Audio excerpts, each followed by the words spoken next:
We're at one of the elite tests for the Magic Academy, and to get a high score, candidates must acquire a gem that is inside these gigantic stone boulders. The bald instructor is fuming because the redhead girl is late, and even worse, she's with him, Setsuna, the trash who shouldn't even dream of trying it. The boy tells the professor that he believes there are new possibilities for close combat mages. But Baldy gets angrier, shouting for him to have more respect for his elders, and then walks away, scoffing at him more. Then they walk towards the test area and see that no one's making much progress. No matter how hard they try, those gigantic boulders are too hard. Their enhanced magic attacks are just ricocheting off like nothing. Even most of those who enhance their whole body with magic fail, leaving behind nothing but small cracks after all their mana is gone. And then Baldy shouts that this test determines your rank in this class, explains about the crystal, and says that if the boy isn't fast enough, he'll be punished for the disrespect. The other students kept trying, but with zero success, everyone just wanted to give up, saying the teacher made an impossible test to fuck them over. Then Baldy says that they have an empty rock, and he's gonna give 10 minutes for the boy to get the gem. But Redhead instantly recognizes it as a big black rock pause, made of an unbreakable material, so it was clearly unfair. Baldy just shows the clock and says that time is passing and punishment is coming for both. But then the boy pushes the girl aside and gets close to the rock. He analyzes it while Baldy keeps saying that he only has 8 minutes until the boy says he needs 10 seconds. The teacher almost explodes in anger while the girl tells him to be careful and not break his hand, but then the boy attacks and summons a mana sword mid-thrust. The hit lands cleanly in the middle, but after 1 second, nothing happens. Baldy is already laughing when all of a sudden the whole big black rock blows away into hundreds of small fragments, and the gem falls into his hands. Baldy is completely confused, and the other students can't believe it. That would make Setsuna stronger than the teacher. Egghead goes on another rant about the boy now cheating when suddenly someone grabs his head and asks who that boy was. And that's when we learned that in his past life, Setsuna was part of the Last Hope, a small group of the strongest mages who had to defeat the evil god. They fought with all they had, but, of course, they lost or we wouldn't have this story. The evil god easily massacred their team, and afterwards, Setsuna woke up to see the last human city in flames. He couldn't believe that they weren't able to damage the evil god in the slightest. But when the creature appeared to tell the guy that every struggle of theirs was useless, he lunged at the monster and delivered a magic punch with all his mana. And for the first time, the evil god bled. It was at that moment that he learned you could break this guy's magic defense with high-level close-range magic. But, unfortunately, it was too late and the god finished him. On the other hand, that activated a time necklace he'd had his whole life. And when everything went black, he found himself back at the Magic Academy. With Leo hitting his head, telling Setsuna to stop spacing out, he was confused for a second. Leo should be dead, but like a good protagonist, Bro easily came back to his senses. He's now in the Magic Academy he went to when he was much younger, and he knows exactly what he needs to train to defeat the evil god. And even more important, today was the day to choose his path. As the teacher calls him, all the students comment that Setsuna is the genius boy, the only one who has an affinity for all magic paths. Unfortunately, you can only master one. So the teacher tells him to choose. Sure that the genius magician will follow the long-range magic of the gods, but then he turns around and chooses a completely different one. The close combat magic? No one can believe it. That was a waste of talent. The teacher shouted, Setsuna, this path is only for body enhancement and close attacks. It's an abandoned magic path. Are you going to throw away your future? But he was the only one who knew that this is the only path to kill the evil god. So to the shock of the whole class, he chooses it. What followed he didn't expect. He went from the Academy's promise to the Academy's underdog. The teacher began shouting at him for being an egotistical brat. Everyone in the Academy who used to talk to him is now completely ignoring him. Dude is avoided like the plague, and they're all saying that it's over for him. When he walks outside, he sees a bunch of randoms bullying this redhead. The trio is just straight up stealing her magic brooch in broad daylight, literally hood behavior. They kept firing, and she kept dodging until a Chad came to the rescue. He farmed some milligrams of aura, but the trio was laughing since they knew he was the trash who chose close-range magic. Blondie began throwing fireballs, saying that he was about to show why no one chooses close range. He would get defeated without even getting close. But Setsuna took that opportunity to learn how to fight better with close magic. He easily dodged Blondie's attacks, using mana on his feet to jump and accelerate, instantly closed the gap, and gave a stomach massage to the idiot. Of course, the scared cucks just gave back the brooches and walked away with their blondie bitch. With that, the redhead introduced herself as Layla. She thanked our boy and said that she wanted to talk more with him, but she was late for the test, and that's when the rock scene with Baldy happened. We know how everyone was shocked when the trash close-range boy destroyed the big black balls with his bare hands. Awesome. Then Baldy's head was grabbed, asking if he's bullying students again. Lionel scolds Zachary for causing a scene and flatly says Setsuna didn't cheat. He explains that he read the mana flow inside the rock and struck its weakest point. Lionel adds that if Zachary can't even see his students' techniques, there's no point in him being a teacher. Then Lionel decides to teach Zachary a lesson by announcing to everyone that Zachary is about to demonstrate Mana Guard, which leaves Zachary horrified. Before he can argue, Lionel takes his stance and says that if Zachary's really been training, blocking this should be easy. Zachary starts begging and promises he won't do it again, but Lionel shows no mercy and throws the punch. Zachary tries to guard, yet the force still launches him straight into a wall. Setsuna is impressed by Lionel's power and realizes he's no ordinary man. Once he's done with Takari, Lionel walks over to the protagonist laughing like none of that was a big deal. With his cigar in his mouth, Lionel tells MC to do his best in the department. Setsuna takes that as him downplaying what the department can achieve, so he says he plans to become the best there and even beat students from the other departments. Lionel likes that spirit and tells him he'll gladly teach him magic anytime. Then he steps forward to address the students and introduces himself as the head professor of the close combat department. Next, he tells them they're about to choose a representative for the exchange match.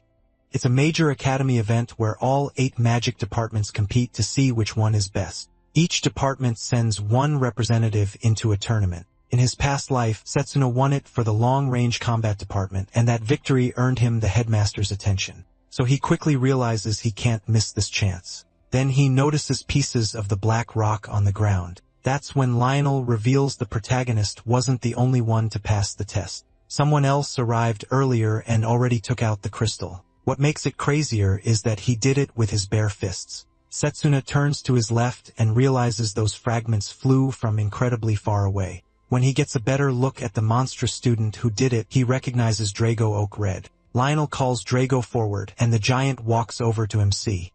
He asks him why he picked this department when he was clearly better suited for other kinds of magic. Setsuna says he has things he can only do with close combat magic. Drago cuts him off, saying a body that weak can't do anything. He flares his aura and brags that his family has ruled the close combat department for generations. To meet those expectations, he's trained his body for years. Drago releases more of his aura, and the pressure shakes the other students. Setsuna doesn't budge.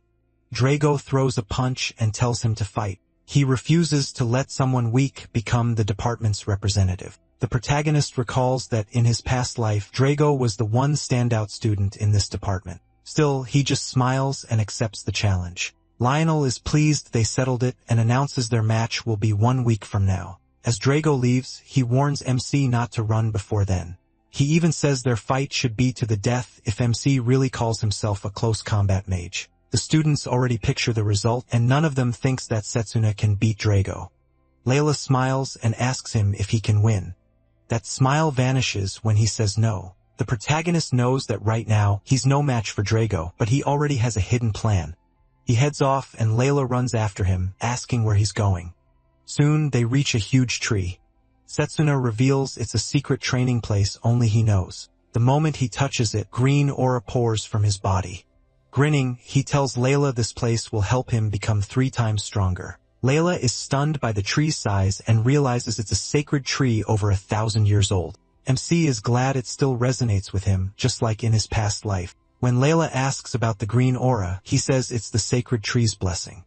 He explains that only people the tree accepts can receive that blessing, and his holy mana lets him restore his mana here. He first found this tree in his past life, so as long as he stays near it, he can keep training without running out of mana. That means he can push himself as hard as he wants without hitting his limit. Layla is happy to hear that. Since Asuna helped her get her brooch back, she decides it's her turn to help him. She pumps her fist in the air while he just stares, confused by what she's doing. Back in the close combat training room, Drago shows off terrifying strength by lifting weights that shouldn't even be possible. Before long, he gets bored of that. He asks Lionel if there are more black rocks in the yard. Lionel worries Drago plans to destroy all of them, but Drago walks off saying he won't break them. He has another idea, and it's insane. He starts doing push-ups with one of the rocks on his back. Layla watches him train and feels pure fear. One punch from Drago like this, and she thinks anyone would die. Panicked, she rushes to find Setsuna. Meanwhile, the protagonist sits by the tree calmly reading a textbook on martial arts. Layla reaches him and is shocked to find him totally relaxed, like nothing is wrong. She scolds him saying Drago was doing push-ups with 5 black steel rocks on his back. But Setsuna isn't surprised. He already knows how far Drago goes to train. He tells Layla not to worry because this is part of his plan too. A blue aura glows in his eyes as he studies the book. Layla asks what he means, and MC explains that a physical boost is really reinforcement using mana to control the nervous system. So if he wants to boost his legs, he focuses mana there. The same goes for his hands. By that logic, to improve his memory, all he has to do is focus on his head. While Layla was gone, Setsuna had already gone through a pile of books. He finally gets up, saying the techniques are in his head now, so it's time to practice. Stepping into the open, he throws a clean balance kick and then brings out his mana sword. He swings smoothly, then keeps going without pause, leaving Layla amazed. She admits his method is incredible and unlike anything she's heard of, but Setsuna isn't satisfied. He knows he's still far from ready. Soon, the strain of forcing so many techniques into his body at once becomes too much and he collapses. Layla rushes over in worry, but he tells her it's fine. He's just pushing his body to the limit with physical boost. That's why he's also focusing on boosting his healing. The sacred tree's blessing activates, and his worn damaged hands quickly return to normal. Layla begs him to find a safer way to train instead of driving himself this hard, but Setsuna says he has to go further. He can't face Drago with weak methods, especially when Drago has spent years training in close combat magic. He tells Layla he'll repeat this painful process over 1,000 times before the week ends. She's stunned since even one cycle already hurts enough. The protagonist just smiles. He says it still isn't painful enough. He remembers his childhood at the orphanage. Back then, he couldn't use magic, yet he practiced every single day. No matter how many times he failed, he never gave up. He just kept training, and little by little, he improved. So he tells Layla not to worry. If the pain makes him stronger, he'll take it. Then Setsuna starts training again, and Layla joins him. Together, they swing, push their bodies to the edge, recover, and do it all again. Before long, MC is doing push-ups with rocks on his back too. Watching him, Layla realizes he works harder than anyone, no matter what people say about talent carrying him. At last, the big day arrives, and Setsuna and Drago step into the ring. Drago looks disgusted just seeing him, surprised he didn't run away. He only smiles and says he never planned to run. He's the close combat department's representative. Lionel takes his place beside the ring to oversee the match, and once both are set, he begins it. Setsuna moves first, rushing in to seize the advantage. He throws a punch, but Drago blocks it. A kick follows, and Drago guards that too. Even so, the impact shoves Drago backward. The protagonist is shocked none of his attacks got through. Drago used Mana Guard to absorb them all. Now Drago's expression turns fierce, and the second he glares, Setsuna feels his killing intent. Before he can react, Drago is already in front of him, driving a punch straight into MC's body with a huge burst of aura that blasts through everyone lined up behind the attack. Layla panics. Sure, Setsuna is dead. But when the smoke clears, he is still there, crouched low and blocking the blow. The students can't believe 2 newly promoted students are fighting at this level. The protagonist knows one thing for sure. If that hit had landed cleanly, he'd be done. Drago fires another punch, but Setsuna slips around it. It doesn't help much because Drago follows with a right straight at his head. MC blocks again, and Drago gets angrier that all he's done so far is defend. He mocks him for being weak and says this is clearly his limit. From the stands, Layla starts fearing that even after all that brutal training, Setsuna still can't match Drago. But Lionel, with his experience, sees something different. He knows everyone thinks the protagonist is getting pushed around, yet they're missing the truth. MC is perfectly blocking Drago's attacks through precise mana control. Drago keeps pressing forward, all while accusing Setsuna of being one of the elites who look down on close combat magic. He says his family has suffered endless shame just for being born as close combat mages, but he's determined to change that through his own strength. Then Drago gets serious and forms a mana sword. He answers immediately with one of his own. The battle shifts from fists to blades. They trade powerful swings, each strike meant to take the other's head. Setsuna mixes speed into every move and dodges all of Drago's attacks. He flips up into the air, which only makes Drago even madder, and he chases after him. Drago tracks him all the way back to the ground and slams down trying to crush him, but Setsuna slips away in time. Drago's blow smashes the floor instead. Still, he doesn't let up. The protagonist gets driven back, and Drago keeps the pressure on with another strike. At last, Drago pins him down, and in that moment, MC remembers all the things the other students said when they learned he chose close combat magic. Thinking back on that, Setsuna tells Drago he gets why he's so angry. Still, he reminds him that both of them are chasing something bigger. Then he strikes. He drives Drago back and shatters his mana sword with a single swing. Drago is stunned by how much Setsuna's movements have changed. The protagonist nearly splits him in two, but Drago barely slips away. Those words about aiming higher clearly reach Drago, and he stops holding back. Drago suddenly throws a heavy left trying to catch him off guard, but MC reads it and dodges with ease. Setsuna slips past him and quickly gets into Drago's blind spot. Before he can land the blow, Drago turns and raises his arms to block. Even so, the impact clearly wears him down. Lionel notices that the protagonist is forcing Drago to burn through both offense and defense with superior mana control, but he still can't call a winner yet. As the match goes on, Setsuna realizes he'll need a real opening to break Drago's solid defense. Drago leaps back and forms another mana blade. He slashes hard at MC, but the attack misses. He realizes Drago has poured everything into one crushing blow meant to end the fight. Knowing that, he times his movement perfectly and evades it. But now, Setsuna is only one step from falling out of the ring, and a glance back shows just how close he is. Drago likes what he sees. The protagonist is cornered, and his footwork should be gone. With that, Drago prepares a finishing move that makes his mana surge wildly. Layla sees it and freezes, wondering what Drago just unleashed. Drago rushes the trapped Setsuna with a brutal punch, fully intending to end him.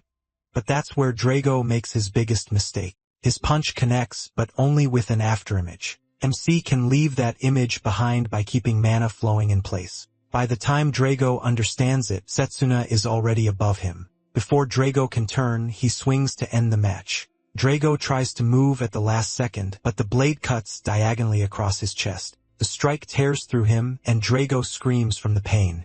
Lionel finally understands. Setsuna won by waiting for the right counter against Drago's non-stop pressure. Both fought well, but the match is over. He lifts his hand and announces the protagonist as the winner. There is no doubt now. Drago is down and writhing in pain. Layla jumps up in excitement while the rest of the students stare in shock. Even in that condition, Drago still tries to stand. Seeing that, the students can only admit how tough he is. Clutching his chest, Drago realizes Setsu now just did the last strike so it wouldn't kill him. MC reaches out a hand to help him up, but Drago stops to ask one thing. What is he fighting for? The protagonist answers that he fights so he won't lose to anyone. He also fights to make sure nothing is taken from him, and that means becoming stronger than everyone else. That answer catches Drago's attention, and he finally admits Setsu knows the real deal. Drago painfully gets to his feet, accepts defeat, and hears MC praise him for living up to his name. He even thinks Drago could become a key ally against the evil dude. Lionel walks over and raises the protagonist's hand, then announces to everyone that Setsuna will represent the close combat department. A few days later, Lionel tells the chosen students it's time to meet for the exchange match preparations. He warns MC to stay out of trouble. MC agrees and pushes the door open. He enters, and every eye turns his way. The moment they realize he's the close combat representative, the mood around him changes. One representative openly mocks him, saying he's just going to add more shame to his department. Setsuna notices the crest on the guy's hand and realizes he's from the enchantment magic department. The guy keeps pushing it, stepping closer and telling him they'll face each other in round one. He laughs that close combat hasn't won a tournament in 100 years and says the department is only good for muscle training on the edge of campus. Before he can finish, Setsuna stomps on his foot, making him flinch in pain. The protagonist coldly says his department must have terrible manners if that's how they greet people. The enchantment rep tries to answer, but MC cuts him off and says he doesn't care about the past. The close combat department will win this year. The other boy snaps back, telling him to quit talking nonsense. Then a voice from behind tells them to save it for the first match. Setsuna realizes things are unfolding just like they did before the regression. The one who spoke is the headmaster. Carol from the summoning department cheerfully greets him and says she can't wait to show what her department can do. He recognizes her right away and sees she's still as friendly as ever. He remembers how hard their fight was before the regression. He won that time, but he knows he'll need to be more careful now. The headmaster begins by congratulating them on becoming their department representatives. Pleased that 8 talented students have gathered here. He explains that the tournament will be one-on-one with opponents chosen at random. First, the close combat department will face enchantment magic, the branch that infuses mana into objects. The second match is healing magic, known for miracles and support against long-range magic, which defeats enemies before they get close. The third match puts formation magic, which powers magic arrays against summoning magic, which calls mythical beasts from other worlds. The final match will be special magic, which fits no normal class, versus alchemy magic, which can permanently change substances. The headmaster says the exchange match is basically a hands-on lesson, where each department learns from the others. They have 10 days to prepare and can either study new magic or sharpen what they already know. He says he's eager to see their fighting spirit. Carol excitedly responds to the speech, and as the headmaster turns to leave, the representatives bow to him. Setsuna quickly follows the headmaster into the lobby because this may be his only shot to speak with him alone. The headmaster already knows he's the close combat representative, and the protagonist says he has a request. Without dancing around it, he asks if the headmaster will teach him his magic if he wins the tournament. The headmaster plays dumb and says his summoning magic would be useless to him. Setsuna cuts in. He means the other magic. That makes the headmaster react at once. A terrifying aura bursts out of him and nearly crushes MC. Then he demands to know how he learned about that second magic. Setsuna can tell the headmaster is now deeply suspicious of him, but he also knows that power is vital if they're going to beat the evil dude. So the protagonist refuses to back down. He admits he may not be able to explain why he knows, but says a close combat victory after 100 years has to mean something. He reaches out and asks if the headmaster doesn't want to see that happen. At last, the headmaster figures out that Setsuna may not be hiding some scheme. He tells him this much. If MC wins the championship, he'll teach him that second magic the same day. He bows and thanks him. Still, the headmaster warns that the road ahead won't be easy. Setsuna doesn't mind. He plans to prove his determination in the tournament. Pleased by that answer, the headmaster walks away. Later, the protagonist sits alone eating some bread. Layla had recommended. As he relaxes, he thinks about everything he needs to do before the tournament starts. Suddenly, a golem attacks him. It nearly crushes his head, but he blocks just in time. The golem belongs to the enchantment representative. Setsuna is caught off guard that the guy attacked him here. The enchantment rep says he won't wait for the match. He wants to deal with MC now. He calls him trash for daring to humiliate him. The protagonist mocks him back, saying he's only facing the results of his own behavior. Then Setsuna notices a whole group of golems gathered behind him. Even so, the enchantment rep dismisses them. When he realizes it looked bad if people found out he was picking on someone from close combat, he walks off warning that he'll be ready for the real match. MC is impressed that he can pour mana into so many objects and control them, and admits the guy is pretty talented. He stares at the bread on the floor, more upset about the ruined snack than the attack itself. The next day, Lionel gathers the class and says their job now is to get ready for the exchange match by studying Drago and Setsuna's fight. He asks if they finally see what they're missing, and the students all answer yes. Lionel calls on Drago first and tells him to name his weakness. Drago admits he lost control of both his mana and his emotions, then Lionel turns to the protagonist. The protagonist says his problem is simple. He lacks raw power, and in pure strength he was losing to Drago. Lionel is glad they can both see their flaws, saying that's the first step to getting stronger. Now they need to improve. Layla asks if this match is meant to train them for the exchange battle, and Lionel likes the question. He explains that MC's opponent will be the enchantment rep, Joel, who can use several golems for attack and defense. Since golems fight with physical bodies, Lino says their style is close to combat magic, which shocks Layla. Lino gives them their roles. Drago has to focus on speed and fight like multiple golems attacking from every direction. Setsuna's job is to block those attacks and answer with a counter. Drago gets ready and tells him this spar won't go like their last fight. The protagonist smiles and says he's looking forward to it. Drago rushes in. He fires a left punch right at Setsuna's face. MC avoids it. For a second, he thinks he handled the attack perfectly, then notices another blow coming straight at him. Right away, he realizes his reaction speed is still too slow. Lionel is impressed that Drago can keep both speed and power balanced. Drago's punches come so fast, he almost looks blurry. Setsuna tries reading his movement. He slips up for a moment and nearly takes a huge hit to the head, but still manages to dodge. That impresses Lionel, who quickly tells the protagonist what combo he should use. MC takes the advice at once. He steps back then tries to fire back with a counter. By the end, Setsuna and Drago both collapse from exhaustion. Drago admits he really pushed him. Lionel praises them both, saying their movement was solid. He tells the protagonist that in a few days, he should be able to deal with 4 or 5 golems.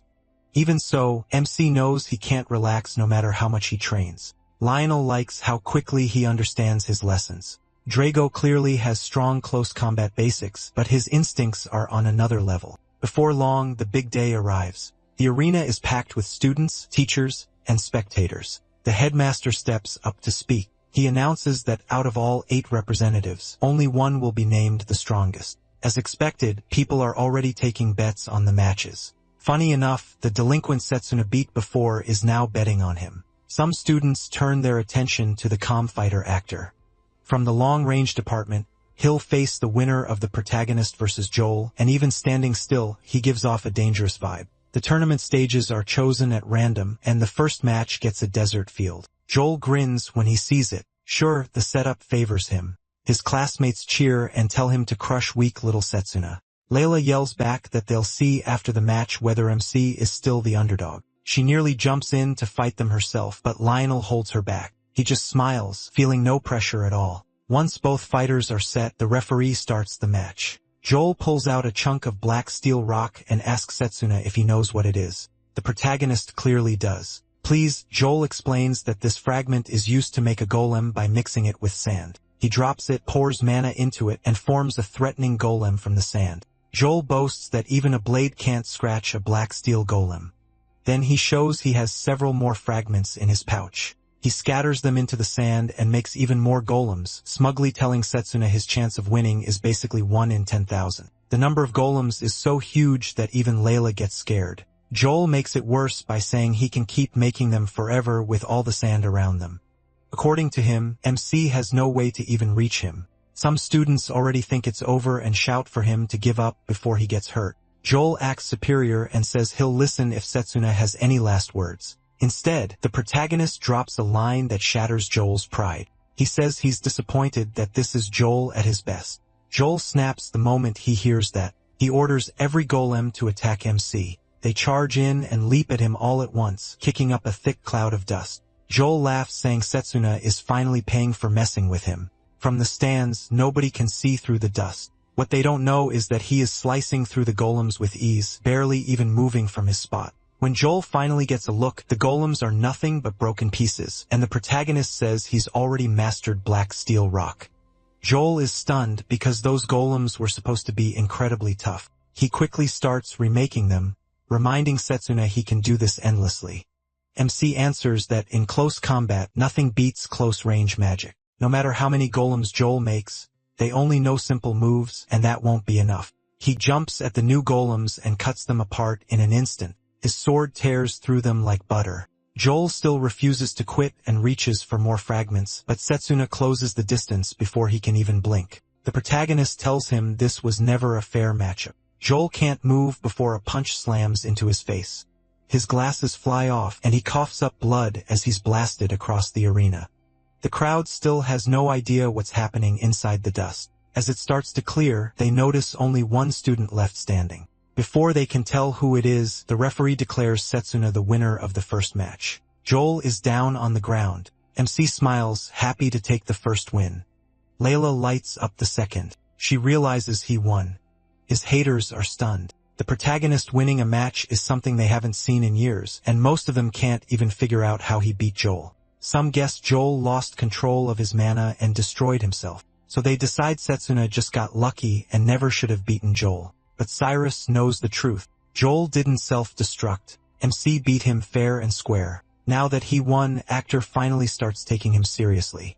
He decides he'll need a proper plan for him. With that, the tournament moves on, and the second match begins. Back in the stands, Layla excitedly greets Setsuna and asks if he's going to watch the next fight. He says yes. He wants to see if he can learn anything from it. This match is summon against formation. Right from the start, Carol from summoning takes control. She's riding a fierce wolf that fires ice attacks at the formation rep. Still, the formation fighter keeps pushing forward, cutting through the attacks to get close to Carol. Setsuna is impressed by his movement and wonders if he could move that well in close combat too. Layla admits the other departments look cool, but she only wants to get stronger in close combat magic. That makes the protagonist ask why she chose close combat when she had other paths. Layla explains that long ago, a close combat mage saved her. She and her little brother were playing in the forest when a grizzly bear attacked. Layla thought they were finished until a close combat mage rushed in. That mage beat the bear to death with his fists. Since then, Layla decided she wanted to become a close combat mage too, so she could protect people around her. She gives a nervous laugh and says maybe her reason sounds childish, but Setsuna quickly tells her it doesn't. He says that as long as she has a goal in her heart, she'll keep getting stronger. Layla beams at that. They're having a nice moment when Leo suddenly walks over. It turns out Leo is the second strongest student in the long-range department after Setsuna. He pats MC on the shoulder, says his first match was impressive, then instantly assumes Layla is MC's girlfriend. Layla turns bright red and hurriedly says he's wrong. Soon round 2 begins, and the first fight is long-range versus close combat. The chosen stage is Scorching Hell, where one bad fall means the end. Seeing the lava-filled field, Drago realizes getting close to his opponent will be tough. Layla agrees the stage is rough for him, but perfect for the other side. Cyrus was the one who picked this stage, doing everything he could to give his department the win. He wants to make Setsuna pay for choosing close combat. Later, Layla comes to see him while he studies. He quickly warns her not to touch the vase on the table. It activates on contact. Once triggered, it drains all her mana. Layla is stunned and asks why something that dangerous is sitting there. The protagonist explains it was meant for him, and he already figured out the trap. Hearing that, Layla asks if he's really okay with traps being set around him. Setsuna says he's been avoiding them so far, so he should be fine. He's sure Akhtar is behind it, and the guy was careful enough to leave no proof. Right then, they hear children at the door. When they step out, the kids are holding flowers for them. The children happily say someone across the hall asked them to deliver the bouquet. But when they turn to point him out, no one is there. Layla wonders why he didn't bring them himself, and the kids say he claimed he was shy. A flower suddenly slips from the girl's hand. She says she feels dizzy. A dark aura starts to spread. Setsuna instantly kicks the flowers away. He recognizes the sign from his past life. Layla asks what's wrong, and he tells her the flowers contain a poisonous grass called venom. The kids begin coughing, they start to stumble, so MC and Layla rush to help. But Setsuna is furious that whoever did this used children in the plan. He tells Layla they need treatment fast, or the damage could become permanent. The problem is finding a healer in time. They lay the kids down, and Layla asks if it's that urgent. He says yes. Still, he tells her not to get too close. There's a chance the poison spreads nearby. Layla tells him not to worry. She can handle it. She pulls out the brooch her mother gave her. The moment Setsuna sees it, he recognizes it. Layla explains that her mother placed healing magic inside the brooch. Then she kneels over the kids and activates it. The spell works, and the dark marks on their bodies begin to fade. Layla says her mother gave it to her for emergencies, and this clearly counts. Setsuna smiles and thanks her. Then he coats himself in aura and picks up the poisonous grass. He rushes away from the kids to get rid of it before it spreads further. Venom is the deadliest poisonous flower there is. Because of that, he can't destroy it anywhere crowded or the toxins might spread. As he runs with it, he can already feel the poison creeping through his body. Setsuna heads for the sacred tree, the best place to handle it. When he gets there, he tosses the flower into the air, draws his mana blade and cuts it apart, destroying it. After that, he drops beneath the tree to recover some mana. Meanwhile, everyone is waiting for Setsuna at the arena, and many start thinking he ran away. The referee checks the time and is ready to disqualify him by default, giving Akhtar the win, until the protagonist finally arrives. He says he has no plan to forfeit. He looks furious, but dark spots still cover his body. Seeing that, Akhtar bursts out laughing and mocks him. He doesn't even deny sending the flowers. Susuna demands to know how he can poison innocent kids without caring. Akhtar plays dumb and acts like he knows nothing about poison. Then he says the kid should feel honored to be useful to someone as important as him. That only makes MC angrier. Since both fighters are present, the referee starts the match. Akhtar wastes no time launching a long-range attack. Susuna dodges it, but Drago can tell something is off. His mana is rough and unstable. He purified the flower with help from the tree, but he was in too much of a hurry to cleanse the poison inside himself. Akhtar keeps firing blast after blast, trying to end it quickly. Susuna avoids them all, though it's wearing him down badly. Everyone can tell he's stuck on defense, and Cyrus grins, pleased that his setup is working. He's waiting by the arena entrance to watch the protagonist get humiliated. MC glances at the stands and sees Layla still hasn't returned. He worries about the kids and hopes they're okay. Akhtar notices the distraction and sends even deadlier attacks at him. Susuna's haters immediately start talking trash, saying he can't beat a long-range mage because all he does is run. Akhtar keeps up the barrage and tells him to give up. He tries to defend with Managard, but then a much larger attack comes at him, and Managard can't hold it back. The hit lands hard, slicing him up. Akhtar laughs, saying, Susuna is already falling apart. The protagonist then asks why Akhtar still hasn't moved in to finish him. The smart move would be to stop any chance of close combat. So MC figures Akhtar is hiding something. He's been provoking him on purpose. Akhtar is surprised he caught on, but admits it was a sharp read. He says he really can't be taken lightly. Then he tells him to look around. Akhtar has turned the area between them into a huge lava pit, leaving the protagonist stranded on a tiny rock pillar. The delinquent who bet on MC nearly chokes when he sees it. Akhtar proudly says he doesn't gamble with risk. This setup was his goal from the very start. Then he fires a storm cannon. Even Drago looks worried. Akhtar declares that this attack will finish Susuna. Then he hears Layla shouting from the stands, telling him the kids are safe. The moment he hears that, he decides to stop holding back. Now he doesn't have to worry about them. Even though he'd been bent over in pain, Susuna straightens up and tells Akhtar a comeback is starting now.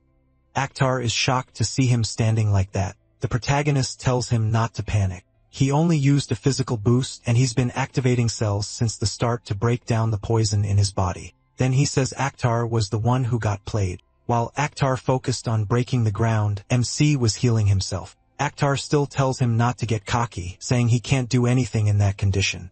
Cyrus agrees and shouts for Akhtar to finish him. Akhtar launches the storm cannon straight at Setsuna. He quickly judges his options and bets everything on one plan. Right before the attack hits, he swings his mana blade into it. The move strains him badly, but he forces enough power into it to send the storm back. Everyone is stunned, especially Drago.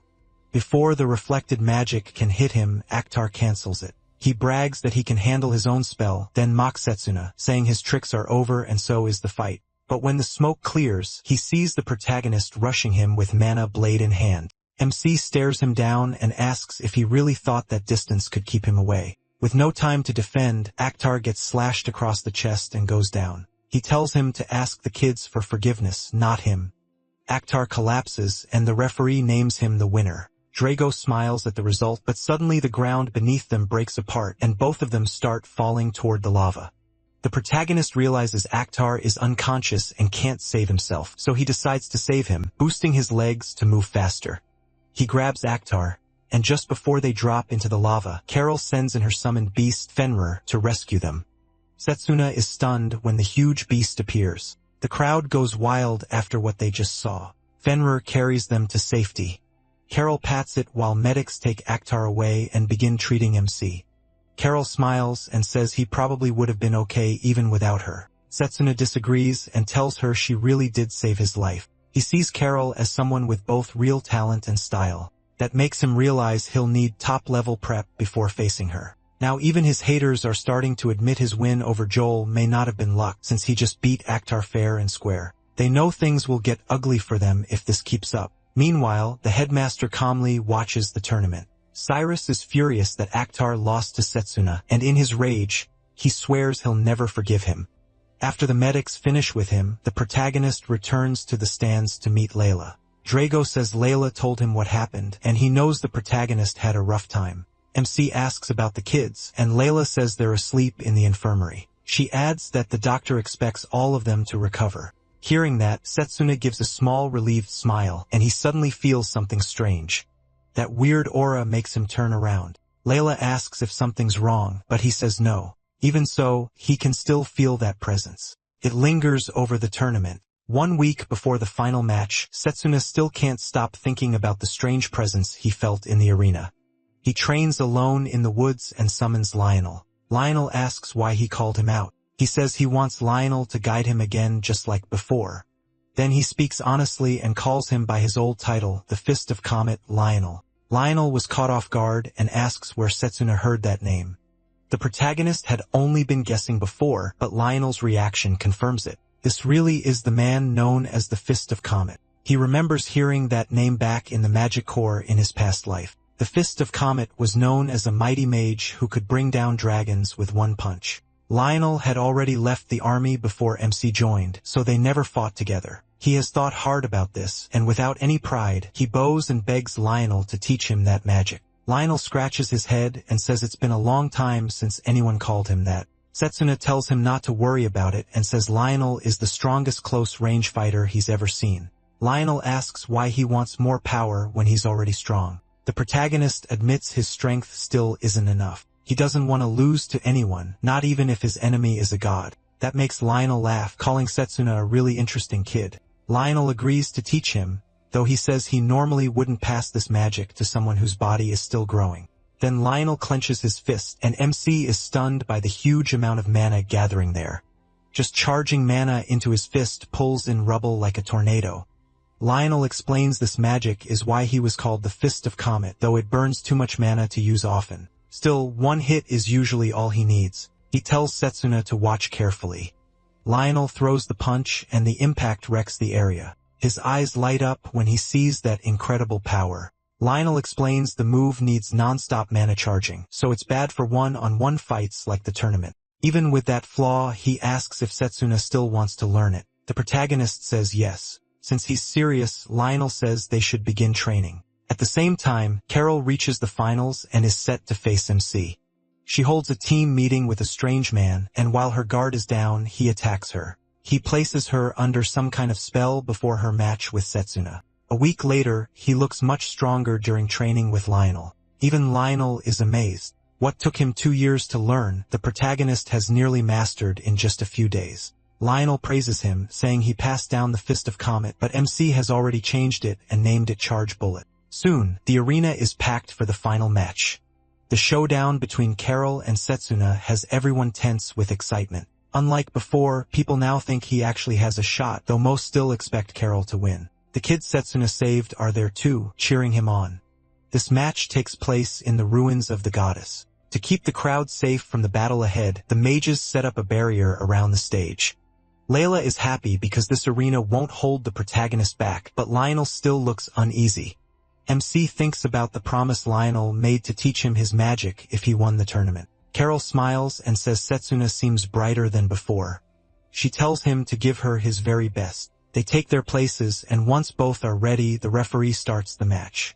Carol instantly summons Fenrir. The beast fires a huge blast of ice, and Setsuna barely dodges it. Right away, he realizes Fenrir's attacks freeze whatever they hit. Carol gets excited seeing him avoid it. That kind of movement only proves how skilled he is. But she warns him she won't give him room to breathe and orders Fenrir to attack again. This time, he boosts his body tenfold to dodge. Moving at incredible speed, he slips past every strike aimed at him and cuts Fenrir across the head. Lionel thinks Setsuna finally did it, but Lionel says it's not over. Summoned beasts are made of condensed mana. He explains that kind of wound means almost nothing to Fenrir, and just as he says that, the cut starts healing. Carol looks proud of her summon and praises it for showing its strength. Then she freezes the whole stage, and thanks to the barrier, the cold stays inside the arena. Fenrir's attacks become even deadlier on frozen ground. Meanwhile, the strange man who cursed Carol watches closely, eager to see how Setsuna will handle the beast. The protagonist realizes he's now at a clear disadvantage, so he decides to end this with his new move, Charge Bullet. Before he can act, Carol launches several attacks at him and keeps him on the defensive. His haters quickly start mocking him, saying he has no way to beat a summoner. Even the kids are scared as they watch Setsuna get battered around the ring. Then Lionel notices what MC is trying to do, and his eyes widen. Layla asks what's wrong, but Lionel brushes it off. Inside, though, he knows he is trying to use Charge Bullet, even though the move isn't meant for a one-on-one fight. Setsuna can only attempt it because he's fast enough to keep moving while charging it. Lionel knows that's insanely hard, but the protagonist is crazy enough to try. Seeing the way he moves, Carol starts to suspect he's planning something, and she decides to stop him first. She summons another beast, a bird. Drago is shocked. He never expected her to have a second summon. Even Lionel admits she's incredibly talented if she can control two summons at once. Before Setsuna can react, he's trapped between two savage beasts. They rush him together, kicking up a cloud of smoke. Layla thinks MC is finished, but when the smoke clears, he's still standing there, blocking both beasts with mana guard. Setsuna admits Carol is an amazing mage, so he had already guessed she might have a hidden trump card. Carol can't believe he blocked that attack, and while she's still stunned, he activates Charge Bullet to finish the match. At that same moment, the man hiding behind the scenes snaps his fingers, and the spell on Carol finally takes effect. Carol cries out as the magic takes over her body. Susanna shouts and leaps toward her to help, but then he senses the kind of magic affecting Carol and realizes to his shock that it's the evil god's power. The protagonist is thrown off by this and starts wondering what exactly is happening to Carol. Carol lifts her hand and summons a huge number of evil beasts. The crowd still doesn't realize Carol isn't the one controlling them. Lionel, however, quickly understands that the strange mana isn't coming from Carol. He yells for the referee to stop the match and bring down the barrier while demanding to know where the formation mage is. They don't know he's already been knocked out by the strange man. Worse, only the mage who made the barrier can remove it. Now Setsuna has a swarm of beasts to deal with. As he dodges them, he realizes the source of that mana must be nearby, so he decides to track it. But before he can act, the strange man drives the beasts into a fiercer attack, making sure MC has no time to plan. Under that pressure, one of the beasts finally claws him. Sashinu cries out and gets slammed to the ground. He forces himself back up, but his hands are badly torn by the claws. The man behind it all is pleased. Sure, everything is going his way because he will never find the mana source. He's also certain those injuries to the protagonist's arms will soon get him killed. Lionel is deeply worried because MC isn't getting any chance to charge Bullet, and Carol is reaching her limit too. If this keeps up, Lionel fears she'll die. Carol briefly regains some control and quietly tells him to run. He is shocked, but that confirms what he suspected. Carol is being controlled. Tears fall from Carol's eyes as she begs him to run before he dies. Setsuna tries to escape, but the summoned beasts move together so well that they cut off his escape. The protagonist grabs the unicorn and furious hurls it into the other beasts. Meanwhile, the headmaster stays seated and chooses not to step in. Somewhere else, Lionel searches for the mage who set the barrier, knowing Setsuna is nearly out of mana. He just hopes he finds him before MC dies. He keeps fighting off the summoned beasts. Then one slips into his blind spot and drives its horn into his thigh, making things even worse for him. Layla gasps when she sees how badly Setsuna's leg is torn up.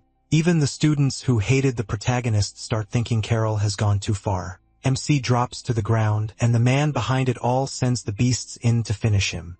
The Fenrir lunges straight at Setsuna, but he throws up his arm to block it. The Fenrir clamps down on his arm, sending pain through his whole body.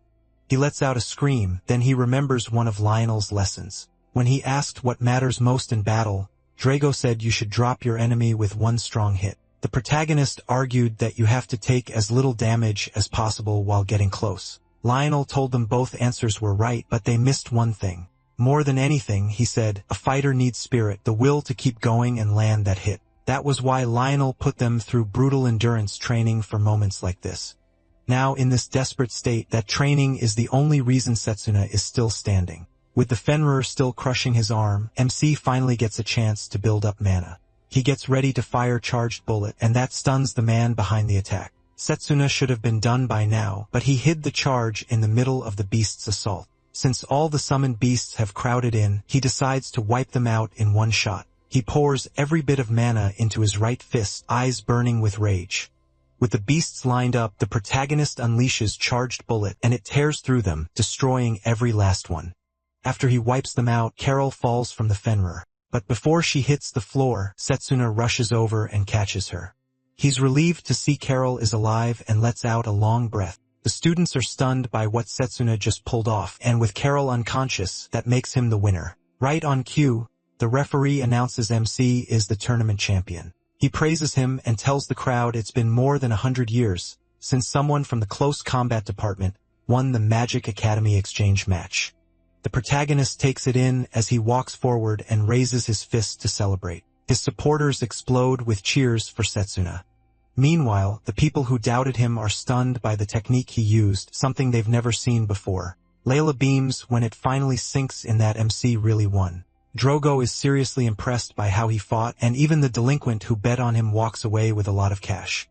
Meanwhile, the man working in the shadows is furious that even after all that, he still couldn't kill Setsuna. Mad over the failure, he decides to cut off the formation mage now that he's no longer useful. As he moves to erase his tracks, he senses that they've already found the formation mage. Just as he thought, Lionel locates the formation mage, but the real culprit is already gone. Lionel rushes to the formation mage, who's completely knocked out. Then the barrier finally breaks. The headmaster enters the arena to speak with Setsuna. He brings up Carol, and the protagonist says she was probably under someone's control. The headmaster already knows and tells him to leave the rest to the academy.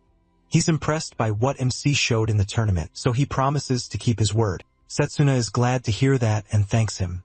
As the headmaster leaves, he tells him to come to his chambers the next day. Soon after, the protagonist goes to the medical room where a healer treats him. After a while, she says his outside wounds are healed, but the damage inside will take longer, so he needs to rest. MC nods and thanks her. A knock suddenly comes from the door. It opens and Lionel, Drago, Layla, and the kids step in to check on him. They ask if he's okay, and he says he is. Layla's happy to see him doing well, and she thanks him for the win. Drago says the same and tells Setsuna he's the pride of their department. The kids crowd around him talking about how amazing he was in the fight. After celebrating with him, everyone leaves except Lionel. Lionel tells Setsuna someone attacked the formation mage, but he'll live. He adds that Carol is badly shaken and needs rest, though she'll probably be questioned when she wakes up. Lionel believes he was the real target and asks if he knows anything, but the protagonist stays silent. Later, the strange man goes to Carol's room. There's barrier magic on the door, but he breaks through it with ease. He plans to kill Carol, then go after Setsuna next. By killing her, he can erase his last link to Carol right before he can finish her. MC rushes in. He had already guessed the man would try to silence Carol and stops him just in time, but then Setsuna gets the shock of his life when he sees the face under the hood. It's Leo. Leo laughs when he realizes he's been found out, then says he left no evidence behind. Setsuna agrees there isn't proof, but after what Leo was about to do, he already knows enough. Leo gives him a cold smile and suggests they talk outside. He hates the smell of medicine.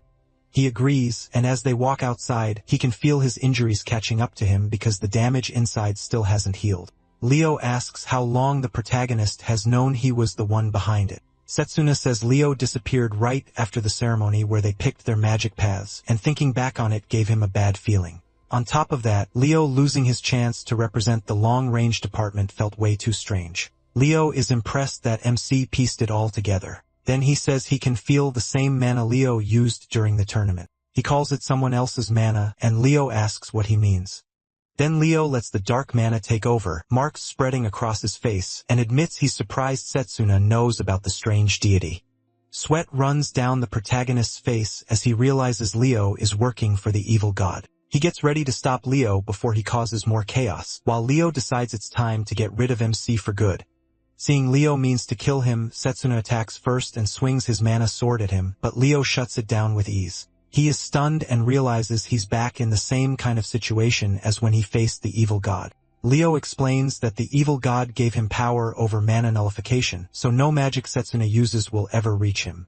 The protagonist refuses to accept that and attacks again, but nothing changes. Since the nullification only works when his attack reaches Leo, MC wonders if a blind spot attack could work. He circles behind Leo and rushes in with everything he has, but his sword shatters again before it lands. Leo turns to him and says it's pointless. His mana detection is faster than Setsuna's moves. Before he can react, Leo blasts him with fire and sends him flying back in pain.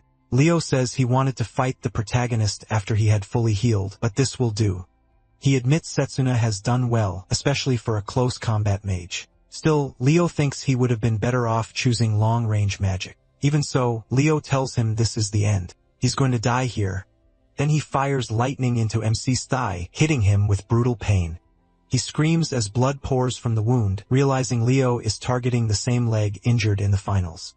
Still writhing in pain, Setsuna forces himself to ask Leo why he's doing this. Leo says he's sick of the world and wants to see it destroyed. The protagonist can't accept that as the real reason Leo turned evil, because he knows what kind of ruin that would bring. He yells at Leo to shut up, refusing to believe this is the real Leo speaking.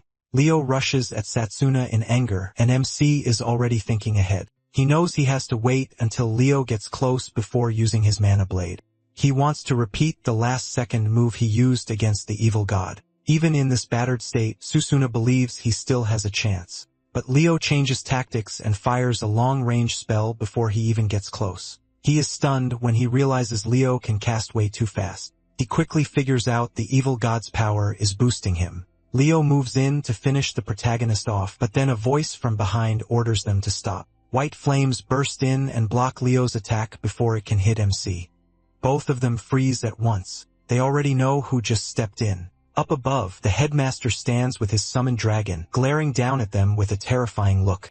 Then the headmaster and his beast leap down. He apologizes for being late, but Setsuna doesn't mind at all. The man just saved his life. The headmaster immediately realizes Leo was the one behind the trouble during the tournament. He says he tracked the leftover mana and followed it here. Leo was impressed he figured that out, especially since he didn't expect it from him. A huge aura suddenly pours out of the headmaster's body, so intense it nearly blinds Setsuna. He tells Leo he has no choice now. He'll have to take him in even if he hates doubting his own student. At once, the dragon fires a massive blast from its mouth that swallows the whole spot where Leo stands. Sona is amazed by how much power the dragon has, but even after taking that blazing attack, Leo is still on his feet. He blocked it with barrier magic. Leo admits that blast should have killed him, and only the evil god's authority saved him. The headmaster is shocked to see magic nullification in person for the first time. He asks if he knows that magic. The headmaster says it was written in his family's records, the House of Silver Book. Those records say that when dark powers awaken, disaster will cover the world, and magic nullification is one of those powers. Leo confidently tells the headmaster his magic won't work on him, then starts building a powerful spell that Sona recognizes as 3-element compound magic. The headmaster shuts his eyes, and when they open again, they're glowing gold. In a sharp voice, he tells the protagonist to step 2 paces right, and the protagonist notices those changed eyes. MC does exactly as he's told and barely avoids Leo's long-range strikes. The headmaster, meanwhile, slips past every attack with ease. Leo is stunned. His spell was supposed to be impossible to miss. Sensing that shock, the headmaster asks why he's surprised and reminds him he's not the only one with special power. Leo admits the headmaster is strong, but says he still won't dodge the next one. Leo pulls out all his power, releasing a huge dark aura that shoots into the sky. Seeing the evil god's power this close fills Setsuna with fear. Leo declares that when he's done, nothing of them will be left behind. The headmaster realizes this fight won't be easy. He understands it too. If both sides use their strongest moves, the whole area could be destroyed. The headmaster gives Setsuna a quick signal, and the protagonist grabs on. The headmaster chants a spell that lifts him and the dragon into the air, setting up an attack from above. Leo realizes he's trying to keep the academy from getting wrecked. From the sky, the dragon pours down its white flames, and Leo counters with an attack of his own. Leo's dark power overwhelms the dragon's flames. A huge blast shakes the air, but the headmaster doesn't follow up. Leo is surprised the old man seems to be backing off, and the headmaster calmly says he's finished. Then Sasana suddenly appears from behind the dragon and rushes Leo with a surprise attack. Leo sees him coming and just smiles, saying MC has no chance. He raises his dark magic to stop the attack, but he tells him he's depending too much on that power. Susanoo believes choosing close combat was the right path, and now he's going to prove it. Leo smirks and warns him not to look down on the dark power, but that smile vanishes when the protagonist tears through the barrier and slams Leo down with a crushing punch. The hit is so hard, the ground beneath Leo caves in. The The headmaster is proud of how well Sasuna handled it. MC's guess was right. Speed works against the nullification. Glad he chose close combat magic. He hurries to the headmaster, who says the crisis is over, but his wounds need treatment first. Suddenly, hear Leo's voice again. Both turn and see him getting back up, admitting Sasuna impressed him. The protagonist can't believe Leo can still stand after all that. Leo says it's time to show them what else he can do. Dark energy bursts out of his body, and MC is too close to avoid it cleanly. He draws his mana sword, hoping to cut through the blast, but it overwhelms him and sends him flying. The headmaster shouts Setsuna's name as he crashes down. As he starts to lose consciousness, he realizes Leo combined long-range magic with magic nullification. Before blacking out, he sees a memory of himself and Leo training magic in the woods. It feels so real that Setsuna suddenly sees his own head as the target. With Leo ready to finish him, Leo mocks him for failing to save anyone, even the people who believed in him. That makes Setsuna cry out in pain. When he wakes up, he's in the infirmary, and Layla is beside him. Layla rushes over, clearly relieved he's alive. She tells him he's been out for 3 days. The protagonist is shocked to hear that, then clenches the sheets, furious that he lost. He hates that the evil god's power beat him for the second time. Pulling himself together, Setsuna asks about the headmaster. Layla says he's in his chamber, and she's about to say more when MC gets out of bed. Layla stares at him, asking where he thinks he's going. He says he needs to see the headmaster and confirm something, but Layla tries to stop him since he still needs rest. He taps her shoulder, apologizes for worrying her, and says he still has to go. At the same time, the headmaster is meeting with the school's professors. Just as they were wrapping up and getting ready to leave, Setsuna rushes into the room. He calls out in worry, but to his surprise, the headmaster looks fine. The headmaster says he's glad the protagonist is okay too.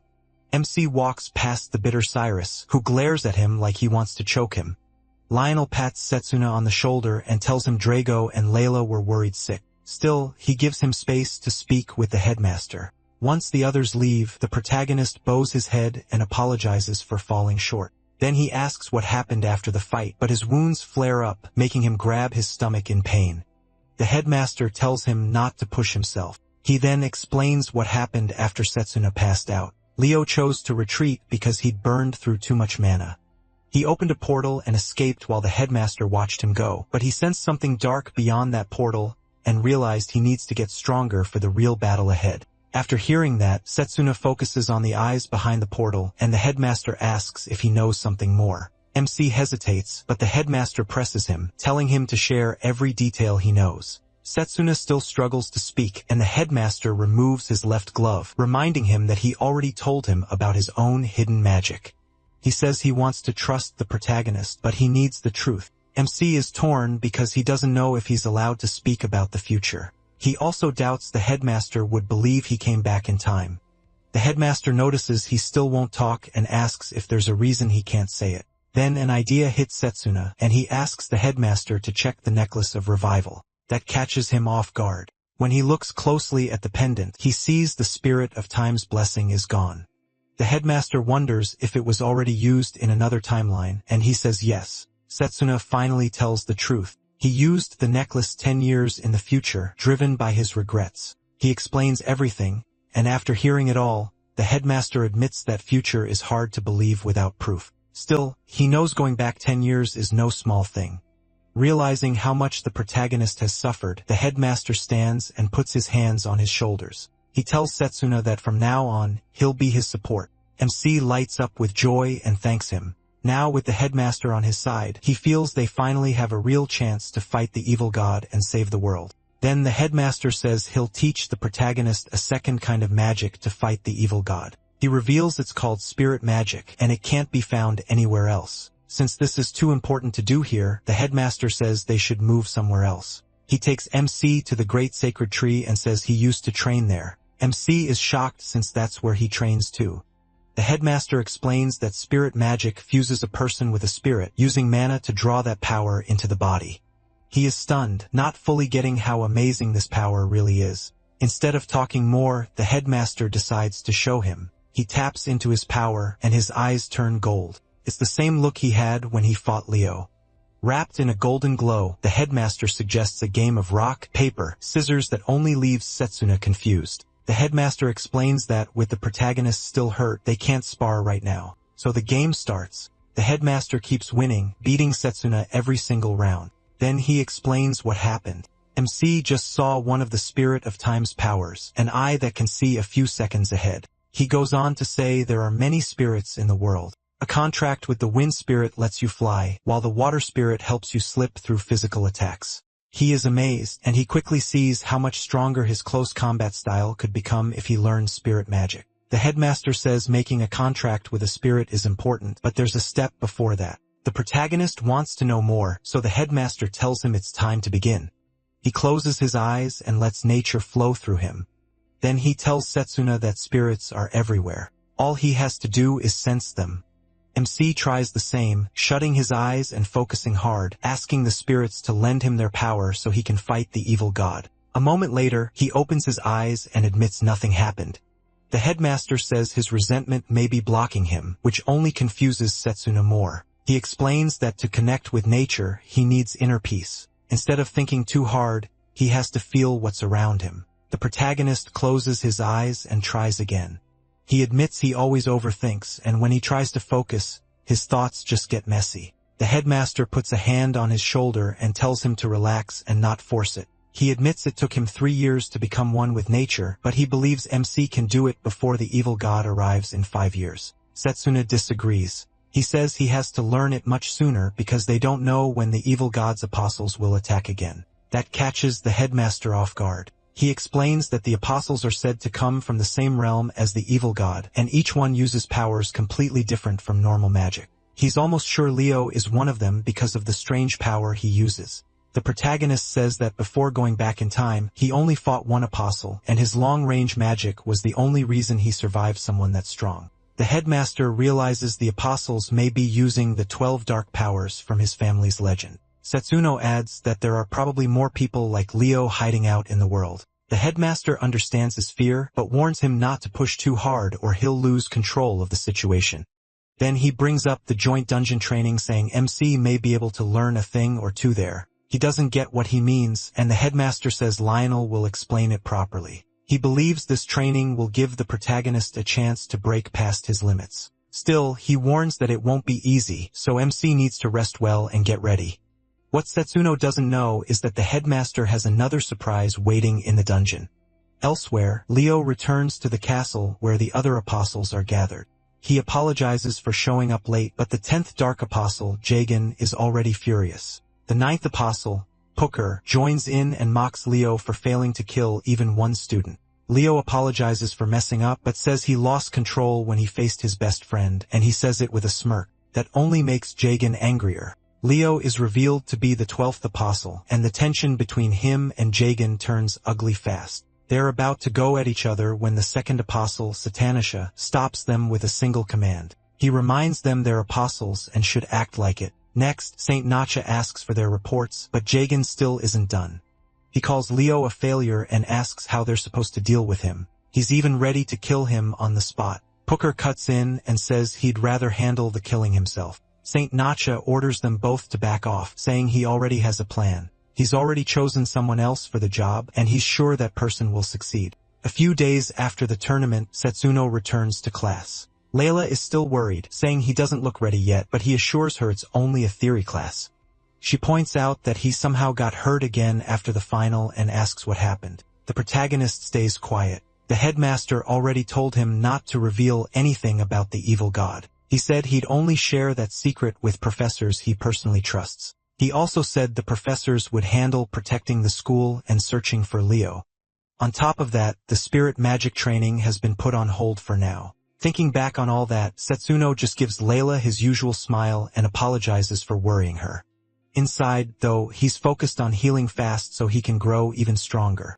A little later, Lionel walks in and announces a joint training event. The class is surprised, so Lionel explains that this training will include students from other faculties. He says the exchange matches were for learning each magic style, but this time, they'll work together to understand each other's limits and push past them. Setsuna quickly realizes this was the headmaster's idea to improve teamwork among mages. Lionel adds that the training will take place in the one-star underground dungeon, and because it's dangerous, only selected students can join. He tells everyone to get ready since it starts in 2 weeks. MC gets fired up right away and knows the first step is recovering in time. After class, Layla asks Setsuna to have dinner with her. She convinces him by saying they should eat plenty before training begins. As they walk through the school, students can't stop talking about him and how great he was in the tournament. They're especially shocked that a close combat mage actually won.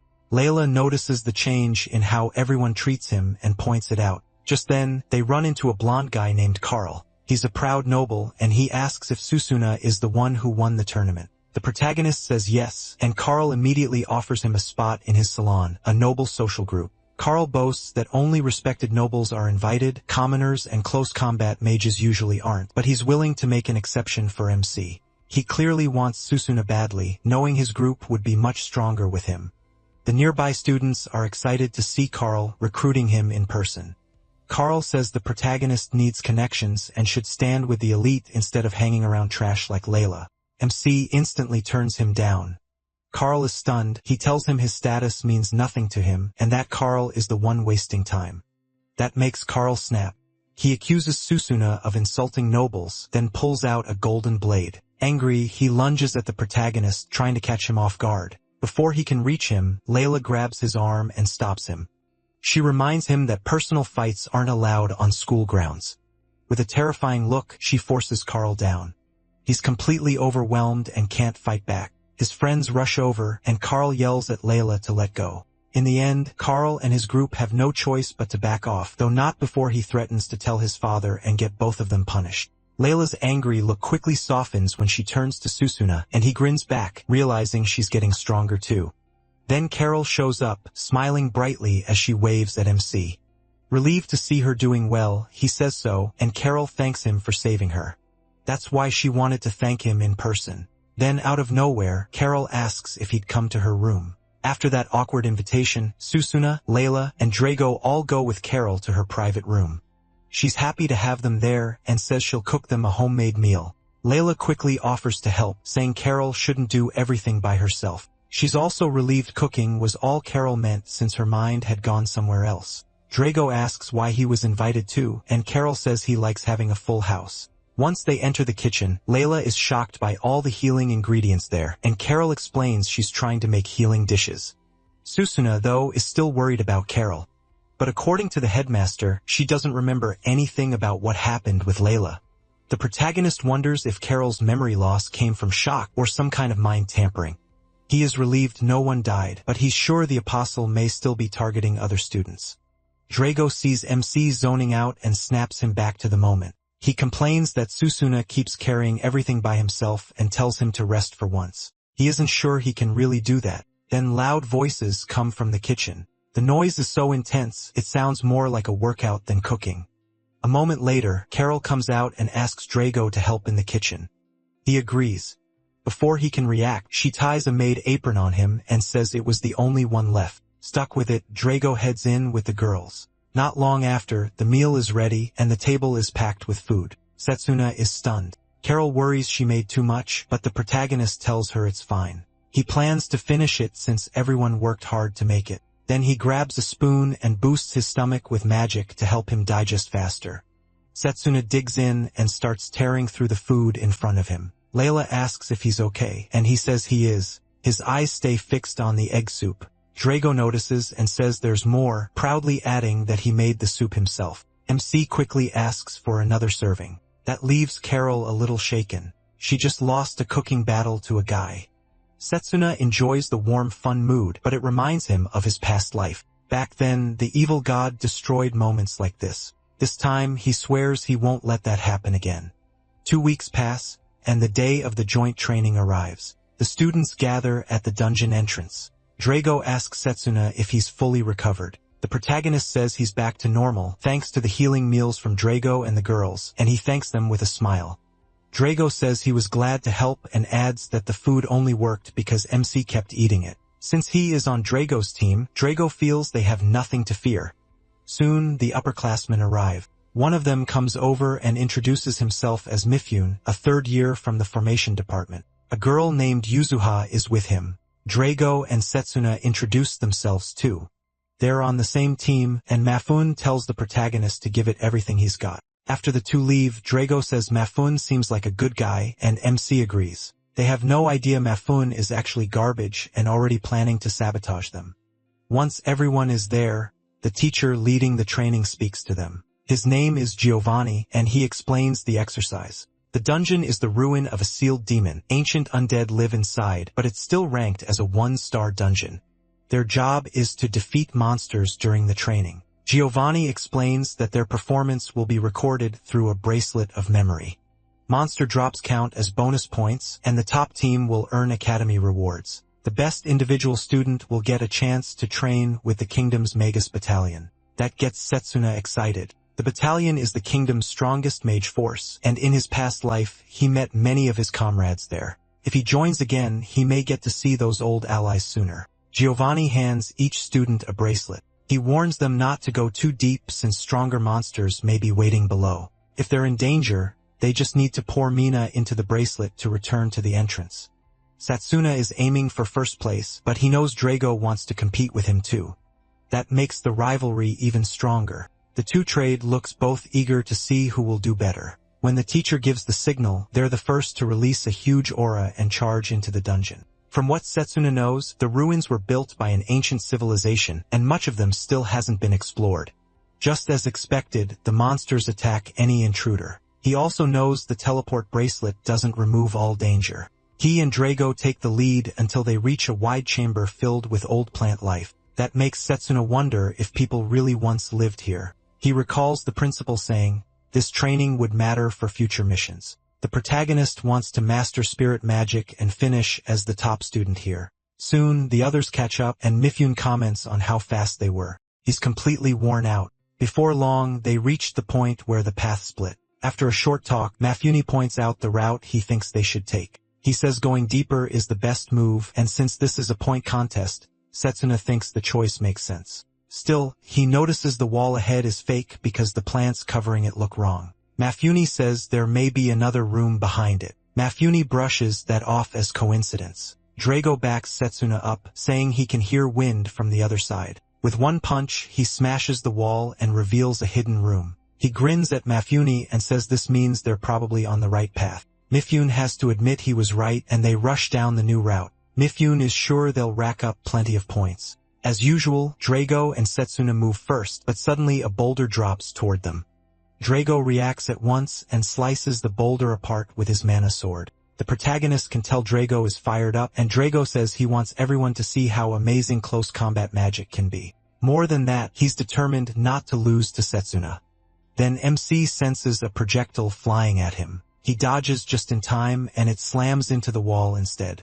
Drago notes how much their reflexes and awareness have improved. He suggests they clear the traps first so Mifune and Yuzuha can move safely. A little later, they enter a room with a chest. While Drago and Setsuna are still checking it out, Mifune rushes in and claims the chest for himself, stealing the credit. He puts on an innocent smile, thanks Drago, and gets 15 points. Drago is stunned by that and realizes this is really a race for rewards. He vows not to lose the next one. Still, he and Setsuna let it go for now and keep moving deeper. Drago soon finds another chest, and just as he's about to take it, Mifune uses a long-range formation spell to snatch it again. That puts him at 30 points, and he still acts innocent. Even though Drago keeps finding the chests, he's still at 0. He ignores the warning signs and keeps exploring. Soon, he finds an enemy knight, weakens it, and moves in for the final blow. But as usual, Mifune jumps in and cuts off the knight's head, stealing the credit again. Mifune reaches 40 points while Drago stays at 0. Then they hit a group of monsters that needs teamwork. Mifune can't take everything this time, so Drago earns 10 points while Yuzuha reaches 30. Not long after, Drago finds another chest and Mifune steals that one too, bringing himself to 55 points. By now, Drago is exhausted from doing all the work with no reward. Mifune admits he's strong, but says he lacks vision and won't get far. Stuck at 10 points, Drago is getting seriously angry. Then Setsuna, sitting at 25 points, steps in. He says how they split the dungeon rewards matters a lot. Mifune has been taking Drago's points for himself, and he asks if that's really how he works. Mifune just mocks Drago, saying he uses his brain while Drago only has muscle. Then he claims people use each other to reach their goals and tells them to do the same if they don't like it. Setsuna finally sees that Mifune is a sly cheat who can teleport easily by using 2 different formation circles. Still, the protagonist has already spotted the weakness in that trick. He also notices Yuzuha doesn't seem to care much about points, which makes him think she may have another motive. The group keeps moving, and Mifune smugly says they'll clear the dungeon soon. He's now at 80 points while Yuzuha has 50. Meanwhile, Setsuna is stuck at 35 and Drago is still struggling with 10. Soon, they enter a room that feels very different. Mifune spots a chest ahead and instantly activates his teleportation circle to grab it, but this chest is different. The moment Mifune touches it, dark fire blasts him. A crushing aura pours out of the chest, and when it opens, a terrifying monster appears, something way too strong for a 1-star dungeon.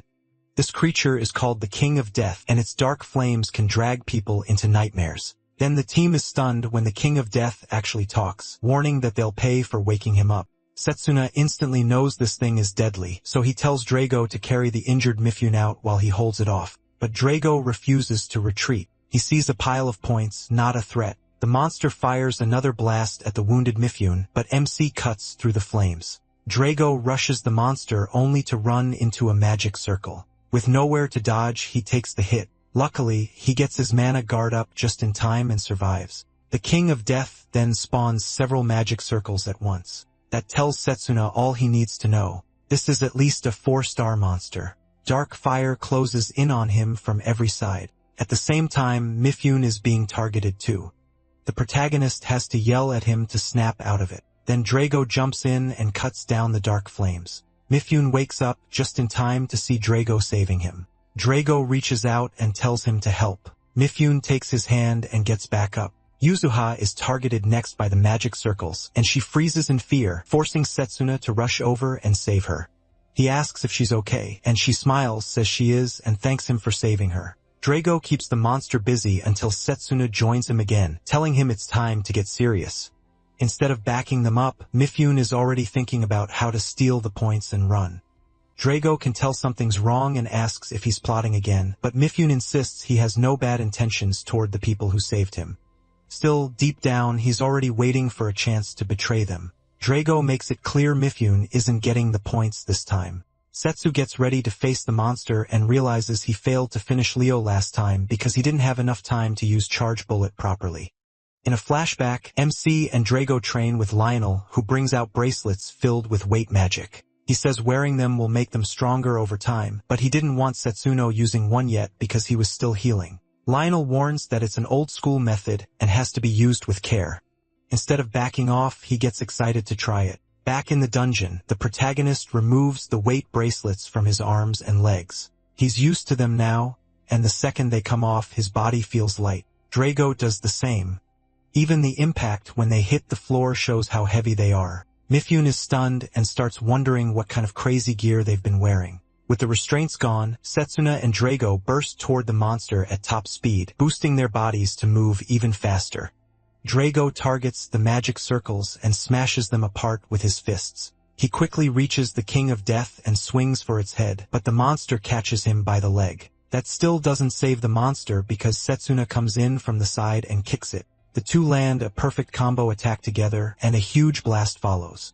Mifune can only stare as purple smoke fills the whole area. Setsuna and Drago's teamwork ends with the monster losing its head from that joint kick. When MC checks his points, they jump to 50, and Drago gets the same. Since they beat the monster together, the points were split between them. Mifune is left in shock. He and Drago hadn't even been using their full strength before. After that, the protagonist turns to ask Yuzufa if she's hurt, but to everyone's surprise, she's gone. While they're trying to figure out where she went, the ground starts shaking hard. Then the floor collapses beneath them, and Mifune nearly drops in, but Setsuna grabs him and pulls him back. When they look down, they see a swarm of undead climbing up from below. Knowing they may not be able to handle that many at once, the group is forced to pull back. Setsuna can't help wondering why this dungeon is acting so strangely. Before they can fully retreat, the monsters swarm them. MC shouts for everyone to aim for the heads if they want the undead to stay down. Mifune has no choice but to fight, but he soon notices they aren't getting any points. He quickly figures out why, and it's because the undead are being revived by dark magic. Drago complains about the endless numbers while Mifune admits this dungeon is abnormal. The monsters here are far beyond 1-star level. Then Setsuna senses where the magic is coming from, the lower floors. He asks if the others can feel that same power from below, but Mifune can't sense anything and thinks he's wrong. The protagonist says he's sure of it even if he doesn't know whose magic it is. Since they still aren't certain, Drago says they should check and jumps down first. Mifune hesitates to follow. MC tells him he has no choice. Staying up here will just get him killed. Angry Mifune asks if MC is looking down on him, but he says he's only stating the truth. He reminds Mifune that his only move so far has been stealing points from Drago. With that, the protagonist jumps down too. Mifune decides both the team and the dungeon are a complete mess, but he still has to follow. As they fight on, Mifune asks if the two trained together before because their teamwork is way too smooth. Drago just calls him too talkative. Mifune says he'd rather talk than listen to the undead screeching. Then Setsuna points left and says he feels a strong magic source there. The three follow that path and soon find an eyeball monster that seems to be the source of the strange magic. Setsuna is shocked. It's his first time seeing a monster like that. Mifune, meanwhile, starts plotting again. Drago notices and pretends to stretch before using the chance to punch Mifune in the face. He casually apologizes for stretching, but the hit already landed. Right after that, MC destroys the eyeball monster while Mifune is still reeling, earning 10 more points. Drago then senses the monsters gathering around them again, likely because they noticed their magic source is gone.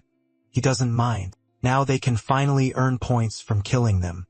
Drago is fired up too, and seeing that Mifune braces himself so he won't be left behind. Before they charge in, Setsuna asks Mifune if he knows anything about where Yuzua went. Mifune says no, and guesses she ran off because she got scared. The protagonist doesn't buy that. When the King of Death attacked, Yuzua didn't look scared at all. On top of that, they've run into monsters that should never appear in a 1-star dungeon. Since the eyeball monster was feeding out dark magic, Setsuna starts to suspect the apostles are involved. If that's true, Drago and the other students could be in real danger. All MC can do is hope Layla and the others are safe. Then the monsters rush in, and Drago welcomes them with a grin because all he sees is more points. Neither of them holds back.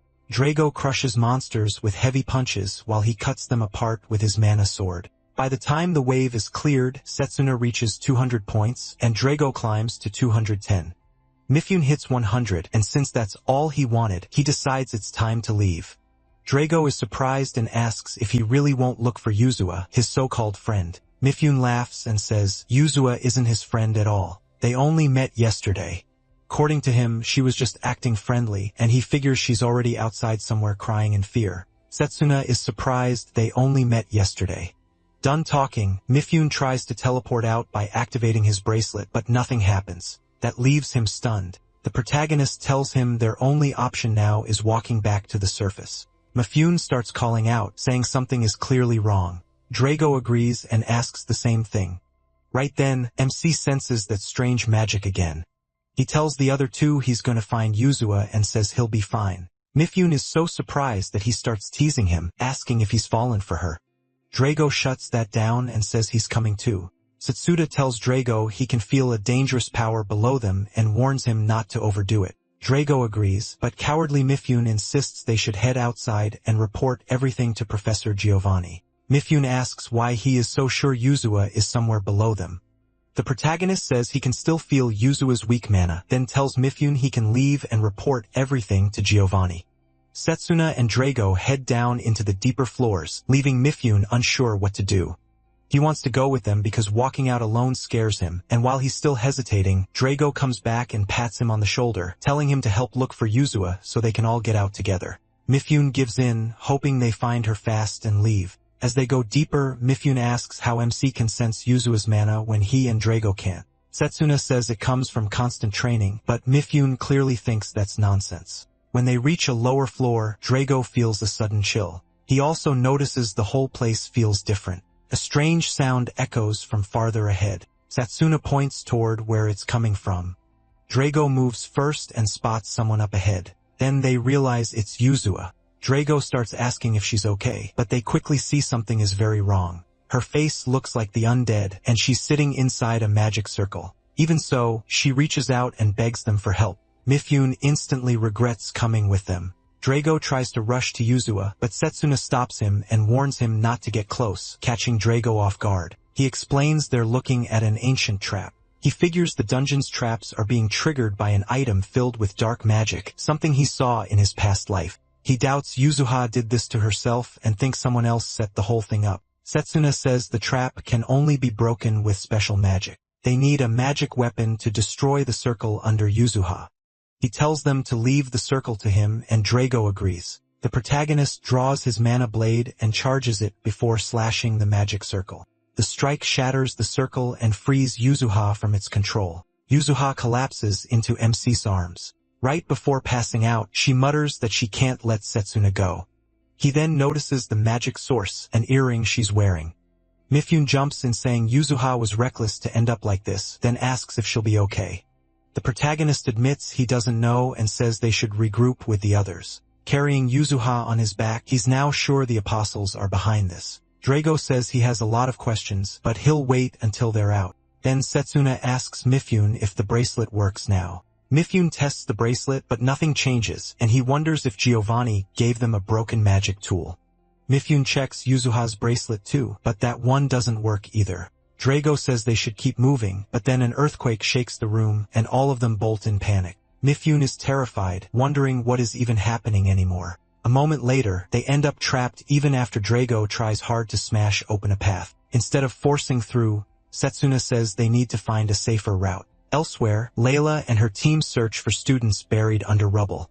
They soon find one trapped under fallen rocks and pull him free. Layla uses the healing magic in her brooch to ease his pain, and while she does, she quietly prays that Setsuna and Drago are safe. Still stuck, Drago asks if he can use charged bullet. He says he can, but it might trigger another quake. Drago says it's worth it if it clears the rubble, but the protagonist worries the air is getting thin, and soon they won't be able to breathe. To make it worse, they're already worn out from fighting monsters. Mergi says there is one way out, but it may mean going even deeper underground. Drago worries about Mifune and Yuzuha, but Setsuna says he'll handle it alone, which shocks Mifune with how sure he sounds. Mifune admits he is strong, but warns that stronger monsters live deeper down, so he thinks he should stay with them.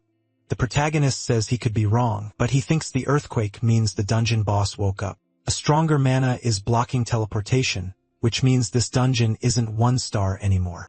Drago is amazed by how much MC knows, and the MC lets it pass, knowing his experience comes from exploring dungeons in the past. Mifune asks if Drago will stay behind with them, and after hearing yes, he tells Setsuna to mark his path in case things go bad. He agrees and promises he'll save them.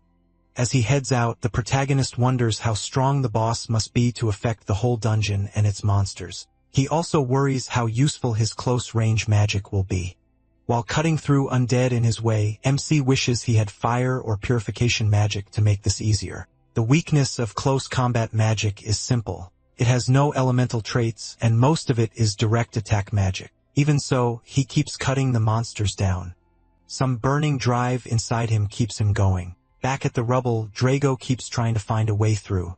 Mifune finally admits close combat magic is amazing and confesses he's been cheating while Setsuna and Drago outclassed him the whole time.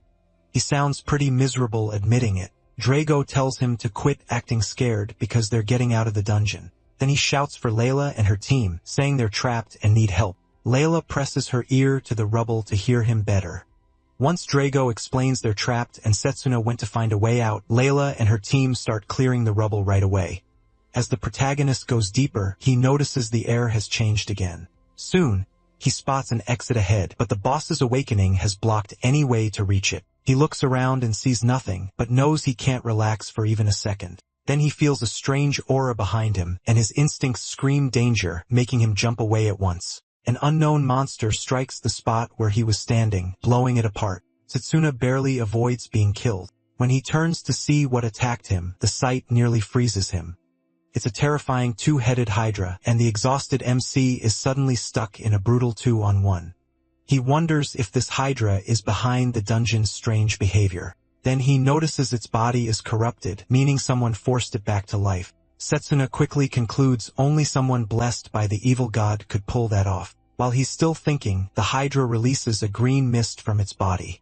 He doesn't know exactly what it is, but he knows he can't get caught in it, so he jumps back. At the same time, he realizes the only way out is to defeat the Hydra. With that in mind, the protagonist holds his breath and prepares to fight. He jumps into the air and charges straight at one of the heads. He lands a solid hit, and the monster gets furious. It lashes out wildly, but Setsuna dodges every strike. Still holding his breath, he circles around to its back. MC remembers fighting Hydras in his past life, and he knows they won't die unless the heads are fully destroyed. That means he has to take the heads down one by one. But his earlier strike failed because the skull was too thick, so he changes his target. This time, he aims for a weak point, the neck, and he manages to slice off one head, but the remaining head almost melts him with a liquid attack. His cape gets torn apart, but he escapes alive. Setsuna is grateful the corrosive attack didn't hit him directly, or he'd be dead. Then, as if things weren't bad enough, he watches the severed head grow back. He realizes the Hydra can regenerate because of the undead power keeping it going. That leaves only one answer. He has to cut off both heads at the same time. Setsuna knows this fight would be far easier if he could use long-range magic, so he decides his only shot may be the secret move he still has up his sleeve. In a flashback, Lionel finds him trying to make 2 mana swords, but he's struggling to control them. Lionel still praises him for already surpassing his peers, then realizes the protagonist's body can't keep up with the powerful image in his mind. Lionel tells him this kind of skill normally takes a close combat mage around 20 years to learn. Right now, Setsuna's student body isn't ready for it, and his mana flow is still blocked. So before anything else, he has to learn to control mana inside his body. Hearing that, MC finally understands that close combat mages handle mana very differently from long-range mages. So he sits down and starts training that control. Back in the fight with the Hydra, he realizes this untested technique is his only shot. He decides the safest path is to make the first mana sword work properly. If he can pull off the first strike cleanly, then he can follow with the second. Setsuna leaps at the Hydra and lands a blow with the mana sword, but it still isn't enough. He realizes the attack needs more power. He tries to steady his landing, but the Hydra catches him off guard with a tail strike. Even so, Setsuna manages to land on his feet, then he goes for one more attempt. While he's still putting the attack together, the Hydra fires corrosive liquid at him. The protagonist barely avoids it with a burst of speed, burning through even more mana. Soon, he feels something weighing on his body and assumes the poison is affecting him. That makes it clear he has to end this fast. He charges the Hydra knowing he only has one chance. Holding his breath, he stays focused and draws the monster along. The Hydra rushes after him. Then, with total focus, he finally forms 2 mana swords at once. Before the Hydra can react, Setsuna cuts off both heads. A huge bloody blast erupts behind him. MC is relieved that it worked. Still, he knows he's far from mastering that move. Right then, a strange man appears, clapping. He praises him for beating his creation despite being a close combat mage, and says he finally understands how he defeated Leo. As the man comes closer, the protagonist gets a better look at him and realizes it's Professor Giovanni. MC shows no fear, which only impresses Giovanni more. He says he isn't shocked. He always stays ready for the unexpected. Giovanni praises how sharp he is. Then Setsuna says he has 2 questions. He asks if Giovanni is an apostle and why he's doing all this. Giovanni pauses and says the protagonist's performance in the tournament caught his eye.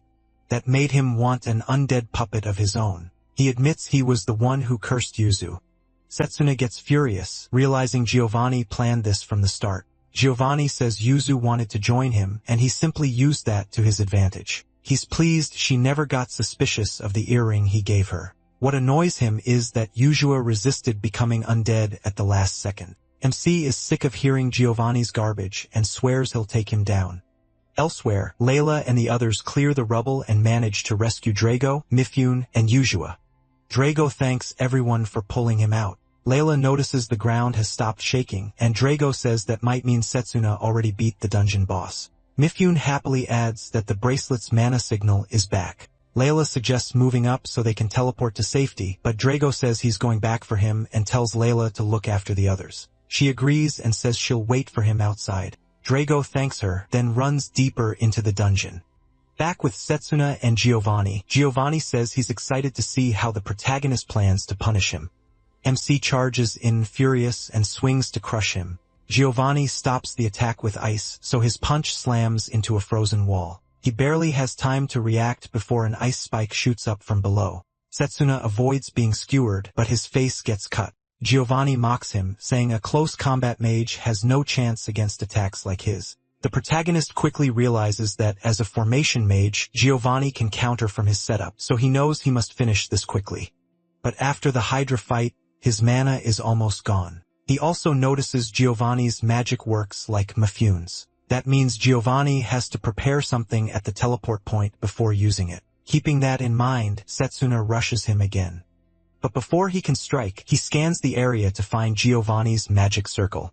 He's too late. An ice shard pierces his shoulder. The pain makes him cry out. MC drops to his knees, and Giovanni tells him to give up. But MC refuses. He won't stop until Yuzuha's curse is broken. That shocks Giovanni. He asks how he knows the curse can be undone, and why he's so desperate to save Yuzuha after she was willing to sacrifice him to become undead. Then Giovanni says he'll lift the curse on one condition. The protagonist must swear loyalty to him. He says this while grabbing the protagonist by the head. Setsuna angrily rejects him, saying he'll never serve someone like Giovanni. He swings at Giovanni's head, but the blow is blocked by ice again. This time, though, MC figures out where Giovanni will appear next. As Giovanni starts coming out of the magic circle, he is already on him. Giovanni is stunned to see the protagonist waiting there. He can't believe his magic was read so quickly. Before he can respond, Setsuna slices off his hand, but Giovanni still has more tricks. He smiles and praises MC's smart move. Then he grows the hand back, revealing that he too is undead. Giovanni says the evil god saved him when he was close to death. Now he calls himself that god's masterpiece blessed with immortality. He goes on about how humans are weak because they age and die, so his goal is to turn everyone into undead. Grinning at Setsuna, Giovanni reminds him he's out of strength and tells him to surrender while he still can. He knows he's right. He's starting to black out, but he still searches for a way to win first. Then he senses a familiar mana signature. A smile appears on his face. Help has arrived. Setsuna stays still, and Giovanni activates the circle beneath him to begin the ritual. The moment he starts focusing on it, Drago appears behind him and hurls a rock. It flies so fast it tears through Giovanni's mouth and part of his head. The protagonist follows with an uppercut, but Giovanni's body turns to ice again, letting him escape to another magic circle. Drago rushes over and asks if MC is okay, and MC thanks him for arriving just in time. Drago worries about his injuries, but he says he's still able to fight. Then he asks about the others. Drago explains that Layla saved their seniors and that they're already escaping the dungeon. The protagonist smiles, glad Layla has become someone reliable. Giovanni emerges from another magic circle, furious that Drago ruined his ritual. Drago is shocked to see him, and Setsuna explains that Giovanni is the one behind everything. Hearing that, Drago gets angry and says he'll punish the traitor in their academy. MC explains Giovanni's trick. He turns his body into ice when attacked, then counters right away. He warns Drago to dodge instantly and adds that Giovanni can teleport but not non-stop. So the plan is simple. Drago forces Giovanni to teleport while he waits at the destination. Since Giovanni's regeneration is slowing down, he believes they can finish him there. With the plan set, Drago rushes Giovanni. Just like expected, Giovanni turns to ice and jumps to the next teleport point, but Setsuna is already waiting, not caring even if the cold damages him. He drives a mana-coated right punch into Giovanni, then follows with a left that tears through Giovanni's body as he screams. Giovanni is blasted into a wall, with most of his upper body destroyed by Setsuna's rage-fueled attack. After pushing himself that far, the protagonist collapses. Giovanni still isn't finished, and he pulls out an item given to him by the evil god. Using it, he starts fusing with the Hydra. As the change begins, he angrily tells them he'll make sure they know true fear as his monstrous new form towers over them. Lying there battered, Setsuna realizes that at this rate both he and Drago will die. Through his blurry vision, he spots a burning image inside Giovanni's transformed body. Then he remembers what the principal said, that spirit magic strengthens the body by merging it with a spirit. It can only happen in a completely empty state. Now that all his strength is gone, MC finally feels the emptiness the headmaster meant. He senses a spirit nearby and with his last bit of strength begs for its power to save his friends. Then a voice suddenly snaps at him to shut up and Setsuna freezes. In the next instant, he's pulled into a strange new dimension. He looks around confused. This place is nothing like the dungeon. He turns around and finds a giant creature of fire staring down at him. Setsuna wonders if this is one of the spirits the headmaster mentioned. If so, this spirit has a huge titan-like body and wild violent mana. Just being near it makes the protagonist's legs shake. Still, he forces himself to speak and tells the spirit the evil god is threatening him and his friends. If he wants to save them, he needs the spirit's power. The spirit looks down at him and coldly says not to get arrogant. Then it flares with rage, and the ground around it bursts into flames. Even from far away, Setsuna can feel how overwhelming that fire is. The spirit glares at him and asks what it would gain from helping. Before MC can react, a flaming boulder slams into him and pins him down. Stunned, he asks why the spirit is acting like this. The answer is simple. The spirit says it has no reason to grant his wish.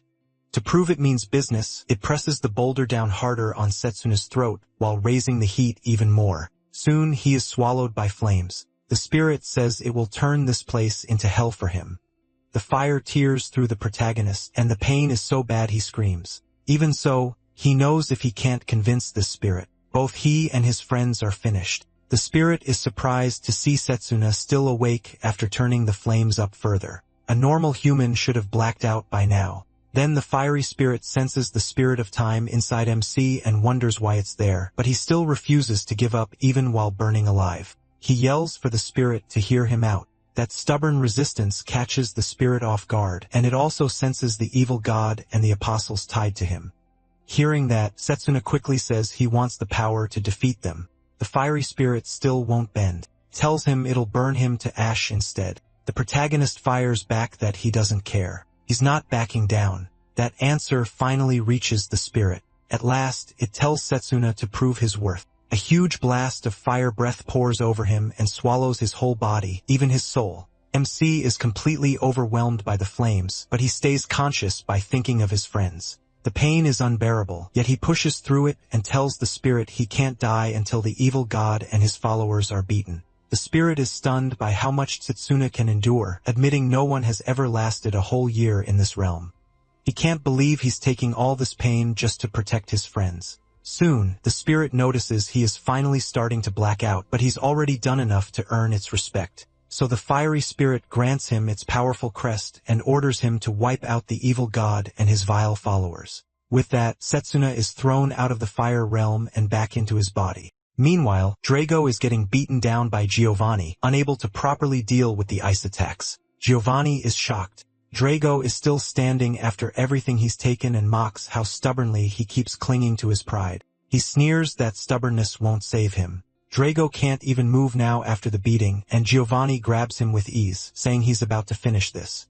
He adds that Setsuna will be next and laughs that the two friends will make fine corpses together. Then Giovanni throws Drago aside, and with Managard no longer an option, he has no way to defend himself. Drago lies there helpless, watching Giovanni get ready to kill him, and finally accepts he may die. He remembers his father telling him to protect his friends with close combat magic and hates that he might fail that wish. Giovanni unleashes a corrosive attack at him, kicking up a cloud of dust. When it clears, he expects to see Drago torn apart, but instead, there's no body at all, only the ruined ground. Giovanni starts wondering where Drago went when he suddenly feels a warm presence nearby. He turns and sees Setsuna in a blazing new form, holding Drago after saving him at the last second. The protagonist even has red hair now, a sign of his awakening. Giovanni is left stunned, unable to understand what kind of form MC just unlocked. He barely has time to think about it before Setsuna vanishes from sight. A moment later, he's already in front of Giovanni. He throws a crushing punch that blasts Giovanni into the wall. As Giovanni slams into it, he can't understand how a close combat mage is using elemental power. Then he notices something worse. Setsuna's attack didn't just hurt him, it also slowed his regeneration. That makes it clear this flame is no ordinary fire. Then Giovanni spots another crest on the protagonist's hand. He can't accept that MC now carries two magic paths in one body. For the first time, Giovanni starts trembling before his firepower. He doesn't want to admit he's actually afraid, so he reminds himself he's undead and beyond fear of death, then spits out a poison mist, bragging that no living thing can survive it.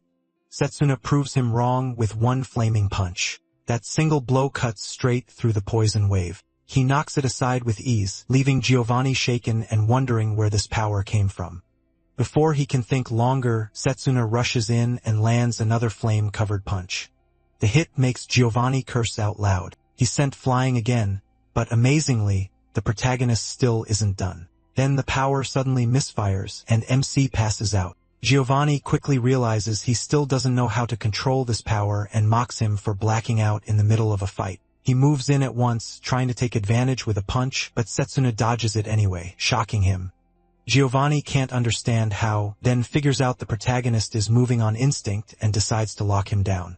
He unleashes his ice magic, and this time it lands. Ice shards pierce MC and pin him in place. Giovanni praises his power for a second, then says he's still just a child compared to real fighters. He charges in to cut off Setsuna's head and prove the undead are superior. But just before he reaches him, Giovanni suddenly sees his own arm fly away. He looks down and finds Layla standing in front of him, mana sword in hand. Layla apologizes for being late and promises nothing will happen to him again. Giovanni curses himself for focusing only on the protagonist and missing Layla's arrival, but he still thinks he can kill her fast. Layla glances back at Setsuna, confused by the changes in him, but she decides to protect him for as long as she can. At the same time, MC finds himself back in the fire dimension. The fire spirit mocks him for passing out from such weak flames, and he asks what went wrong since he thought they had already become one. Then he notices Layla has joined the fight and she's in danger. Desperate, Setsuna begs the spirit to teach him how to use this power so he can get back, but the spirit says he'll have to figure that out himself. It explains this is the first time it has ever given its power to a human, leaving the protagonist stunned. At the same time, he sees Layla struggling against Giovanni. She does everything she can to hold him off, but Giovanni is far too strong for her. He keeps striking her, then smashes her into Setsuna's frozen body. Layla coughs up blood, but she still refuses to quit. She remembers Memsi telling her that strong resolve can make her stronger. That resolve flares up now as she fights to protect her friend. But even then, she's still no match for Giovanni and gets beaten down again. Seeing that ignites something fierce inside Setsuna, the fire spirit pushes him further, teasing him about standing beside his future girlfriend. When he still gives no answer, the spirit decides to finish him itself. It unleashes an enormous wave of fire that completely engulfs him. Back in the real fight, Giovanni is still toying with Layla when he suddenly senses something change. Setsuna rises, flames wrapping around his body. He lunges at Giovanni and grabs him by the head, then unleashes the flame spirit's magic, Inferno Blaze. Fire erupts from the protagonist and floods the whole area. Setsuna pins Giovanni down with one hand as flames pour off his body.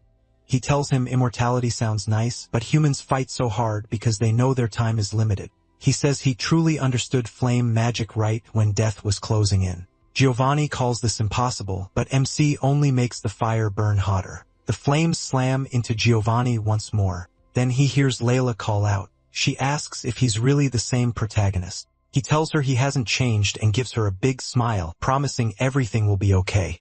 Moving over to Layla, Setsuna thanks her for protecting him while he was unconscious. He asks about her injuries, and she says she's fine, just happy he and Drago made it through. From across the room, Drago admits he never thought Layla would show up. Layla explains that their seniors already escaped with teleportation magic, but she had a bad feeling and came back to check on them.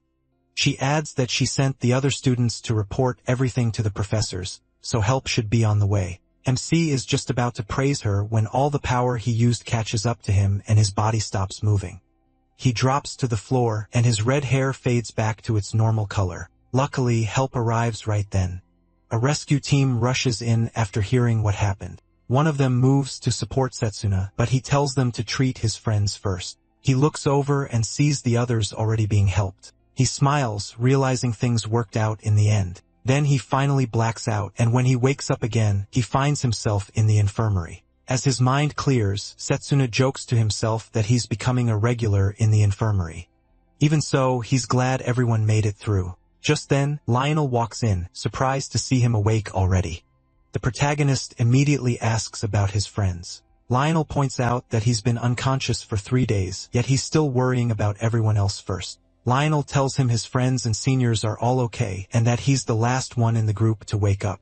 He says he heard Setsuna fought a powerful enemy, but the headmaster already took care of everything after that. MC is relieved, though he knows plenty is still being kept from them. Then Lionel says he's sorry. He doesn't get why, so Lionel explains that the headmaster told him about Leo's case. He says the principal had ordered an internal investigation since there may be more dangerous people like Leo at the school, but this latest attack delayed that plan.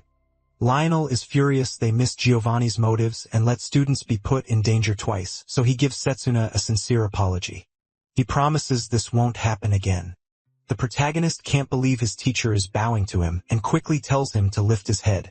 He tries to reach for Lionel, but Lionel tells him to stay calm because his body is still suffering from overusing mana. Still, Lionel assures him that his injuries were healed with recovery magic thanks to the person who rushed in to save them. That makes Setsuna wonder who helped them. A moment later, the answer walks in. It's Professor Zachary, the bald teacher. Zachary is carrying a plate of sliced apples, and he hands it to MC. Lionel smacks him on the back, reminding him he still has something to say. Takari lowers his head and apologizes for how he treated Setsuna during the orientation exam. He explains that he was once an honor student at the academy, but when people learned his only path was close combat magic, even his friends and family turned away from him. That old pain stayed with him, so he got angry seeing him choose close combat magic when he clearly had other options. But now the protagonist's team ended up with the top score in the joint training, and he himself set the highest score ever in the close combat department. The training with the kingdom's Magus battalion has been cancelled because of the incident, but Zachary is happy said Suna proved the close combat department isn't worthless. He even thanks MC for everything he did. He is stunned, since Zachary sounds like a totally different person. He also apologizes for how rude he was when they first met. After clearing the air, Zachary leaves, saying they'll see each other in class. Once he's gone, Lionel takes out a glove and says the headmaster wanted Setsuna to have it. The protagonist doesn't understand why he's being given a glove, and Lionel reminds him that the spirit crest on his other hand is something no one has ever seen before. MC asks if Lionel knows about spirit magic, and Lionel says another name for it is ancient magic. It's the power that started a huge war among mages hundreds of years ago, which is why anything tied to spirit magic is forbidden. Lionel warns him never to use it in front of others because if the Holy Church finds out, he's finished. Setsuna had heard of the magic that caused the war, but he never knew it was spirit magic. Even so, he wants to know how Lionel learned all this. Lionel admits the headmaster told him. He says the principal explained everything, even that Setsuna regressed. Lionel assures him that only the two of them and the principal know this in the whole academy. He is relieved Lionel knows too, though he can't help wondering if Lionel was really the best person to tell. Lionel then makes it clear he doesn't care what kind of life the protagonist had before. What matters is that he is a student of this academy. Hearing that, MC relaxes and thanks him. He asks about the headmaster, and Lionel says the old man will be gone for a while after finding clues about the apostles. Setsuna wants to know more, but Lionel tells him to ask the headmaster when he returns. Then Lionel leaves, telling him to rest and recover because he has something else to discuss later. That only makes the protagonist more curious about what Lionel is hiding. Left alone, MC realizes he would have died without the spirit's power. And even though Layla's faith in him helped, he worries he may not be able to use that power again. He unwraps the bandages and looks at the crest, admitting the flame's power was incredible. Suddenly, the spirit's voice tells him he's only human and shouldn't think he's strong enough to handle that power. Setsuna looks around, confused about where the voice is coming from, until the spirit appears in physical form. It lands on his head like a tame little puppy. Then the spirit hops off his head and introduces himself as Blazer. Even though Blazer looks cute in this form, Setsuna still can't forget how terrifying he looked before. Blazer rushes to the window to see how much the world has changed, and he's amazed. He blurts out that everything is huge, but the protagonist figures it only feels that way because Blazer is tiny.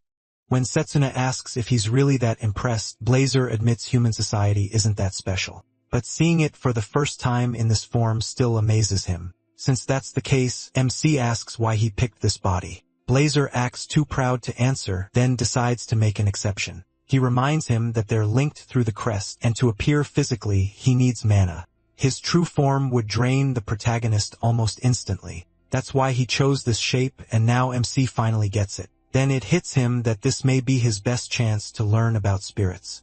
So Setsuna asks about the great magic war from centuries ago, whether Blazer took part in it, and how it ended. Blazer realizes he is being a little sneaky, but answers anyway.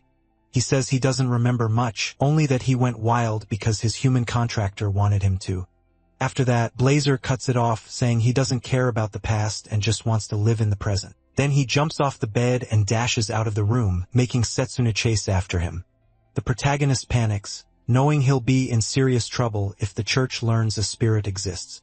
He pulls on the glove, ready to catch Blazer before that happens. Blazer tears through the school like a lost cat, with MC struggling to keep up. He darts past students, leaving them shocked at the strange little creature. Some are creeped out while others think Blazer looks cute. Setsuna finally catches up, but Blazer just mocks him for how weak his body is. Then Blazer decides to make it worse and bolts off again, leaving him no choice but to keep chasing. He keeps after Blazer, thinking this would be a lot easier if he were in top shape. Joel sees Setsuna running straight toward him and thinks he's about to get his attention, but the protagonist rushes right past, like Joel isn't even there. Joel can't believe he just got ignored by MC, and Carl gets the exact same treatment. At the same time, Cyrus watches from behind a pillar as he chases his runaway pet. A moment later, Setsuna ends up in a classroom, but Blazer is nowhere to be found. Then he realizes it is Mifyun's class, which catches him off guard. Some girls start making fun of the protagonist, but Mifyun hears them right away. He cuts them off and firmly tells them not to mock his friend. The girls are stunned that Mifyun is defending Setsuna and even calling him a friend. Mifyun explains that the school started treating MC differently after he got the top score in the joint training exercise, mostly because the other students do not know what really happened. He smiles and admits he never thought Mifyun would call him a friend. Mifyun says anyone useful is worth being his friend, and the protagonist can only laugh at how strange he is. Then Mifyun gives him an update on Yuzuha, saying she is out of danger now. Still, she has not fully recovered and is being questioned by the professors. Hearing that, Setsuna figures Giovanni probably left nothing behind, knowing how careful he is. Mifune then asks if Mifune has seen a red animal, and Mifune tells him to check the courtyard. Looking out, he spots Blazer in the courtyard just where Mifune said. He quickly thanks Mifune and runs after him again. By then, a crowd has already formed around Blazer. Some think he is a magical beast, while others guess he is just a pet. Blazer does not care at all and keeps happily playing with the flowers. From the corridor, Setsuna calls out Blazer's name. That shout catches Akhtar's attention. From the way the protagonist calls to him, Akhtar quickly realizes the creature belongs to the protagonist. Wanting to punish MC, he decides to go after the pet instead. Pretending he is protecting the students from a magical beast, Akhtar attacks Blazer with ice magic. Blazer watches the ice shards rush at him, then he spits a small burst of fire and wipes them out completely. Akhtar is left frozen in shock, then Blazer gives him a creepy smile and asks if he really just attacked him, which nearly scares Akhtar to death. Blazer decides to teach Akhtar a lesson and breathes fire at him, burning him a little. Akhtar cries out and runs off before he gets hurt. Even worse, Setsuna sees it all from above and is just glad Blazer is safe. Then another thought hits him. If Blazer can still use his powers in this form, the other students could be in real danger. The students who saw what happened grow even more curious about Blazer. But the moment Blazer seems ready to lump them in with Akhtar, they quickly back away. Setsuna is still up on the balcony when Layla arrives. He worries she might be in danger and tries to run to her, but the pain in his legs stops him. Now Layla stands right in front of Blazer while Blazer stays alert after being attacked by Akhtar. Then Layla senses something familiar from him. She steps closer and asks if he was the one who helped Setsuna in the dungeon. Kind as ever, Layla goes down on her knees and bows, thanking Blazer for saving her friend. Blazer is clearly pleased by her attitude and praises her for it. Setsuna is shocked to see Blazer calm down so fast and stop acting hostile. Layla then takes one of the fruits from her basket, the one she meant to give the protagonist, and offers it to Blazer. He gladly takes it. The second he bites into it, his eyes light up from how good it tastes. MC cannot believe Blazer was won over that easily. Later, Blazer joins him and his friends in the dining hall, sitting on Layla's lap while eating everything in front of him. Drago is amazed by his appetite and asks him what kind of animal he is. Setsuna nervously calls him a magical beast. He keeps Blazer's true nature secret since that could put him in danger if the church ever finds out. At least, Blazer is no longer acting aggressive toward the other students. The protagonist thanks Layla for helping, and she says she only did what she could since Blazer had been surrounded by so many people. Blazer also notices the students staring and gossiping, but since that is all they are doing, he lets it slide. Setsuna is relieved that everyone just thinks Blazer is some rare animal. Blazer tells Layla that if she keeps bringing him gifts, he might let her become his subordinate. Luckily, MC is the only one who can hear Blazer speak. After that, he thanks Layla and Drago for saving him in the dungeon. Layla says that is what friends do, and Drago agrees. Then Drago pulls a letter from his pocket, sent by his parents. They heard his team came in first in the joint training exercise, and they are really proud of him. Setsuna is happy to hear that. Then Layla says she is still worried about who Giovanni really is. The protagonist agrees. He does not know everything yet, but he thinks they may get a clue after Yuzuha's questioning is over. At first, MC thought Giovanni was an apostle, but the only real power he showed was merging with the Hydra, which feels too weak for someone like that. Then Drago asks what power Setsuna used in the dungeon since it clearly was not close combat magic. Layla answers first and says the power came from Blazer. Blazer is impressed that Layla noticed that much. While she pets him and he rolls around on her lap, he realizes she has completely tamed him. The group is enjoying themselves when Cyrus suddenly appears and calls for the protagonist. The other students immediately wonder why Cyrus came. Seeing their faces, Cyrus can tell no one wants him there. Still shameless as ever, he asks Setsuna where Blazer came from. Cyrus says he has never seen a magical beast like this before, and even suggests it might be a forbidden one. MC already knows this will go badly if Cyrus keeps pushing those accusations. Cyrus steps right up to him and reminds him that pets are supposed to be registered with the academy. The second Blazer hears himself called a pet, he gets furious. Cyrus warns that if Setsuna cannot explain Blazer's origin, he will have to get rid of him. Just as Blazer is about to snap, Sakari walks into the dining hall. He steps in and says he was the one who got Blazer's registration form, but he misplaced it. Sakari bows to Cyrus and apologizes for the mistake, leaving the protagonist shocked that he is helping. Cyrus takes the chance to insult him, saying a former top student has turned into trash. Sakari does not react and keeps playing the fool if it means getting Cyrus off Setsuna's back. Then Drago rises from his seat and Cyrus thinks he is about to do something reckless. Instead, Drago runs over to thank Zachary. He says Zachary is the reason their team won the joint training exercise. Setsuna and Layla join in thanking Zachary too. Their kindness moves Zachary to tears, but Cyrus cuts back in, claiming they are all putting on an act. Even so, the rest of the students in the hall start speaking up, saying the close combat department now ranks above the long-range magic department. They mock Cyrus for acting superior when his department is no longer number one. Forced to back down, Cyrus leaves the hall but tells Zachary to turn in the registration form first thing tomorrow. Setsuna is relieved it ended there because one more minute and Blazer would have exploded. He thanks Zachary for stepping in even without knowing the full story. Sakari tells him there is no need. He trusts MC had a reason to bring the magical beast into the school. Layla and Drago smile and call him the kind of professor others should learn from. Blazer, though, is not impressed in the slightest. Later that day, Setsuna is in the schoolyard when a phantom beast delivers a letter to him. It is from the headmaster, congratulating him for gaining spirit magic. The headmaster says he is worried the protagonist may not be able to control that power. He wants to guide him himself, but he will be away for a while. So he arranged for someone else to teach him instead, which surprises MC since he did not know that was even possible. The letter adds that Lionel will introduce him to this person. As soon as Setsuna finishes reading, the letter destroys itself. Elsewhere, the old woman the headmaster chose to train him is furious that he exposed her identity. Angry, she says she will personally crush Setsuna if he turns out to be some useless kid. Somewhere else, the headmaster calls an emergency meeting with the other magic elders. They do not want to believe an evil god is involved since there is no proof. The headmaster admits the enemy left no evidence at all and says that is exactly why he came to ask for their help. Even after hearing him out, the council members think he has lost his mind. One of them even suggests he might have amnesia. After stepping out of the meeting, the headmaster finds Lionel waiting for him.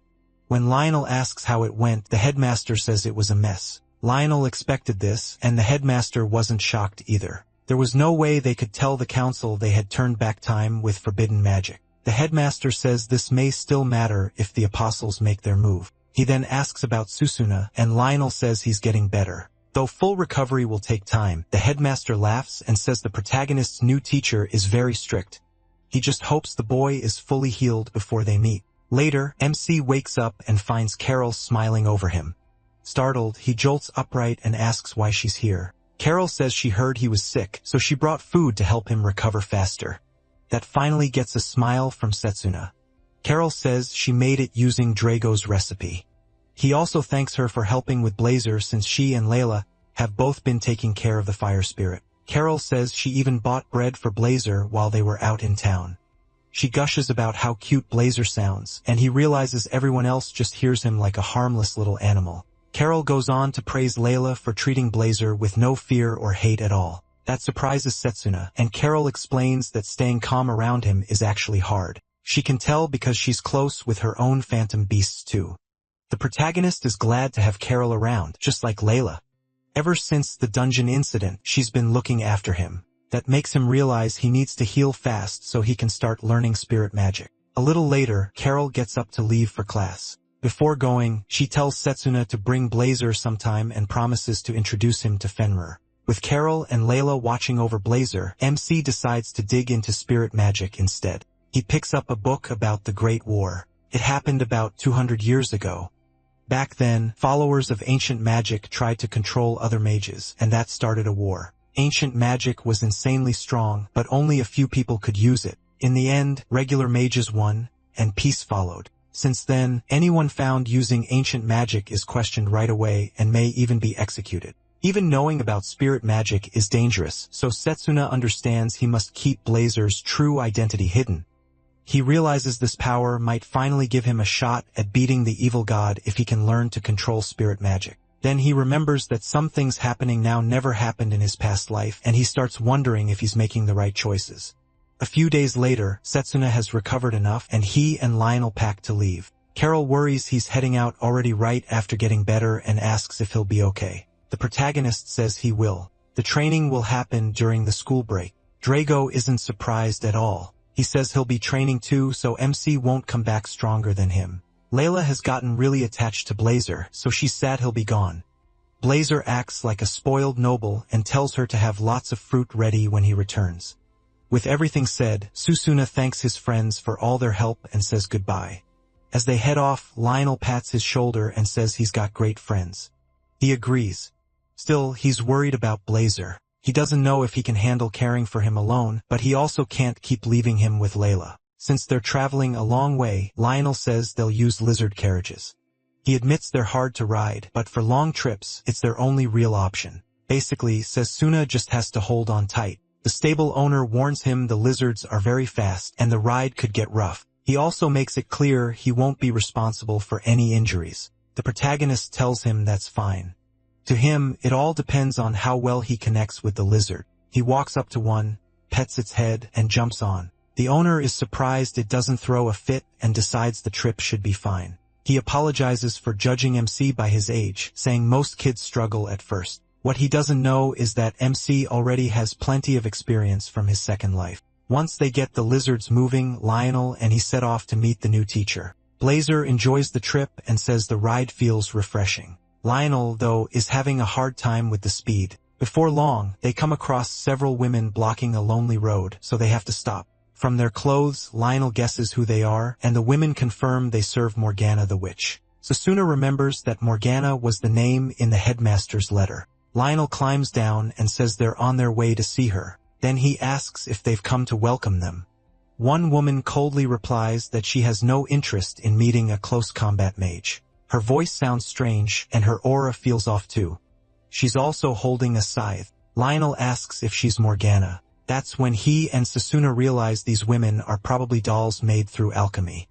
Morgana is speaking through them, and she's clearly unhappy that a magic spirit chose the protagonist. She says that if he's really chosen, he can prove it by beating the girls. Without any warning, the dolls fire a huge blast of power from their weapons, forcing Susuna to draw his mana blade and cut through part of the attack. Lionel sends the lizards away so they won't get caught in the fight. He blocks some of the blasts too, and MC realizes Morgana must be incredibly strong if even her dolls carry this much magic. Morgana quickly sounds disappointed by Susuna's performance and repeats that she doesn't want a close combat mage. Hearing that, Linnell decides to get serious. He forms a huge mana blade, ready to show Morgana why she shouldn't look down on close combat fighters. He steels himself too. He's determined to prove he's not worthless. The dolls keep firing magic shots at them, but Lionel tells Susuna not to retreat. He says he'll handle the incoming blast. With a single swing, Lionel cuts the energy ball apart. The protagonist is stunned by how much power Lionel can pour into one mana blade. Now the path to the three dolls is open. Both sides rush in, and Susuna notices the lead doll is using a lightning-charged scythe. He barely avoids getting his head taken off and jumps back. The other dolls follow up with ranged attacks, pushing both of them even farther back. Lionel warns Susuna to be careful. Even a small touch from that lightning will shock him. They barely keep up as the lead doll drives her weapon into the ground, releasing a heavy burst of energy that forces them on defense. Through the doll, Morgana mocks them, saying elemental attacks are too much for them because that branch of magic is rare. Susuna knows she's right about one thing. Elemental magic is a nightmare for close combat mages because touching it hurts them directly. Other mage types would have an easier time since their mana works at a distance. Morgana then sends golems at them too, still mocking them for struggling against mere dolls, and MC decides to prove close combat magic hasn't shown its true peak yet. He bursts toward one doll at blinding speed, and before she can react, he lands a hit. Lionel goes after another doll and drops her with a crushing punch. Soon, Setsuna is facing the scythe doll again, and he quickly thinks of the best weapon for this fight. He forms a hook-shaped mana sword and leaps at her. Using it, he catches onto a tree and swings clear, making her attack miss. Once she's open, Setsuna kicks her in the head. The doll pulls back at once, realizing he started using the terrain to his advantage. While Lionel is pounding one of the dolls, he warns him that the scythe user is charging straight at him. She slips into Lionel's blind spot and thrusts from behind. It looks like a sure hit, but Lionel avoids it at the last second, leaving only dust behind. Then the three dolls join together, holding hands so Setsuna and Lionel can't find an opening. They unleash a strong water spell and taunt the two, asking how they plan to break it. The protagonist isn't sure what to do. If it were just close range, Charge Bullet would have worked. Right then, Blazer walks up to him and says his power can smash the spell, though if they're not careful, it could burn down the whole forest. He activates it right away. The crest on Setsuna's hand lights up and fire wraps around his body. Blazer is impressed that MC stays conscious. Then he says he'll raise the flames even more and burn the dolls along with their stupid magic, and he does exactly that. But the flames are too much for his body. He cries out in pain and tells Blazer to ease off. Blazer is shocked that Setsuna is pulling back and asks if he even wants to beat the dolls. The protagonist says he does, but reminds him this is a test. Morgana is clearly trying to measure his true strength. Hearing that, Blazer backs off. To their surprise, Morgana orders the dolls to stop fighting and takes Setsuna and Lionel to her house. Both of them are confused by the sudden change. The dolls even apologize for attacking them. Soon, they arrive at Morgana's small hut deep in the forest. Her first question is why MC didn't use spirit magic when he was cornered. She points out that fire would have broken the water barrier much better than close combat magic. His choice to hold back makes Morgana very curious. Setsuna explains that he kept the fire magic hidden because he still doesn't know who his enemies are. On top of that, it could have set the whole forest ablaze, and he doesn't want to destroy nature. Morgana calls him too soft, but she also praises him for not forcing out power he still can't control. Because of that, she says she'll teach him how to control his fire spirit magic. Setsuna bows and thanks the old woman for helping him. Blazer, though, nearly laughs himself sick. He thinks someone as weak as the protagonist could never control him. Morgana hears that and says she doesn't see a mighty spirit at all, just a cute little animal that instantly sets Blazer off, and he decides to reveal his true form. In anger, he takes over MC's mana and burns through it, causing intense pain as he tries to prove Morgana shouldn't look down on him. Setsuna panics, knowing he can't stop the power if it goes wild. Morgana makes it clear she has no plan to let the fire spirit burn everything down.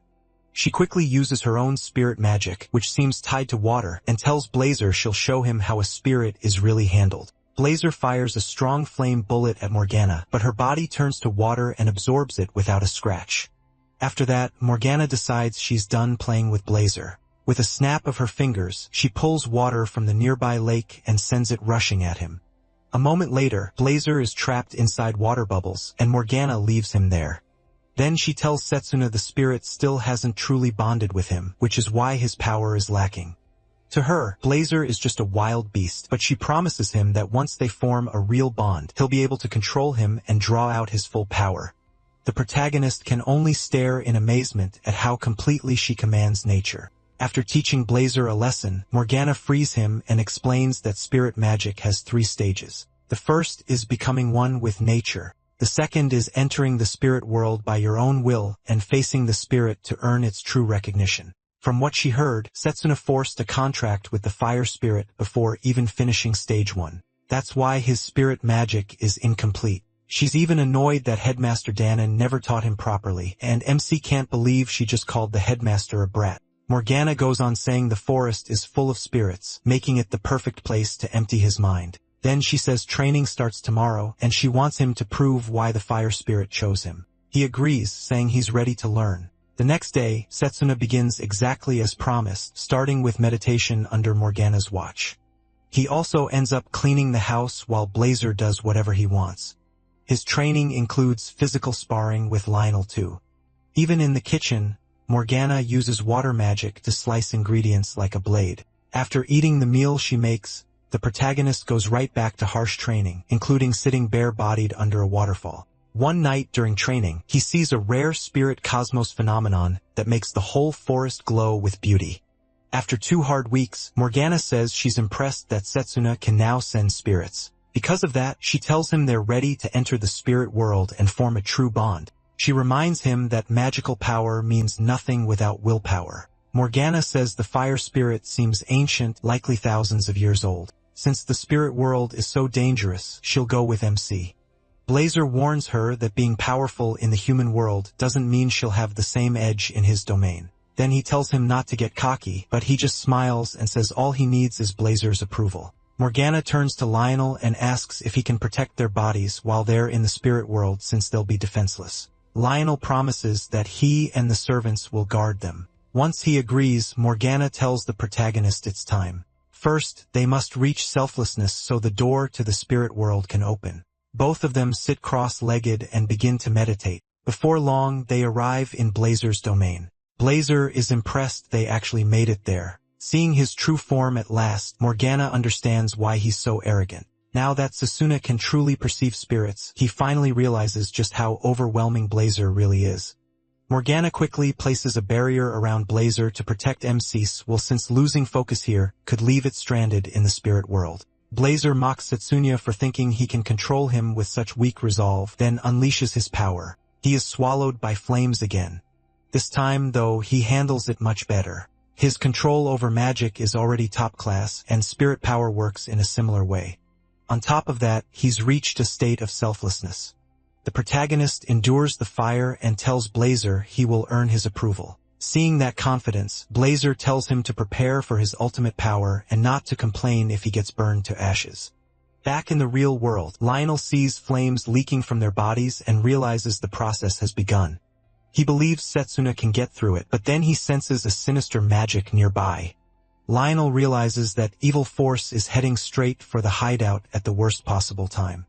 With Morgana and MC helpless, he immediately gets ready to fight whatever is coming for them. A moment later, that dark presence steps into the room, and it turns out to be Leo. Leo was surprised to find Lionel and Setsuna in the hut. Even with Leo's evil aura, Lionel doesn't show a hint of fear. Then things get even worse when Juggin walks in too. Now Lionel has 2 enemies to face, and Juggin is eager to grab Setsuna and Morgana. Leo smirks and tells Jagan to take Morgana while he handles him himself since they used to be old friends. From Jagan's overwhelming aura, Lionel realizes he's an apostle too. He tells them they picked the wrong time because he's a teacher and he won't run. Leo smugly says he can leave if he wants since they're not after him, but that only makes Lionel angry. He draws his massive mana blade and charges at Leo, determined to show that academy teachers are no cowards. Back in the spirit world, Blazer starts messing with Setsuna's mind, trying to make him slip, but the protagonist stays calm and refuses to get dragged around by the annoying spirit. He steals his heart and pushes on until he notices worry on Morgana's face and asks what's wrong. She tells him something serious is happening in the real world. An evil force has entered the forest, and her servants have already been taken down. Hearing that, Setsuna quickly guesses it might be the apostles. He decides to face Blazer alone. Morgana hesitates because her barrier is the only thing protecting his will. She warns that if he fails, he may not make it back to the real world. MC says he doesn't care. This is a trial he has to overcome on his own, and he begs Morgana to help Lionel and the servants. So Morgana decides to leave, but not before telling him to come back. She refuses to let her teaching go to waste. Once Morgana is gone, Setsuna has to stand before Blazer alone. Blazer asks why he wants power that's far beyond his reach. He pauses before answering, then says that in his past life he lost everything. The moment he says that, Blazer glimpses his memories and sees the terrible destruction. Setsuna explains that the apostles manipulated the army, which led to its collapse. Because of that, he lost everyone important to him. That regret awakened the spirit of time and sent him back 10 years. Filled with resolve, the protagonist tells Blazer he won't let anyone take away what he cares about again. After hearing him out, Blazer calls Setsuna's reason small, but he respects that he's facing his fear head-on. So Blazer says MC has earned the right to face his trial. Still, he warns him he isn't asking for just a piece of Blazer's power, but all of it. Because of that, this won't be another test of how long he can last. Blazer shrinks down so they can settle it with a clash of wills. Setsuna doesn't hesitate to accept. He charges in first. Back in the real world, Linnell is struggling to hold off both apostles. Even Vidrick admits Linnell is pretty good for a human. Then the last surviving doll hits Vidrick with alchemy magic, and that only makes him furious. Dark energy bursts out of his body as he destroys the servant in a rage. He follows with a huge blast that blows Linnell and the servant out of the house. Linnell is shocked that Vidrak keeps getting stronger even while burning so much mana. With Linnell forced outside, Leo decides it's the perfect moment to go after Morgana. He fires an energy blast straight at her, but just before it lands, the attack gets swallowed by water. Morgana returned to her body just in time to block it, and she scolds the apostles for breaking into her home. Leo is annoyed that Morgana woke up at the worst time. Morgana decides to teach him a lesson. Linnell also gets back inside and slams Vidrak with his sword. Morgana fires a volley of water bullets at Leo, but they vanish on contact. It's her first time seeing magic nullification, and it leaves her stunned. Leo mocks them, saying this so-called spirit magic is pathetically weak. Then he senses Linnell behind him and barely avoids being cut down. Leo tells Vidrak to keep Lionel busy while he handles the old woman. Vidrak answers with an angry roar. Before he can move, Lionel punches Leo out of the house. That makes Morgana realize something. Leo can erase magic, so he shouldn't have needed to dodge. But Linnell still managed to hit him. Now she starts wondering if there's a condition to his power. Maybe close-range magic can hit before he has time to erase it. Meanwhile, Linnell keeps fighting Vidrak while Morgana works through the idea. Then she attacks Leo herself, using water from below to catch him off guard. Leo notices and laughs, saying that trick won't work. The water closes in, but his nullification wipes it out again. Since that fails, Morgana goes for her trump card. She unleashes a huge mass of water, planning to drown Leo in it. Leo senses the danger and admits this move really has him cornered. Morgana admits his power is absurd, but she believes even he can't handle that much water. She plans to wipe out both Leo and Vidrak at once. Leo puts on his usual scared act, then bursts out a wave of dark energy and destroys the entire attack. Smiling, he tells Morgana he's trained for a moment like this. Morgana can't believe he's using long-range magic techniques with his nullification. Now he finally has her cornered, and Linnell has fallen to Vidrak too. Leo moves in to strike Morgana, but Setsuna suddenly appears and smashes a flaming punch into his face, sending him flying through the forest. Morgana smiles when he shows up, proof that he beat the flame spirit. Lionel can tell Setsuna's control over fire is so sharp that the forest isn't burning. Vidrak turns to the protagonist and says he's nothing like Leo, who's still just a rookie. The instant Blazer senses the apostles, he says he wants to burn them alive. MC knows Blazer is fired up but warns him not to get careless. Vidrak and Leo are dangerous. Blazer scoffs at that, saying he shouldn't play humble after winning their fight. A few minutes earlier, in the spirit world, Setsuna and Blazer are trading punch after punch. Blazer lands heavy blows, but the protagonist gives them right back. MC even makes Blazer bleed, forcing him to admit his willpower is incredible. Then Blazer notices Setsuna is smiling and asks what's so funny. He answers with total confidence he's going to win. Even with his face wrecked by Blazer's punches, the protagonist refuses to quit. Blazer rushes him and says a weak human is way too sure of himself. Setsuna answers that it isn't confidence, it's certainty.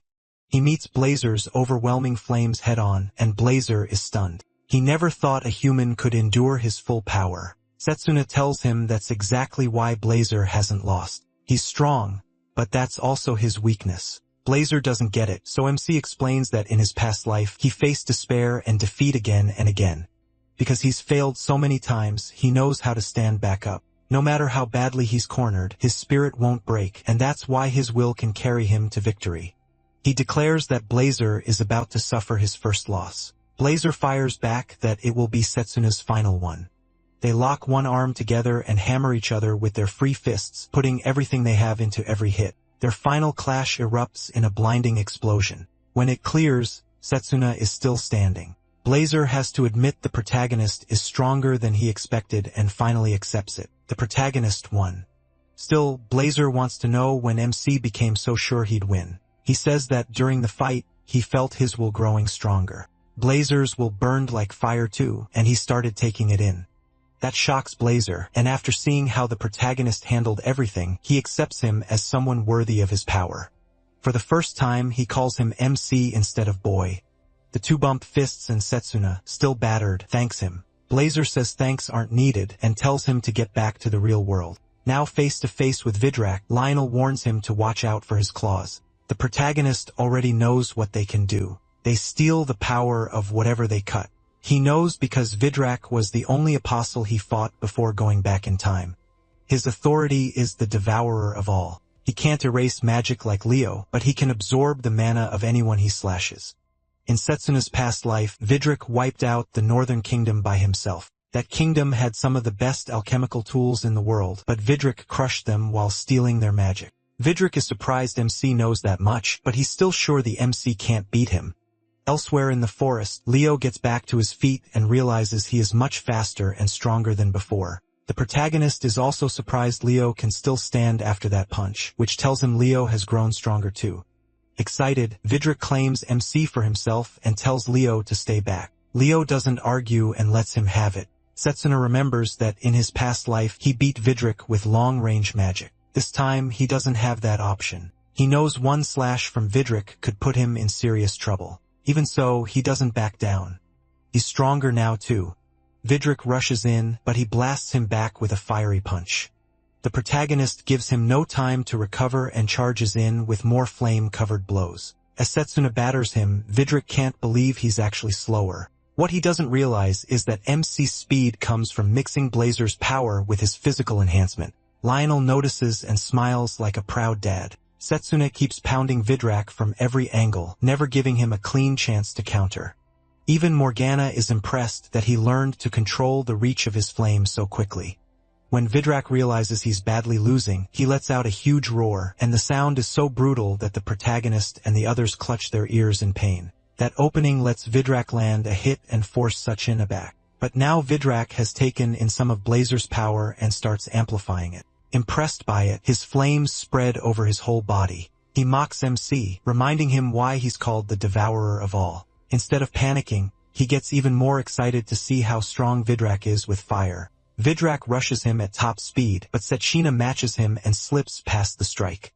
Vidrak keeps rampaging, tearing through everything around him, yet the protagonist avoids every attack. Then Vidrak realizes his body is burning, so he charges toward Morgana to steal her water power. But suddenly, his body won't move. That's when he realizes he can't fully devour spirit magic. Setsuna mocks him. Sure, he can absorb it, but that means nothing if he can't actually use it right. The spirit fire doesn't obey Juggin. It's eating him alive. MC tells him he was never strong enough to truly handle spirit magic. Writhing in pain, Juggin asks if MC let him get hit on purpose. Panicked, Juggin turns to Leo and begs him to erase the flames burning through his body. Leo can't believe it. A moment ago, Juggin told him to stay out of it, and now he wants help. Juggin just yells at him to do it. To shut him up, Leo finally agrees. Leo fires a long-ranged spell at Juggin, but instead of nullifying the flames, he uses destructive magic. Jugun is stunned. The attack tears through Jugun's body and keeps going straight into Morgana. Caught off guard, she loses half her body the instant it hits. Seeing his mentor nearly burned away, Sechina screams in horror. Jugun accuses Leo of betraying them, but Leo coldly says he only put the mission first. Jugun's nose had helped them find Morgana, and now Leo figures his job is finished. Refusing to die alone, Jugun decides to take everyone nearby with him. Right before he can blow himself up, Sechina rushes in and forms a sword from spirit flames. One slash is enough to cut Jagon down. All that remains is a black gemstone. Once Jagon is dealt with, he turns and sees that Leo has escaped again. Just like before, he tries to track him but can't sense his mana at all. Instead, Setsuna runs to Morgana's remains. He tries to lift her up and begs her to hold on until they can treat her. Morgana only smiles, then tells him there's no saving her. Leo hit her with disintegration magic. Sechina still doesn't want to accept it, but Lionel stops him and tells him not to force the impossible. Morgana tells the protagonist he should be proud. He's a close-range mage acknowledged by the flame spirit. Then she says there's something she needs to leave with him. She gives him a pendant and explains that her spirit, Witternia, is inside it. It will help him connect with the water spirit, so she chooses to pass it on to him. Sechina still refuses to believe she's dying and insists there has to be a way to save her. But before he can finish, Morgana dies in his arms. Broken, MC lays her down gently. Then he asks Lionel what the point of getting stronger is if he still can't protect the people close to him. Lionel pauses before answering. He says life is uncertain and no one can control everything. No matter how strong Setsuna gets, he'll never be perfect, and that's only because he's human. What matters, Lionel says, is never giving up even when things feel hopeless. More than anyone, he believes he should understand that. The protagonist is crying hard when Morgana's servant suddenly appears. She smacks him on the head and says he got fooled. MC has no idea what she means. Then comes the real shock. The servant says she's the real Morgana, and Setsuna is completely stunned. She explains that the old woman was only an alchemical doll, just like the other servants. The difference is that Morgana placed part of her soul inside that one, letting it feel emotions and use her power too. Even Lionel can't believe the Morgana they knew was just a stand-in. The real Morgana smiles and proudly calls the decoy her greatest work. Setsuna still finds it hard to believe a doll that lifelike is insane. He also points out that Morgana looked the same in the spirit realm, and she explains that appearances can change there. When she notices Lionel still doubts her, Morgana removes her headwear and shows her long ears. She's an elf. Because of that bloodline, she can live far longer than humans. Then she asks them to guess her age. Neither of them can even come close, so Morgana reveals she's over 300 years old. He is shocked. At the same time, he realizes that means she lived through the Great Magic War. The moment he brings it up, Morgana sees his interest. She says she can tell him about it, but there's a price. Setsuna instantly offers money, only for Morgana to cut him off and admit she was kidding. Since this place isn't safe, she suggests they move to the lake and talk there about the erased history of the Great Magic War. They head to the lake where Morgana suddenly starts acting like a playful kid. The two guys can only wonder how she switches moods so fast. After tossing stones into the water, she decides it's finally time to explain the Great War. First, Morgana reminds them the world has many races: dwarves, elves, beastmen, and more. Of them all, elves are the closest thing to a mortal. Because elves live close to nature, they often interact with spirits. That's why they learn to use spirit magic. Long ago, humans worshipped both spirits and elves, but some let that worship go to their heads. One elf in particular took advantage of a king who trusted him completely. That elf taught spirit magic to his followers and used them to start a war meant to conquer the world. That was the real cause of the Great War. After a brutal battle, the side that worshipped elves and spirits lost, and ever since then, elves have been hunted and hated. Even the term ancient magic was made to hide the truth that magic once involved dealing with spirits. After hearing all this, Linnell asks if she still feels angry about what humans did to the elves. Morgana admits she used to hate humans, but not anymore. She still keeps her distance, though. Morgana knows some humans still want elves wiped out even now. That's why she used a body double to hide who she really was. Setsuna then asks why she chose to reveal herself to them. Her answer is simple. The headmaster trusts them, and the protagonist has also shown he deserves that trust. Then Morgana teases him, saying his crying was what made her reveal the truth. Setsuna quickly denies crying and looks to Lionel for support, but Lionel is too busy laughing at him. Once the story is over, MC and Lionel help clean up Morgana's place before getting ready to leave. Morgana thanks them for the help, and he thanks her back, saying he's glad they met. Lionel asks what she plans to do next, and Morgana says she has to move since her hideout was exposed. She doubts they'll ever meet again, and that hits Setsuna hard. He asks her to help them again if humanity is ever in danger. Then he bows his head as he makes the request. That alone is enough to move Morgana. She tells Setsuna that when the time comes, he should ask the headmaster since they still trade letters sometimes. Happy to hear that, he thanks her. But Blazer still holds a grudge, so he pops out of the crest to threaten Morgana. He warns that next time they meet, he'll burn her to ash. Morgana immediately scares him back with a little water magic.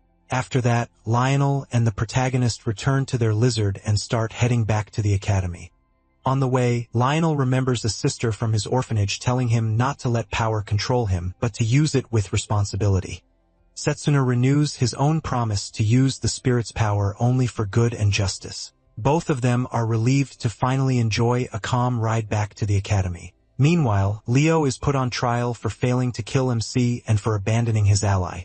He defends himself by saying he did kill Morgana, but Santanakia asks if he actually confirmed the witch's death. Leo admits he didn't, though he insists no one could survive a hit like that. That answer enrages Santanakia. A terrifying aura pours off him as he reminds Leo that he was ordered to make sure she was dead. The pressure nearly crushes Leo's bones until the 8th apostle Tsukiyomi steps in. She says Leo should have at least brought back Jugin's body since she could have turned him into an undead servant. Leo then complains that no one told him Setsuna knew about Jugin's power, but Santanakia cuts him off and says failure has no excuse.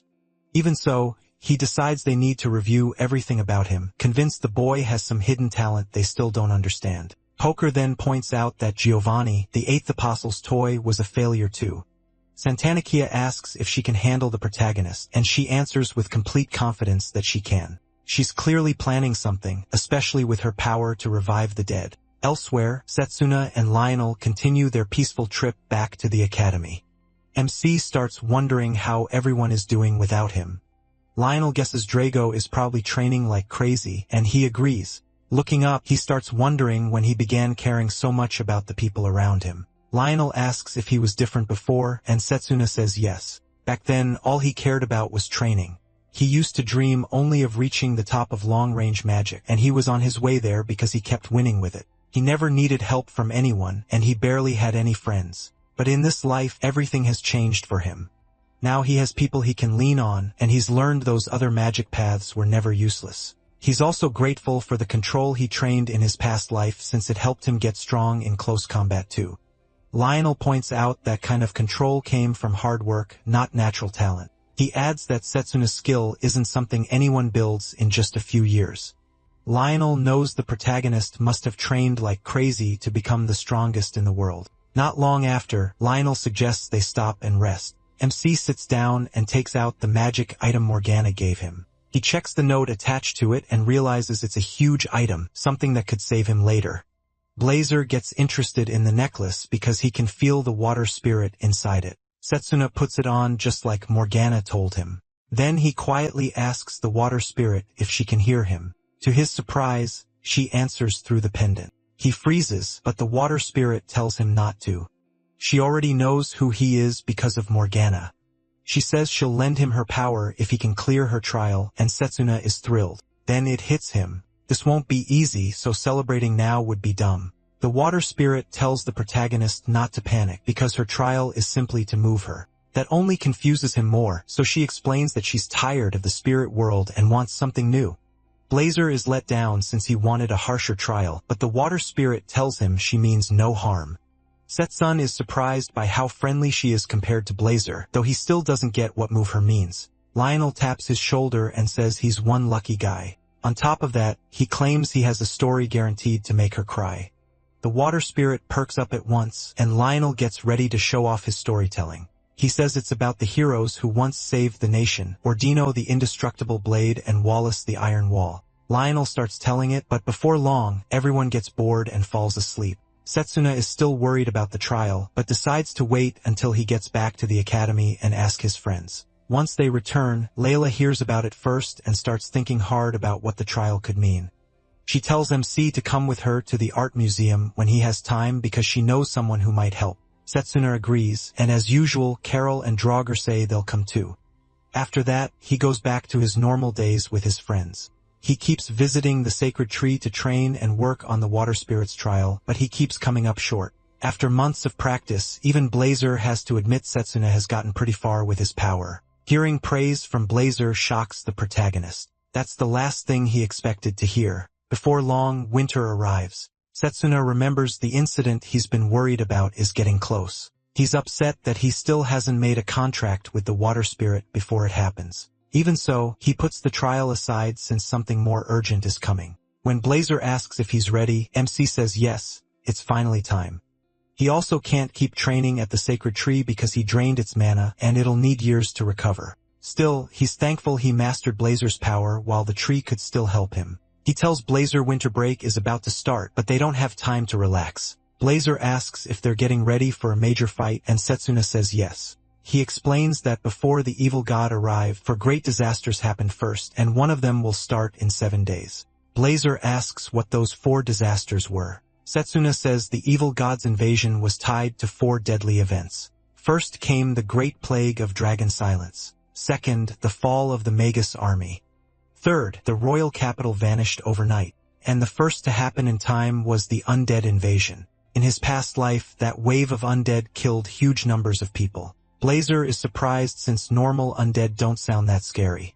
The protagonist tells him these weren't normal undead at all. They were the dead bodies of heroes, people who once shaped the world. MC believes someone can turn the dead into powerful undead.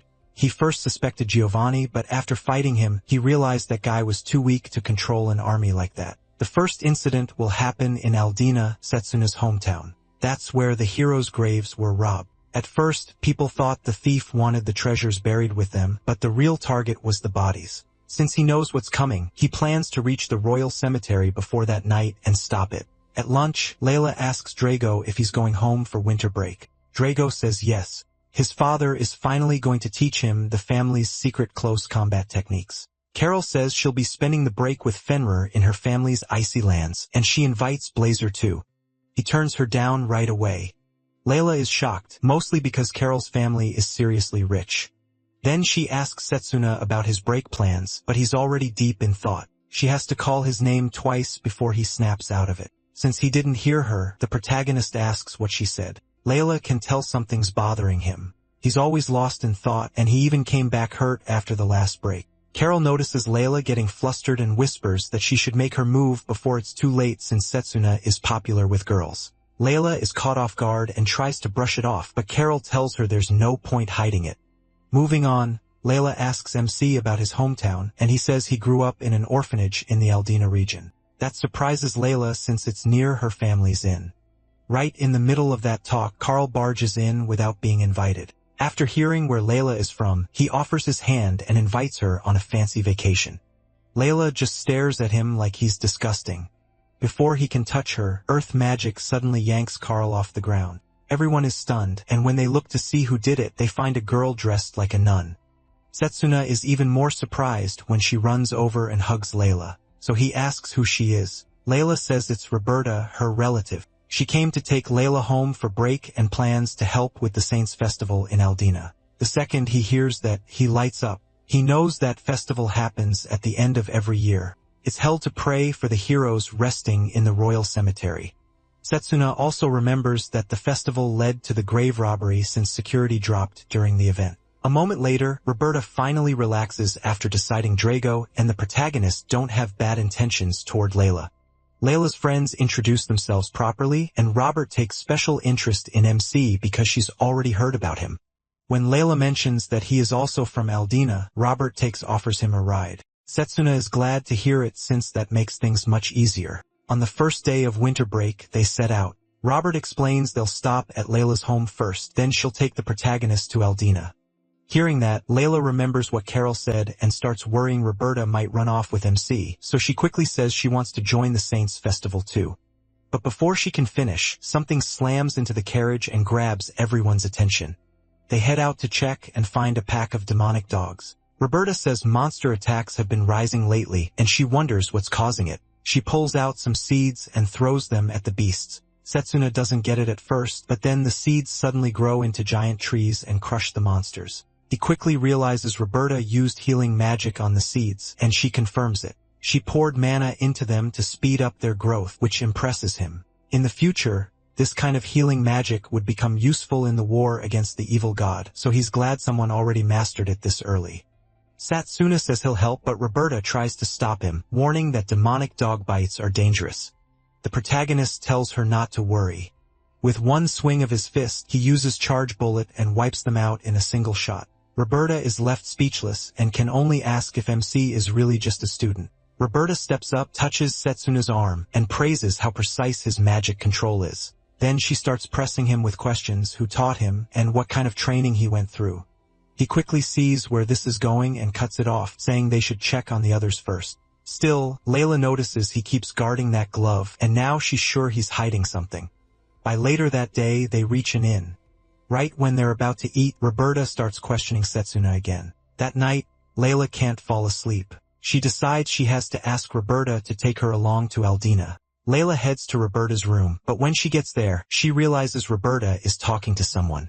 She almost leaves without listening, then hears the protagonist's name and stops to eavesdrop. It sounds like Roberta is using a magic tool to contact the church.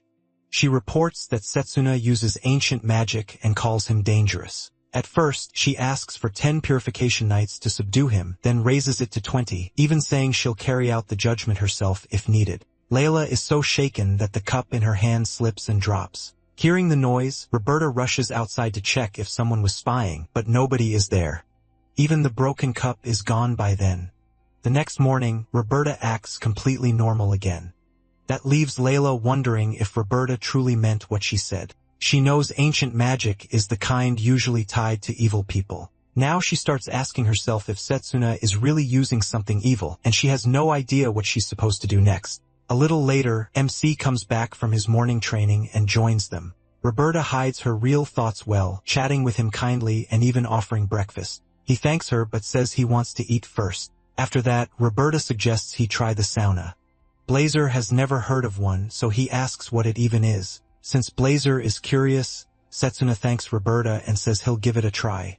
Soon, the protagonist heads into the sauna, while Blazer tries to act tough and says the heat doesn't bother him. But MC can tell that even the King of Flames still feels it. Then Robert walks into the sauna too, wearing only a towel. Setsuna is caught off guard and asks what she's doing there. She sits down near him and calmly explains that the sauna is shared by both men and women. Then Robert notices he still hasn't taken off his glove, confirming her suspicion that he's hiding something. She decides to uncover his secret here no matter what it takes. Robert asks if the glove isn't too uncomfortable in all this heat and offers to help him remove it.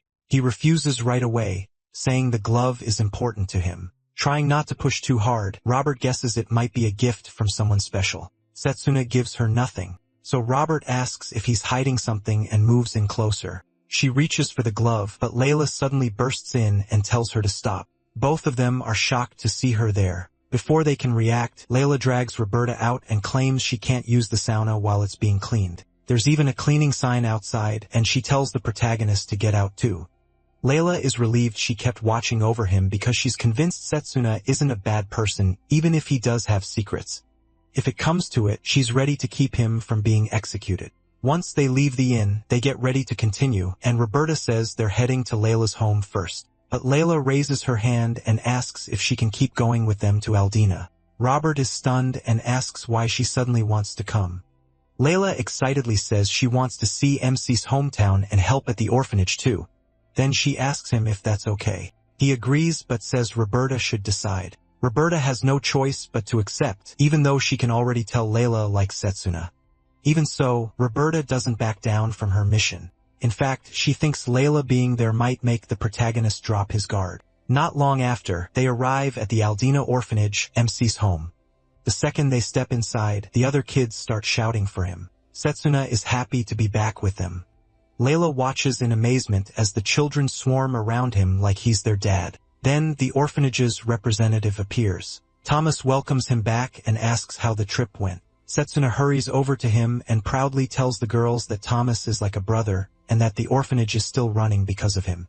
Thomas smiles and says he was once an orphan there too, so he's just giving back. The two start joking around, and Layla is surprised to see the protagonist acting this childish.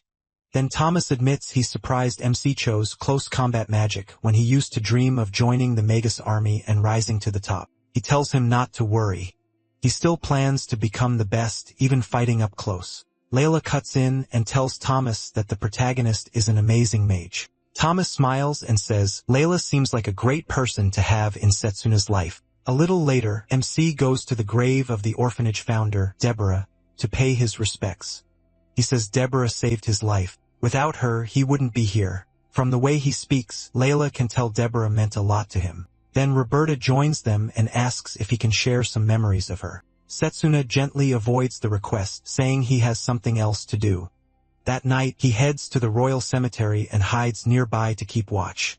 Just like he expected, security is weak because of the festival. Even the barrier around the cemetery has been removed, leaving it open to attack. The people buried there were once powerful mages, and if evil forces revive them, they could bring disaster to humanity again. Setsuna knows he has to stop the grave robbery before those heroes become mankind's enemies. Blazer tells him not to worry, no matter how strong the enemy is, and he is glad to hear that. Still, he warns Blazer not to use magic in front of Robert. Blazer says he already knows there's something off about her. The protagonist gets ready for the real battle coming in 2 nights and promises Deborah he'll keep his word. At the same time, Roberta starts asking Thomas about Susuna's past at the orphanage.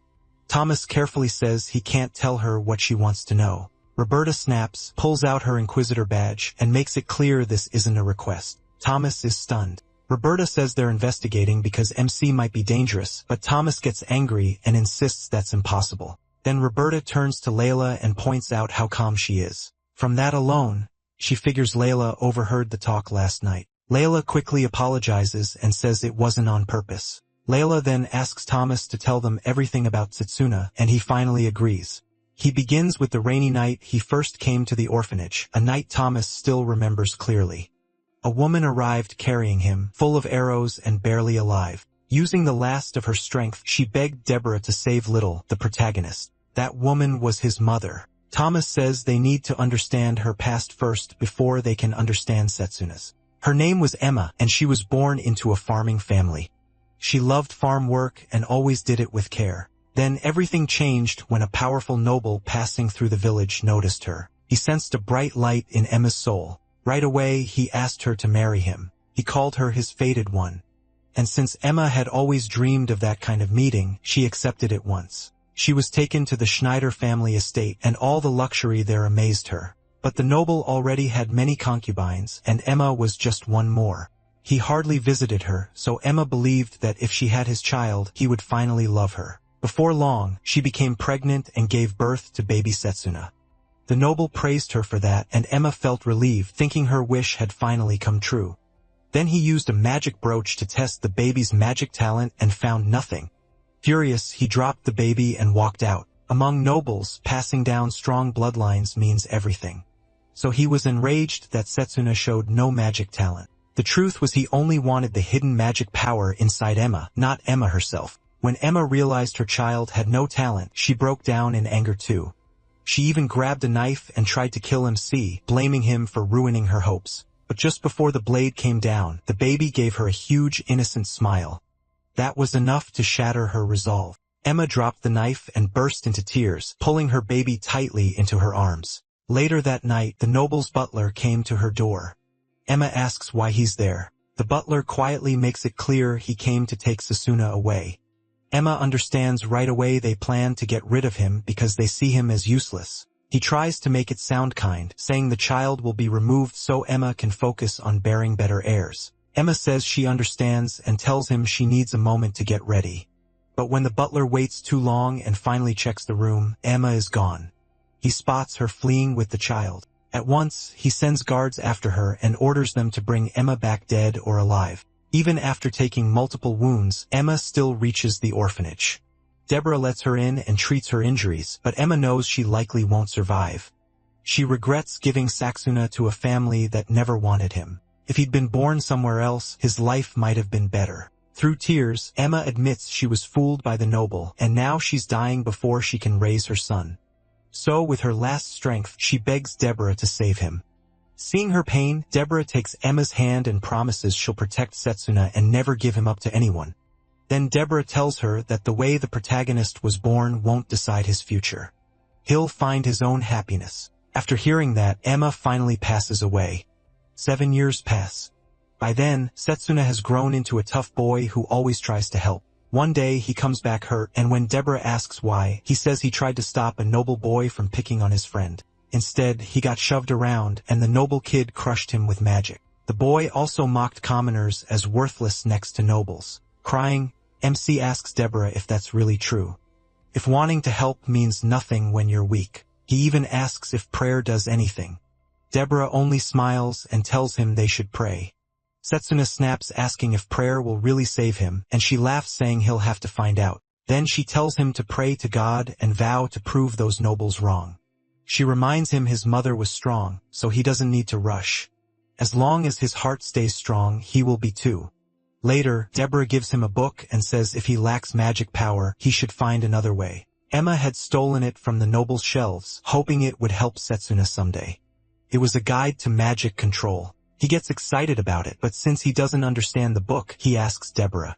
She suggests they test what's written inside. The first spell she chooses is a fireball, and she shows him how it works. Satsuna is amazed by the flames bursting from Deborah's hand. She explains that good control lets magic grow stronger. That's the whole point of the book. Until he fully masters it, he can only use basic life magic, but she's sure the book still has a lot to teach him.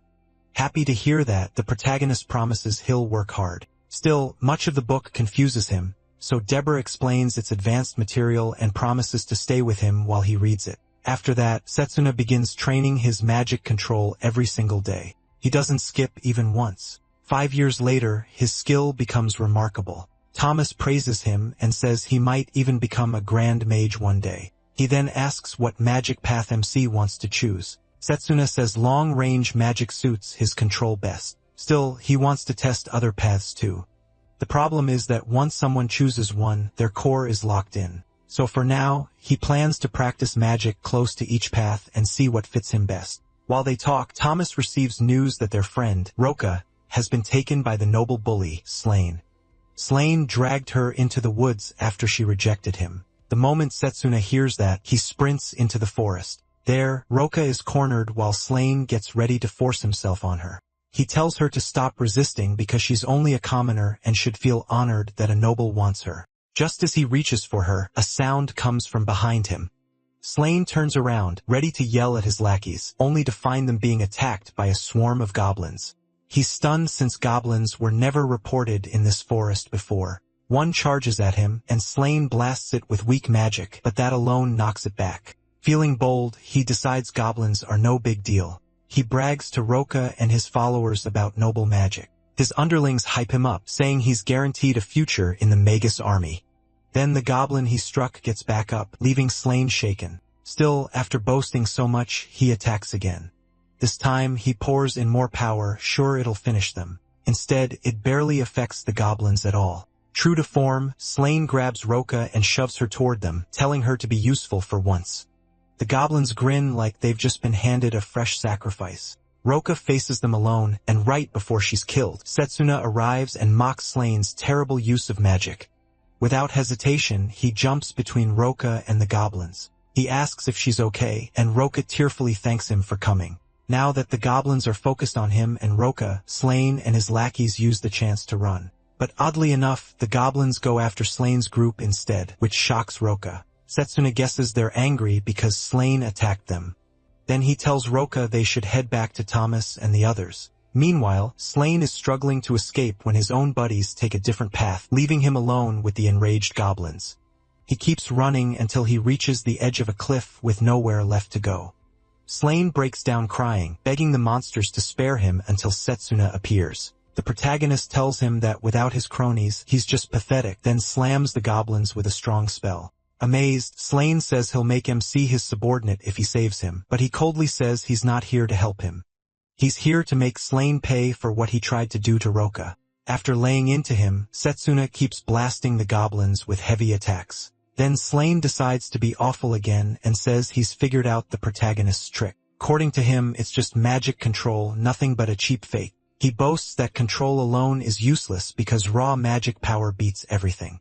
Setsuna admits his magic reserves are low, so beating all the goblins alone would be hard. But he spent 5 straight years sharpening his control, and now he wants to show Slain that built-up skill can matter more than talent. MC pulls out a sheet and slowly lights it with magic. Slain is stunned and assumes it's bestowal magic, even though Setsuna never went through the right to choose a magic path. He smiles and says it's not bestowal at all. He's shaping his mono core with magic control to imitate spell casting. The mono core is basically the part inside a person that stores magic. You're born with its shape, but the rite of mastery locks it in for good. That's what creates a proper magic circuit and allows normal system magic. But Setsuna can alter the shape of his mono core through sheer control. He throws the burning sheet at the goblins and ignites it fully before it reaches them. It turns into a small fireball and forms a barrier between them and the goblins. The protagonist says it may not drive them off for good, but it will keep him back. Slain is stunned. He couldn't handle the goblins at all, yet Setsuna stopped them with ease. Then MC casts light protection on both of them, saying it should soften the impact when they land. Slain mistakes it for healing magic, and he says it's not refined enough for that yet. Slain can barely believe the protagonist can imitate so many kinds of magic. Then MC suddenly grabs his hand. Panicking, Slain asks what he's doing, and Setsuna says they're jumping off the cliff, adding that a noble son shouldn't be this scared. With no better option, they leap. They crash into the water below, and Slain passes out from the jump alone. When he wakes up, he's in a cave with him watching over him. Setsuna teases him for fainting from just one jump. Then Slain notices some kind of monster blocking magic set at the cave entrance and is terrified. He can't believe the protagonist can even use formation magic. Angry and bitter, Slain blurts out that a worthless commoner like him can't possibly be a genius mage. MC denies it, saying all he did was keep working at it every day. Setsuna tells Slain they should head back now that he can move again. Still, he makes one thing clear. Slain will pay for what he did to Raka. When they get back to the village, Thomas is waiting. He scolds him for being so reckless, and he apologizes. Then the protagonist shoves Slain toward Raka so he can make things right. He tells Raka she can do whatever she wants with Slain since his family's search party still isn't nearby. MC even warns Slain that if Raka wants, they can drag him right back to Goblin territory. Terrified, Slain starts apologizing for everything he did. Before he can finish, Raka kicks him right between the legs. The hit lands hard, and the pain is brutal. Slain collapses, and Raka warns him to never come near them again. Thomas and Setsuna are satisfied with how she handled him. After that, things stay peaceful at the orphanage until Deborah falls sick when he is 15. As she lies dying, Thomas tells Deborah he plans to become a priest so he can truly protect the children. Deborah thanks him for that devotion and says she knows he can do it. Setsuna also tells her he has decided to enter the Magic Academy. He says that dream only became possible because of the training she gave him. Hearing that, Deborah cries with joy, realizing she helped raise them into such fine people. But with death near, Deborah says the children need to hear about her sins. She reveals that they became orphans because of her. The kids are stunned and ask what she means. Deborah explains that she once served in the Mangas battalion. She fought to bring peace to the world, but one night monsters attacked, and she failed to protect the village. Setsuna tries to tell her it wasn't her fault, but Deborah insists that many of the dead were their parents. She was also cursed by the monsters, her body ruined from the inside and unable to have children. After leaving the Mangas battalion, she came to the village looking for hope, though deep down, she wanted forgiveness. Raising the children became her way of making up for those sins. She always taught them to have a strong heart, yet says she was the truly pitiful one. Then Deborah thanks the children for everything. She says the core of her heart was their smiles. Tetsuna answers that she was the one who gave them those smiles back, and that they only came this far because of her. Through tears, he thanks Deborah and calls her the light that brightened his life. He tells her he wants to protect the next generation just like she did. The protagonist vows to become the top long-range magic student, join the Mangas battalion, and later support the orphanage, so he can be worthy of her name. Deborah is happy to hear that, and gently pats Setsuna's cheeks, thanking him for growing strong. After that, she passes away, and the children break down in grief. MC calls her by title at first, but in the end, he calls her Mom. Not long after burying Deborah, he entered the Magic Academy. Hearing Thomas tell the story brings Layla to tears, since she never knew how much he'd suffered. Robert, meanwhile, finally understands how the protagonist built such amazing magic control and strength. Even so, she still can't figure out why he chose close-range magic when long-range magic offers a much better future. She believes he must have had a reason to risk that future, but she still wants proof for herself. That night, Robert hides and waits for Setsuna to pass so she can stop him and check whether he has another crest. MC is just walking along when Robert suddenly attacks. Her spell targets his left hand, the one hidden by the glove, so she can test her suspicion. The attack rips the glove off, and instead of a crest, she finds a burn scar that completely catches her off guard. Setsuna tells her to come out, saying he already knows her magic. With no way to hide, Robert steps forward, and he asks why she attacked him. She shows her badge and reveals she's an inquisitor from the church. Then she tells him he's suspected of using ancient magic. Robert demands to see the back of his hand, and the protagonist calmly agrees. He shows her the scar and says he got burned during the Academy's joint training, then hid it because he didn't want others to see it. Robert examines it closely and finds no sign it was fake. With that, she has no choice but to apologize.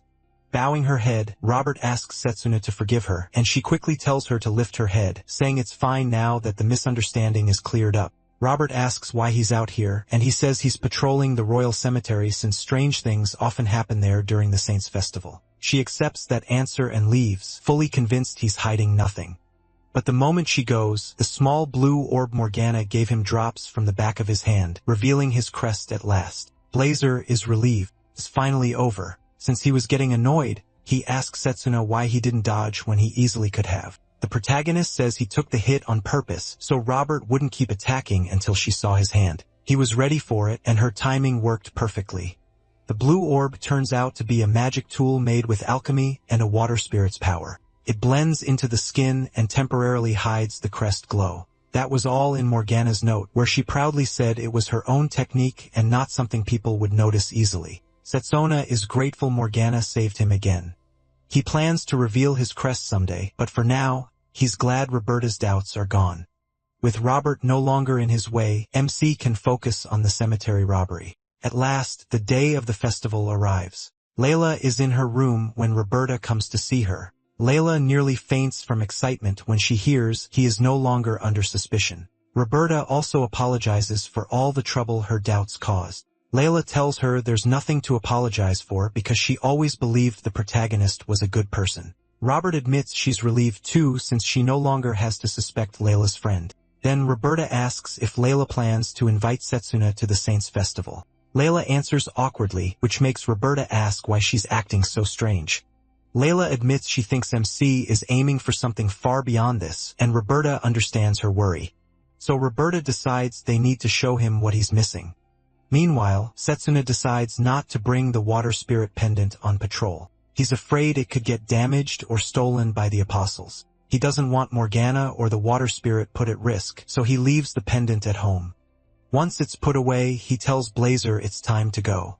Just before leaving, he runs into Thomas. Thomas asks if he's heading to the festival, but the protagonist says no. He's going on patrol. MC steps closer and tells Thomas to keep the kids inside the house because something bad might happen.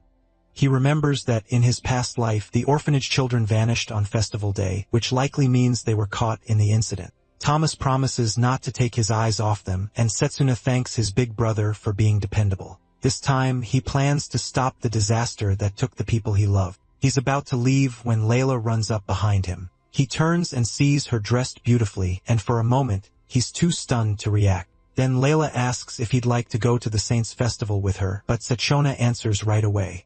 He says he can't because he has patrol duty at the royal cemetery. The reply hits Layla hard. It also makes Roberta furious. She yells at the protagonist, asking if he really can't make time.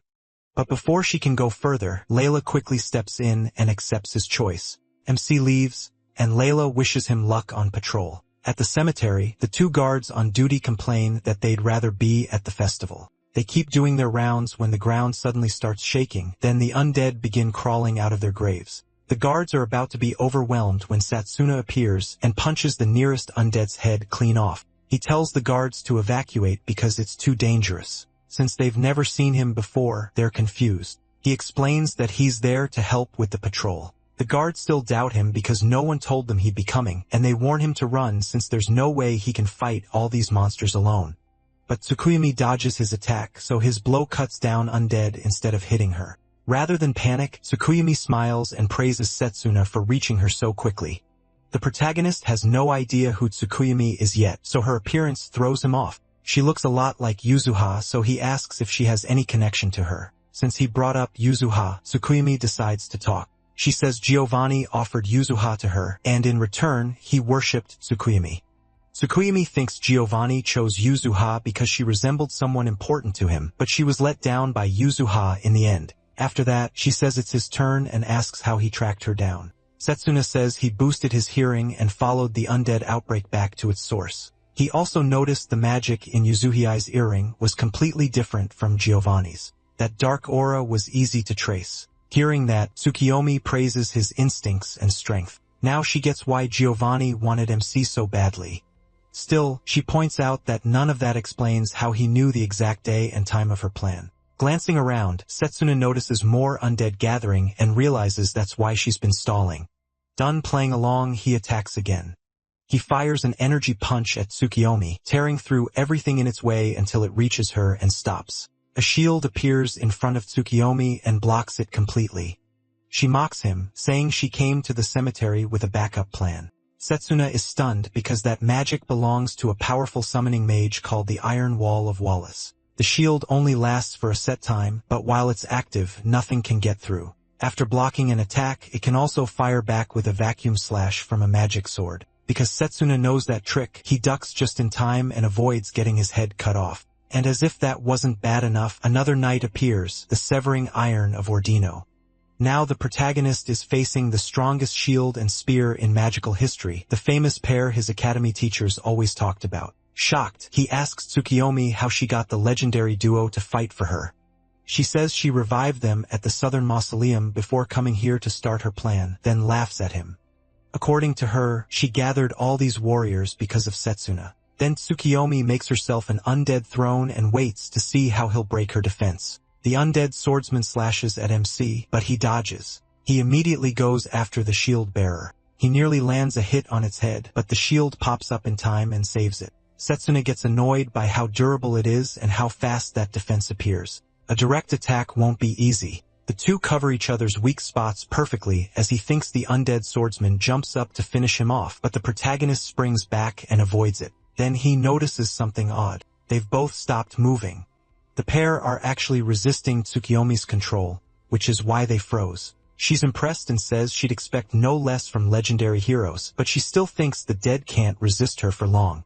So she pours in more magic and crushes their will to make them fight again. These two once held a bridge for 3 days, fighting monsters while protecting people. That makes Setsuna furious. Tsukuyomi is using heroes who gave everything to save others. She notices his anger but doesn't care. In her eyes, he'll end up just like them soon enough. Since this battle is happening in his hometown, Tsukuyomi taunts MC, saying she'll make him destroy his own town and people once she controls him. She laughs horribly, already picturing Setsuna crying tears of blood. Back at the house, Roberta is still mad that he turned down her relative. Then something clicks. There's no way he'd take a security job right after returning. He's been watching the cemetery ever since he got back, so she realizes something is wrong. Robert rushes into the protagonist's room and finds a small blue orb on the floor. She checks what it is, and it suddenly merges with her hand, hiding the glow of the crest. Right away, Robert realizes Setsuna used that item to hide the crest on his left hand. She tells Layla they need to find MC, restrain him, and talk to him.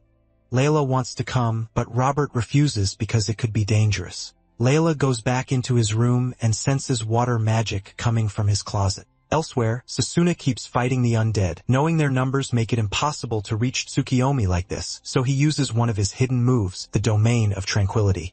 As soon as it's active, he walks through the undead, and none of them notice him.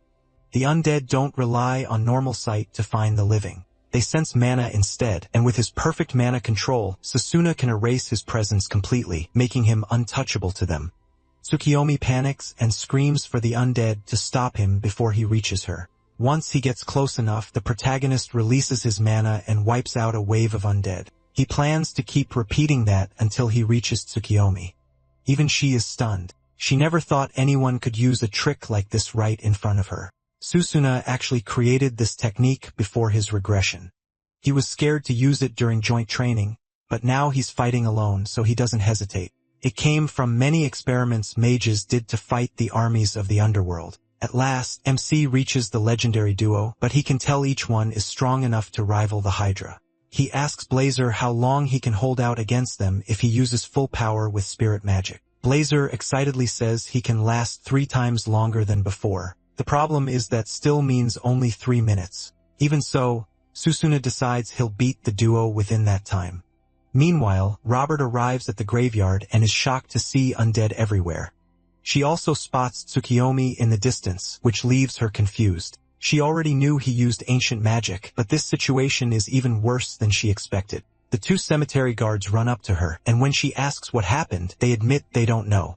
What they do know is that Susuna saved them. They tell Roberta to run while she still can, and she's stunned that he's fighting alone so the guards could escape. It makes her wonder if he's really trying to do the right thing.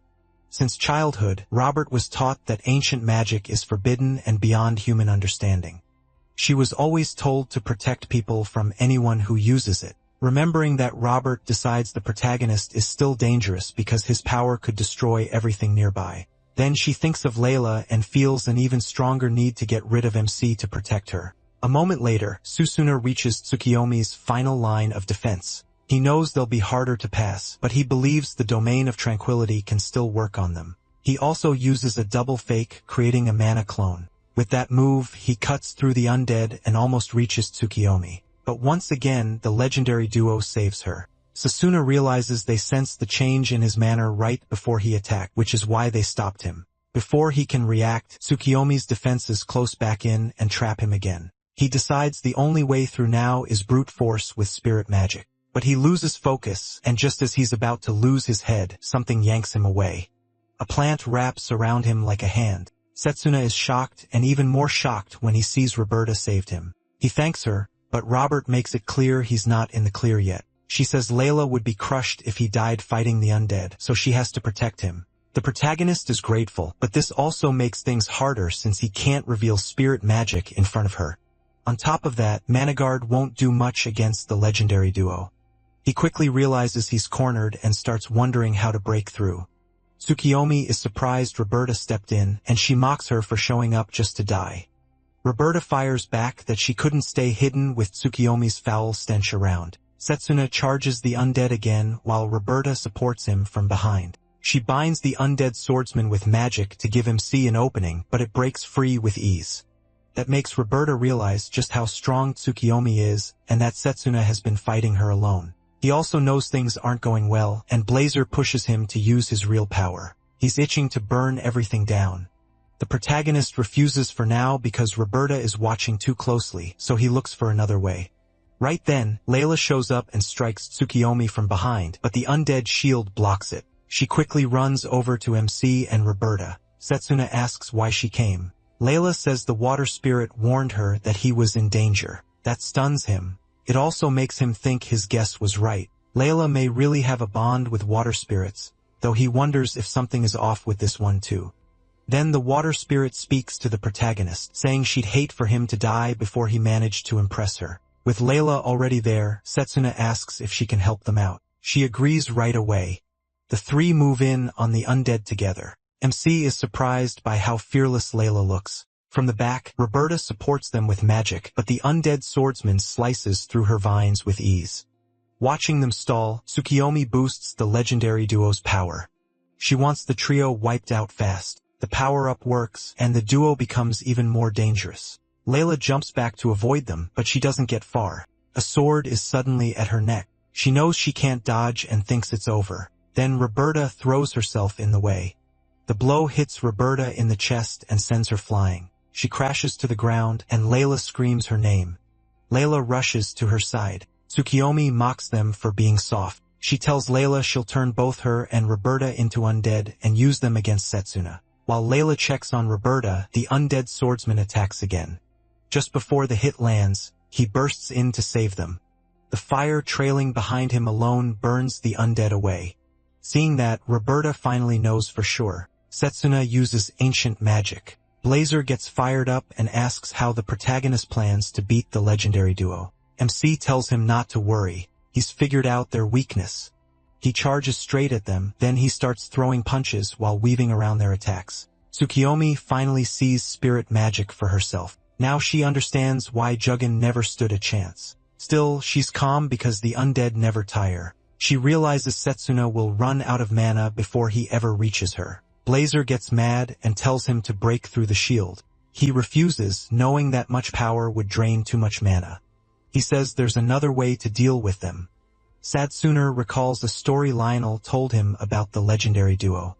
They fought him this whole time, but they haven't shown the teamwork true heroes should have. Using that, the protagonist handles them with ease and slips between the two.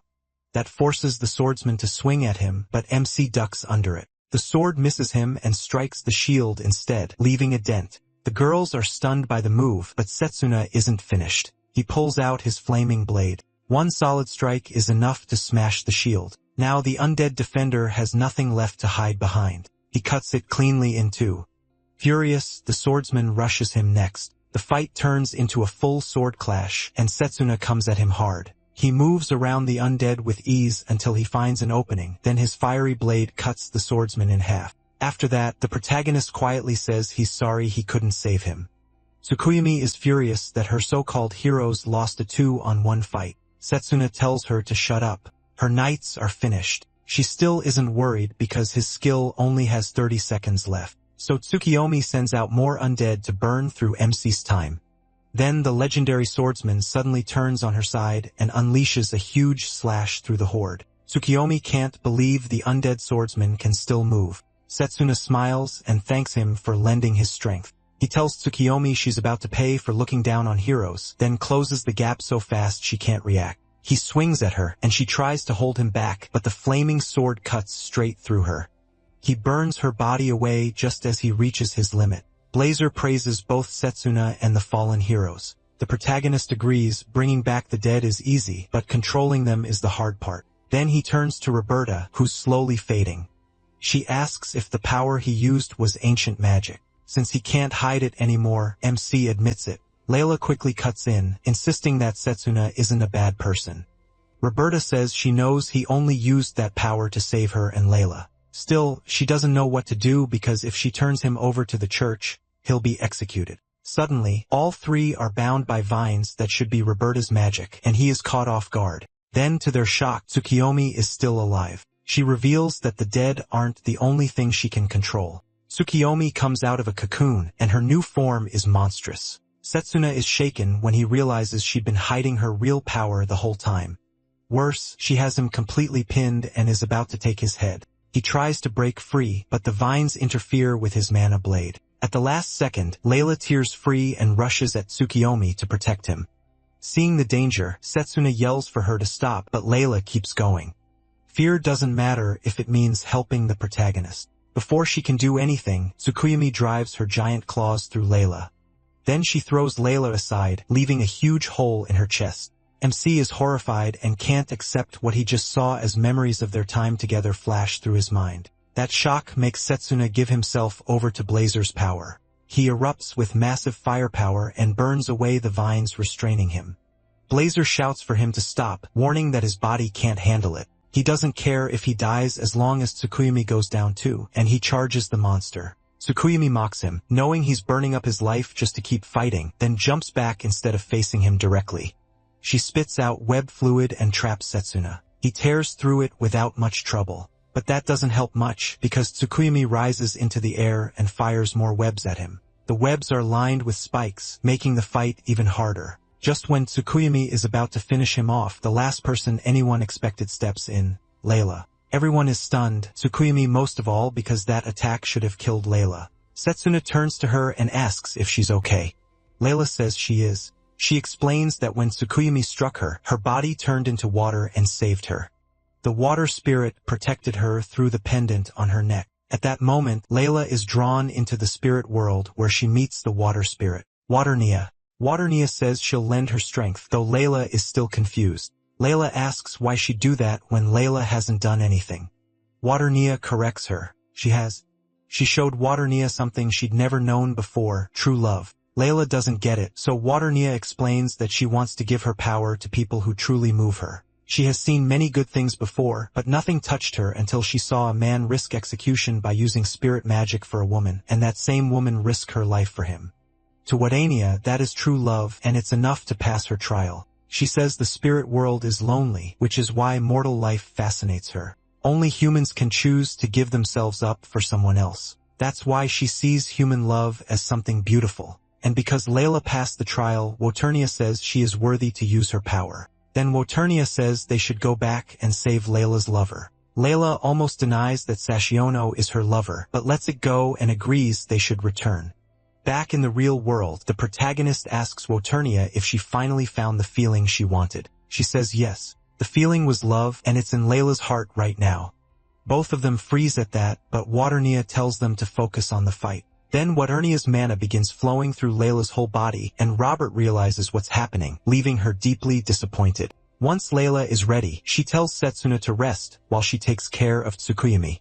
MC is glad to see how naturally Layla handles spirits, and he decides to trust her. Waternia tells Layla to use what she's learned. Waternia will provide power and guide her. Layla forms a mana blade, showing the results of the training she did like Setsuna. But instead of a sword, she shapes it into a whip. Once they're done choosing how to fight, Layla finally goes after Tsukuyumi. She lashes the whip in wild, uneven patterns, making its path hard to read. Tsukuyumi fails to block it and gets hit. On top of that, the whip moves faster than its sound. Setsuna wonders if Layla is boosting the flow of water to make it more flexible. Layla keeps up the pressure, snapping her whip so fast, Tsukuyumi gets no room to breathe. Tsukuyumi tries to jump back, but Layla catches her and tells her there's nowhere left to run. To break free, Tsukuyumi does something wild and sheds her skin.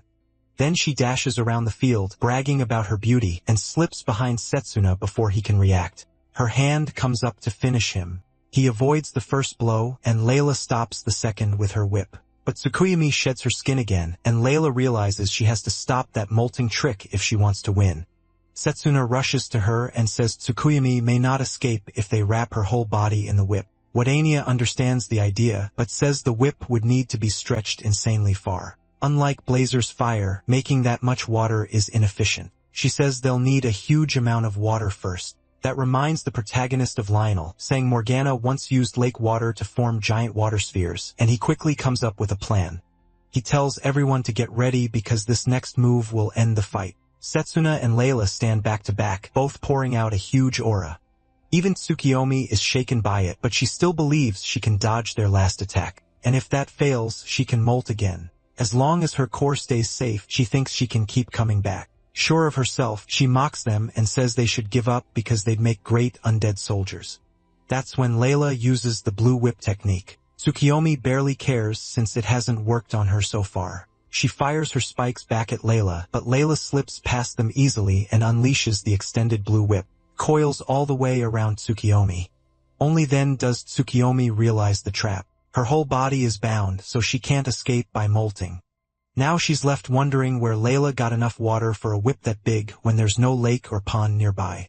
Waternia mocks her and says there was water around all along. Tsukiyomi turns and sees Setsuna still pouring out heat from his body, and she finally understands. MC had been warming the whole area to melt the snow, and that melted snow gave them the water they needed. Tsukiyomi is stunned that Setsuna planned that far ahead at the very end. Once she realizes she can't move, and he is charging straight at her with killing intent, she hurriedly offers a deal. She says she can make him eternal by turning him into undead. Then she sweetens it, claiming she can even make the protagonist an apostle. MC doesn't care. The moment he gets close enough, he ignites the flames around his body. His punch shoots towards Tsukiyomi like a bullet, and he drives it into her with everything he has. At last, both her body and her core burn away. Layla lets out a breath when she realizes they've won, but the heavy mana drain makes her stagger. Before she falls, Setsuna rushes over and catches her. He tells Layla he's amazed by how well she used spirit magic. Blushing, she says maybe she just got stronger. And while the two awkwardly fluster over each other, Ornia pops in from behind to comment on their obvious love life. Setsuna smiles and thanks Ornia and Layla, saying they were the ones who saved him.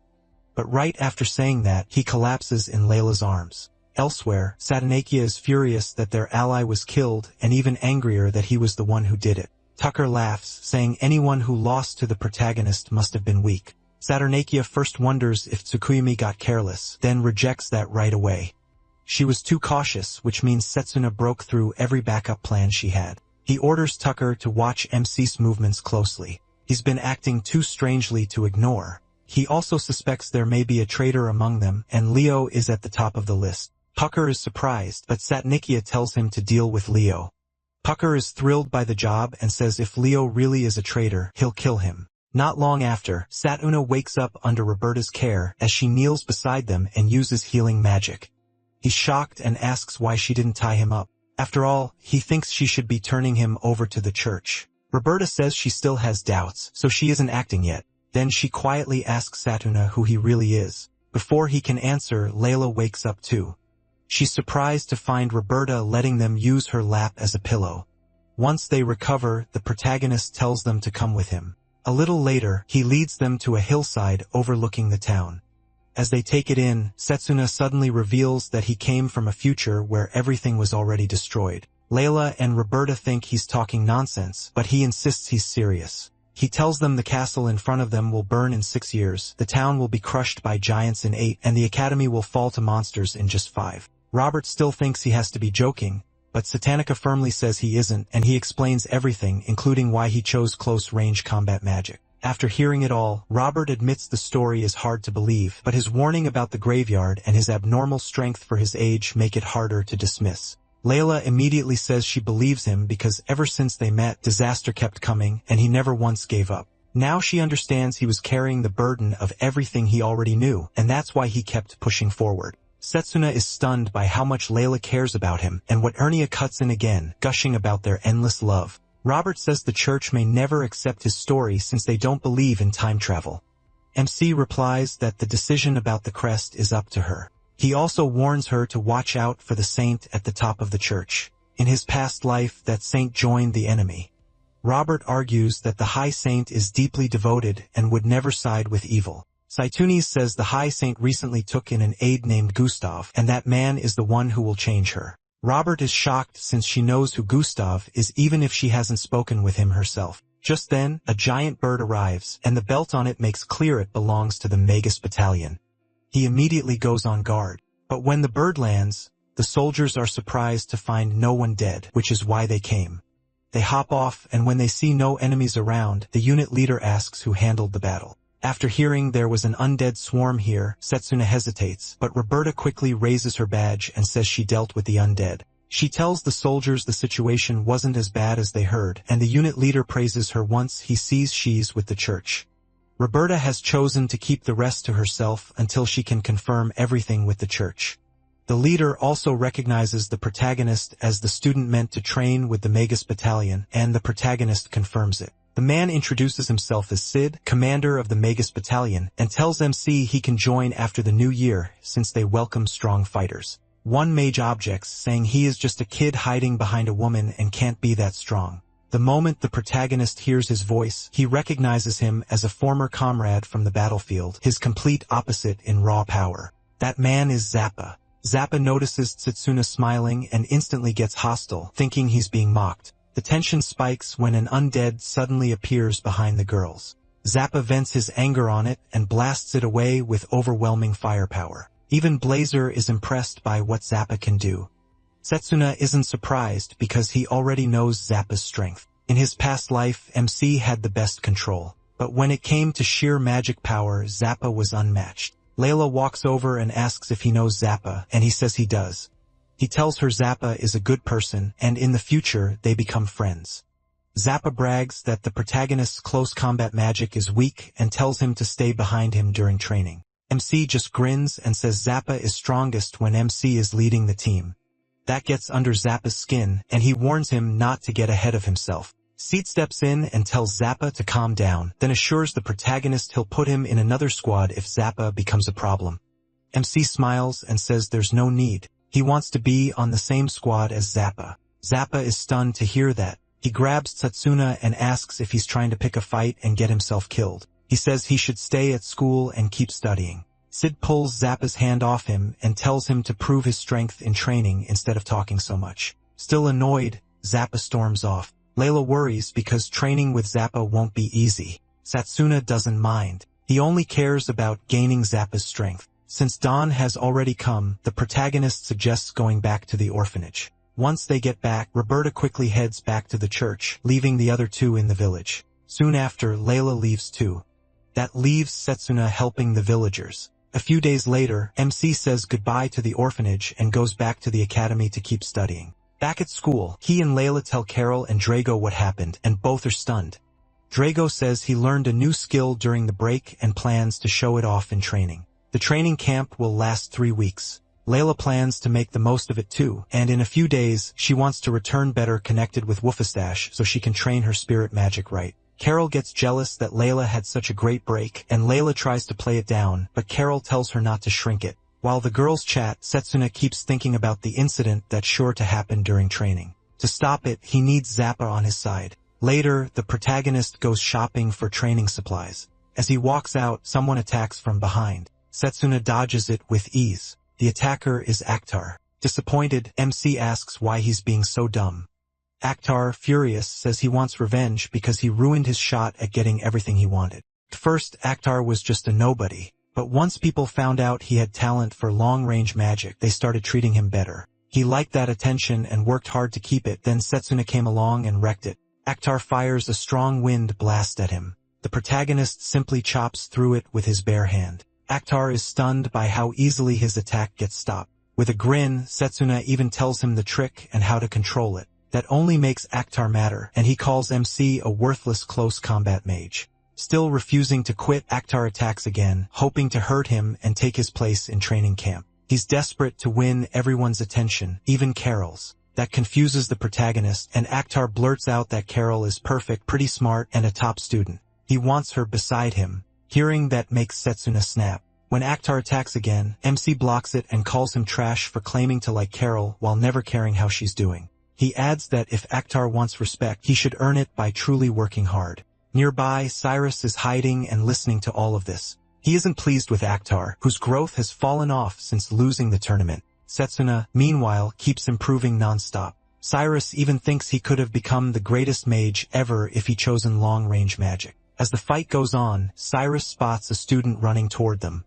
Akhtar throws everything he has, but he still can't touch him. That frustrates him since he's supposed to be the strongest long-range mage. Setsuna weaves in a zigzag until he closes the gap. Akhtar senses a punch coming right at him and starts wondering if he's about to die. The protagonist pulls back just a little, then punches him in the head and drops him. After that, Setsuna says he'll hand Akhtar over to the authorities and warns him he could even be expelled from the world of mages.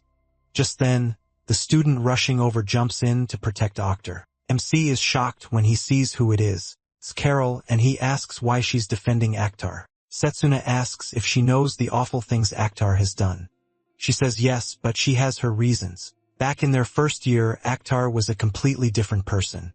Carol explains that he was a commoner like her and often got treated badly by other students. Even so, he stayed kind and shared his healing potions even when he needed them himself. Setsuna is shocked to hear Akhtar used to be like that. Carol says he lost himself after gaining overwhelming power in the long-range magic department. Even so, she still believes in him.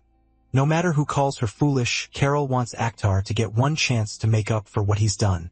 Then Akhtar stands up and tells her to stop. With his face messed up, he says he'll turn in his withdrawal form tomorrow. He bows to him and says he doesn't expect forgiveness, and he can report him if he wants. Then Akhtar finally says what he's wanted to tell Carol all along. He likes her. Carol thanks him, saying that confession makes her feel like the old Akhtar is back, but she admits there's someone else she likes. Akhtar accepts it well and says he has no regrets now. Then he tells Setsuna to give everything he has in Mega's training since that dream used to be his. The protagonist smiles and promises to carry Akhtar's hopes with him. In the end, things settle down peacefully. Cyrus leaves with a smile. The next day, at the Mega's Core Western Branch, Zappa and Valerie get ready to welcome the new trainees. They join Set on the training ground where everyone is already waiting. Set addresses the newcomers and tells them they'll serve as real mages for the next 3 weeks. He makes it clear this isn't for fun. He expects results. From Elm Ridge Academy, the 3 trainees are Drago, Setsuna, and Mifune. Students from other schools quickly look down on MC and Drago for being close combat mages. Some think Drago might still be useful because of his size, but they completely dismiss him. Rumors are also spreading that Robert had to save him in Eldonia. Most of them reject Setsuna as a teammate before seeing what he can do. When team selection starts, Sid tells everyone to name the unit they'd like to join. Zappa is already thinking about taking Mifune into Sid's unit. When the protagonist suddenly speaks up and says he wants that unit too, Zappa gets annoyed, but he figures MC still won't make it since the test will decide everything. Sid then reminds them the battalion runs on merit, so assignments will depend on ability. To measure that, each trainee will attack a golem, and the damage will be turned into a score. The first trainee steps up and hits the golem with fire magic, earning 382 points. After that, the trainees go one by one, attack the golem, and get their scores. One of them even scores a 0. Then it's Mifune's turn. He calmly uses formation magic, drawing impressed looks from the crowd. His result is nearly 600 points, which is a huge score. Next is Drago, who eagerly steps up to face the golem. The other students expect him to fail, but they are stunned when he beats the golem so badly that he scores close to 800 points. The trainees are amazed. They never expected a close combat mage to be that strong, and some assume it's just because he's huge. After Drago's rampage, Setsuna gets called up. To make things tougher, Zappa suggests giving him a demon-type golem. Valerie warns that's dangerous, but Zappa doesn't care. He wants to crush the protagonist's confidence. Valerie feels bad for him because demon types are hard to handle, mainly since they can fly. As a close combat mage, she thinks Setsuna has no real chance. MC steps forward, sees the demon-type golem, and just smiles. The trainees think he's finished. Even veteran mages struggle against that kind of enemy. They expect him to give up, not knowing he was once the strongest mage in the Magus battalion. Some even start laughing at him because they think he'll get the worst score of all. In their minds, the moment the demon type jumps into the air, it's over. Sidious gives the signal, and Setsuna instantly rushes the golem before it can react. He forms mana swords and lands clean, precise strikes, destroying the golem right in front of everyone. It breaks apart into dust, and the crowd is left speechless. The system can't even record a score properly because Setsuna was too strong. At first, he worries he may have gone too far, then remembers the Magus battalion values ending threats fast. Valerie thinks the system must have glitched, but Zappa explains the truth. The protagonist did so much damage that he broke the system. He reluctantly admits MC scored over 1,000. Some trainees refused to accept what they saw and claimed the golem was faulty. Others warned Setsuna not to get too confident, saying real battles won't be that easy. The next day, Valerie and Zappa go to Sid's office, where he tells them everyone wants him. Han from Ace Magic Academy also stands out, scoring more than 700 points with ease. Because Zappa and Setsuna don't get along, the commander puts Valerie in charge of the protagonist. Valerie gladly accepts and promises to do his best with the protagonist and Han. A moment later, Valerie takes the two under his care and tells them to come with him for a tour of the base. The Magus battalion brings together top mages from across the continent, and it also gets heavy government backing and advanced gear. Valerie explains that each unit has 5 members. So as trainees, they will join the CID unit as the 6th and 7th members. He also says they'll take part in normal combat missions as practice before special operations. While touring the facility, Setsuna spots many faces he remembers from his past life. Valerie says anyone who does especially well can earn an officer's recommendation from him. As unit captain, his recommendation carries weight and can draw interest from guilds and other groups. For now, their first job is to learn everything about the unit by the end of the day. That doesn't impress MC much since he remembers how hard it was to earn that recommendation in his past life. Soon after, they run into an instructor who mocks Valerie for being slow and for having a close combat mage in his unit. They even throw stones at him, knocking him backward toward the trainees. Seeing that makes Setsuna furious. He decides to leave the CID, then scolds the troublemakers for their shameless behavior. The guy keeps trying to get under his skin, so the protagonist kicks the stone that was thrown at him. He sends it flying so hard it rips through the guy's cape like a bullet. The guy wants to fight Setsuna, but one look at MC and the cold pressure coming off him makes it clear he'd lose badly, so he backs off right away. Valerie is left stunned. He had just stood up for him. Han then asks Valerie how it feels to be protected by a trainee. That catches Valerie off guard, but he ignores it and ends the lecture for the day. Setsuna watches Valerie walk off with his head hidden in his cape.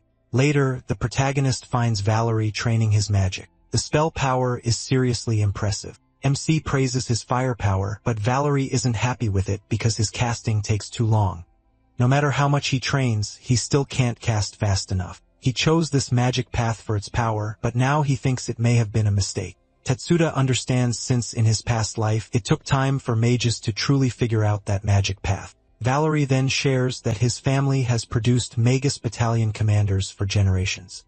But as the eldest child, he ended up with no talent. Most people even think his sister is the better mage. Even so, Valerie joined the Magus battalion and gave it everything he had, yet he still feels below the level of an ordinary mage. After hearing all that, Setsuna is deeply impressed. Even after everything, Valerie still refuses to quit. He tells him that's far more admirable than the delinquents who mocked him. Valerie is shocked, then goes back to training. He thanks the protagonist for helping him earlier, and Valerie opens a magic circle that creates a field of illusion flowers, saying it helps calm him down. With a smile, Valerie says maybe that's why people call him a legacy brat. Setsuna disagrees and tells him the spell is beautiful. Then he asks if Valerie is willing to use his magic in the next combat mission and finally prove everyone wrong. Valerie doubts he can improve with less than a day left. Maxie tells him they should try with a secret training session. The next day, Setsuna and Han meet Valerie, who says they'll be joining the unit on real missions. Monster Danger is ranked by a star system. He already knows that from school, so none of this is new to him. Goblins and undead are 1-star threats, while the Death Lord from the dungeon was 4-star. Valerie explains that the Magus Battalion deals with threats rated 3 stars and up, and today's mission is to investigate monster activity in the wetlands. He also tells them there's a special operation at the end of training and says they need to get used to real combat. Before long, they reach the battle zone. Setter tells the mages that he and Zappa will lead while everyone else supports from the rear. Setsuna quietly tells Valerie they need to step up when the chance comes and show the results of last night's training. Valerie agrees, saying he has to prove himself as the heir of the Light family. During training, the protagonist noticed something important about Valerie. His manner reserves rank among the best in the Mages Battalion. Setsuna knows everything could change if Valerie can cast without fear during the fight. Suddenly, a 3-star spider monster attacks from behind. It grabs Valerie, making him cry out in fear.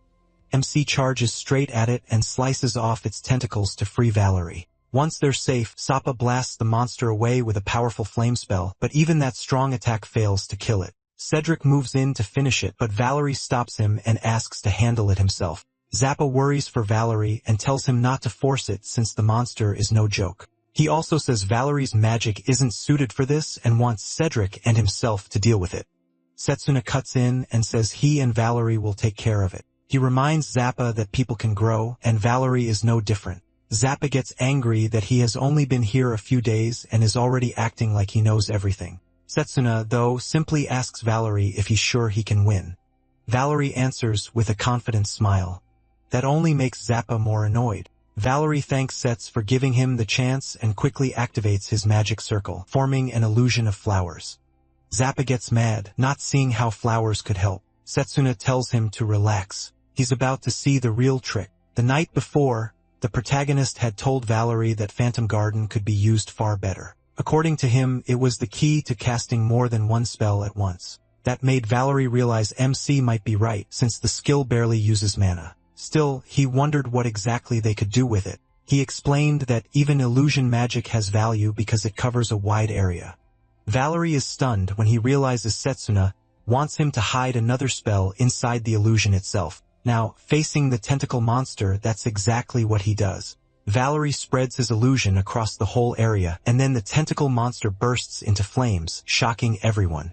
Cedric quickly understands that Valerie hid an attack spell inside Phantom Garden. To him, covering one spell's weakness by combining it with another is pure genius. Setsuna recalls that Hecaton Bolt worked best when paired with other spells. Right then, more tentacle monsters crawl out of hiding. Zappa tells Valerie he's still clumsy as ever, but at least his moves split the monsters up. Now Zappa and the others only need to wipe out the ones falling around them.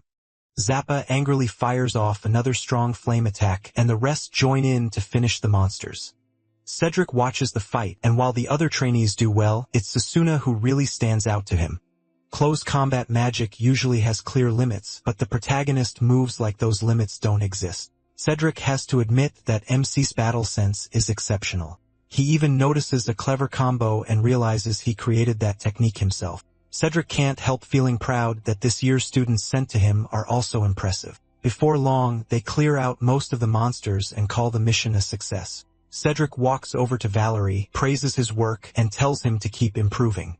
Valerie is glad to hear that, but then she suddenly clutches her stomach in pain. Susuna catches her before she hits the ground. Cedric asks if Valerie was hurt during the fight, but she says she's fine. She says she'll go check it herself. Then she runs off to look into it, and Zappa comments that Valerie is always so shy around them. Valerie reaches a safe spot and checks her body, which is covered in scars and injuries. Then something unusual appears under the bandages around her chest. Just then, Han shows up and says he already had his suspicions. To his surprise, Valerie is actually a girl, and her body is covered in scars. In a flashback, the real Valerie is seen holding his head in frustration, saying his life as a mage is over. He shuts himself inside his room, and when his little sister sees that, she decides to take action herself so the family name won't be ruined. She cuts her hair to look like a boy, then joins the Megas battalion, hoping the family will be respected again if she earns enough achievements. But above all, she has to keep her identity a secret. Han finally understands why Valerie's sister went this far. He knows everyone would be shocked, and she could even be expelled. She begs Han to keep her secret, even saying she'll do anything. Han suddenly grabs her cheek. He says he came here for an officer's recommendation so he can rise through the ranks fast. So for his mission, he wants her to hand over all her training credit to him. She's furious but trapped. When they return to the group, Valerie looks crushed. Susuna notices right away and asks what the two were doing. Han brushes it off, saying he was just talking to her about training. By the 10th day, the protagonist can tell they've grown a lot. That includes both combat and logistics. Even with all that progress, he can tell something is wrong with Valerie. She's even doing the small chores Han should be handling. Susuna thinks back to their last combat when Valerie was clearly off her game, which made Zappa angry at her, but Han jumped in and claimed he saved her. He even told Susuna he'd been underperforming, so Han might get the recommendation instead. It's obvious Valerie is bending over backward to satisfy Han, and MC realizes something must have happened between them. While thinking it over, he finds Valerie cleaning Han's shoes as Han sits there like royalty, making her do the dirty work. He demands to know what's going on. Han acts casual and says Valerie just believes in his potential, so she's helping him out. So Susuna tells him to quit pretending he's clearly pulling something shady. Han stands up and says the protagonist just accused him for no reason. Then he decides to attack MC. He never liked him anyway. Han fires off strong wind magic to crush him, but Susuna shrugs it off with ease. Then he gets ready to show Han why picking this fight was a mistake. Han is stunned that he tanked that attack so easily and starts wondering if he's really just a close combat mage. Still unwilling to back down, Han prepares another spell for whatever the protagonist is about to do. Before either of them can clash and wreck the place, Zappa rushes in, yelling at them to stop. Then he turns on Valerie, calling her a fool for not stopping the fight. Valerie lowers her head and begs for forgiveness. Zappa warns Han that he won't get away with this forever. Right then, the PA system announces a briefing in 10 minutes for next week's special operation. All units and trainees are ordered to gather at the plaza. Soon, everyone arrives for the briefing. The trainees are told that starting next week, they'll join the main team on high-priority missions. Since the jobs will be dangerous, they're told to pick based on their own ability. Some missions include escorting royal family members, surveying unknown dungeons, clearing out an orc lord's nest, and investigating Rhodes Island. The second Rhodes Island is mentioned, so Susuna remembers that incident happened there. Side asks about that mission, and the commander says the request only came in recently. Rhodes Island sent a distress signal, then all contact stopped. Worse, the guards sent there also disappeared. MC remembers that in his past life, he chose the royal escort mission while Sid's unit went to Rhodes Island. That team was wiped out by unknown monsters, and only Zappa barely made it back alive. Back then, Sid's unit went there to scout. But with Zappa as the lone survivor, they learned the whole team had been destroyed by strange monsters roaming the island. The Megas battalion rushed over, but by then, the monsters were gone. All they found was a dead wasteland with no life left. Those vanished monsters appeared again later when the evil gods showed up. They were so strong they tore through the Megas battalion and wiped them out. Sasuna realizes the monster's origin must be on that island, and this time, he wants the truth. The commander explains that missions will be assigned by merit. To decide that, they'll hold mock battles. He tells every unit to show their strength. Drago grins at Sasuna and says his unit definitely won't lose. Meanwhile, he is already thinking about how to win the Rhodes Island mission. The night before the mock battles, Layla contacts the protagonist through the pendant and asks how training with the Megas battalion is going. He says it's been going well. Layla says her spirit magic has improved, and Wadonia cuts in, saying she may lack a huge amount of mana, but she's making up for it by channeling her anger. Because of that, she's learned a lot of spells. Waternia also says Susuna might meet another spirit on his journey, Bifrost. Blazer knows that name. He says Bifrost is the rainbow spirit, basically, a legend, a king said to save all spirits. Even after living for thousands of years, Blazer has never seen him. That makes Blazer wonder if Bifrost even exists. MC gets excited because borrowing the Spirit King's power could be huge against the evil god. Now he wants to meet the Rainbow Spirit even more. Layla then asks if he's getting along with his squad. Sasuna says there haven't been any problems so far. He adds that the trouble between Han and Valerie seems settled, though Han's magic still feels strange to him. Blazer agrees and says Han gives him a really bad feeling. Waternia quickly tells Blazer that's not a reason to go burn Han, then admits it actually makes him want to do it more. The next day, the trainees gather for the mock battle. They're told special formation magic has been placed over the arena. Its healing effect can fix any injuries from the fight. Still, it can't revive the dead, so they're told to be careful. Before the match starts, Setsuna realizes Han isn't the only one he needs to watch. The rules are simple. A 5-person team battle. You win by knocking the whole other team out of the ring, incapacitating them, or forcing them to surrender. Before it begins, Sed says he and Zappa will take the front. Han and Setsuna will attack from the rear, while Valerie handles support. He is impressed by the setup since Sed clearly built it around everyone's strengths and weaknesses. He admits he really respects Sed, and that says a lot coming from someone who's met many captains. When the draw is announced, their first opponent is Diaz's squad. Mifune is on that team, and he says it's rotten luck to face Setsuna's group in round 1. The protagonist answers politely, saying they'll need to watch out for Mifune's teleportation magic too. He thinks it's perfect for surprise attacks in a team fight. They keep talking until Mifune's captain yells at him to stop. The captain says Mifune won't contribute much since he'll stay in the support role, while their 3 long-range mages handle the enemy. Their 5th member is a summoner. Sidon instantly reads the plan. They'll use summon beasts as a shield while their ranged mages bombard the other side. He figures it out right away. Diaz laughs, convinced Sid's team is doomed because it has a close combat mage. Setsuna figures Diaz is just jealous that Sid became a commander so young.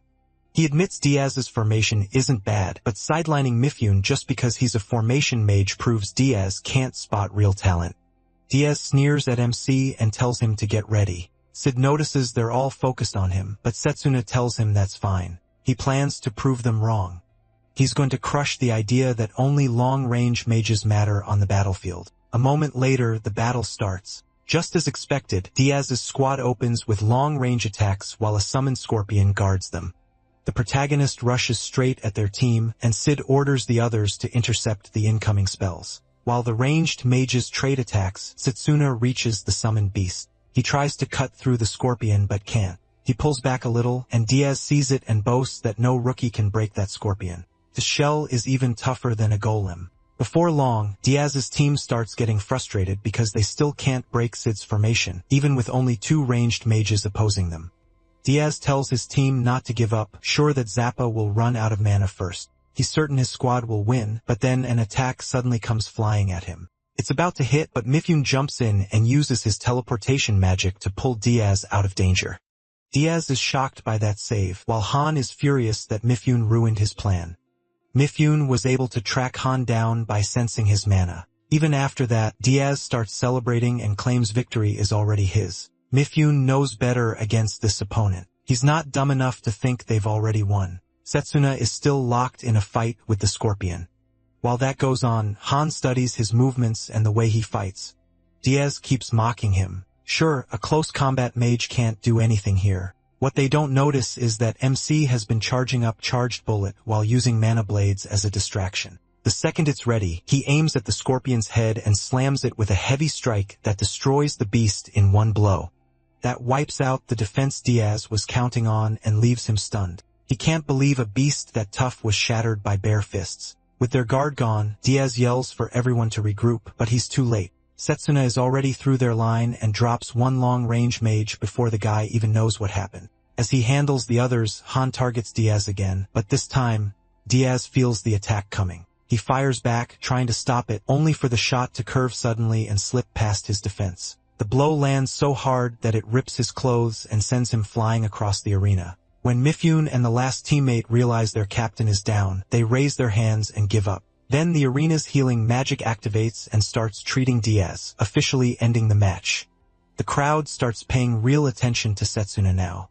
They're amazed that he crushed the enemy front line almost by himself. To them, Zappa is a monster, but the protagonist is on a whole different level. After that, MC walks over to Han and asks what kind of spell he used because he's never seen a long-range attack change direction like that. Han brushes it off and says Setsuna is reading too much into it. He also asks why he put on his robe before the last attack when he didn't need to hide. Han says it was to avoid a counter. He's just being careful. The mood gets tense, but Zappa cuts in and reminds them they just won, so this isn't the time to fight. Han realizes the protagonist is already suspicious of him and decides to step away before making his next move. Right then, Drago shows up and tells MC their squads are up next. He adds that his Captain Cha-Cha actually understands how strong a close combat mage can be. Drago promises he'll settle what happened at the academy because he has no plan to lose.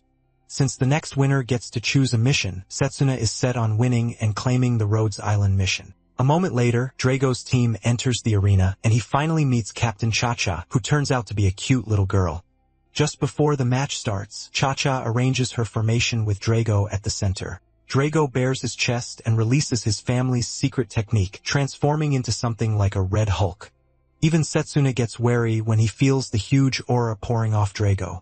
He wonders if Drago is forcing his body to carry power no normal human should survive. Not knowing Drago's real identity, the protagonist has to figure him out on the spot while Drago keeps his secret technique hidden.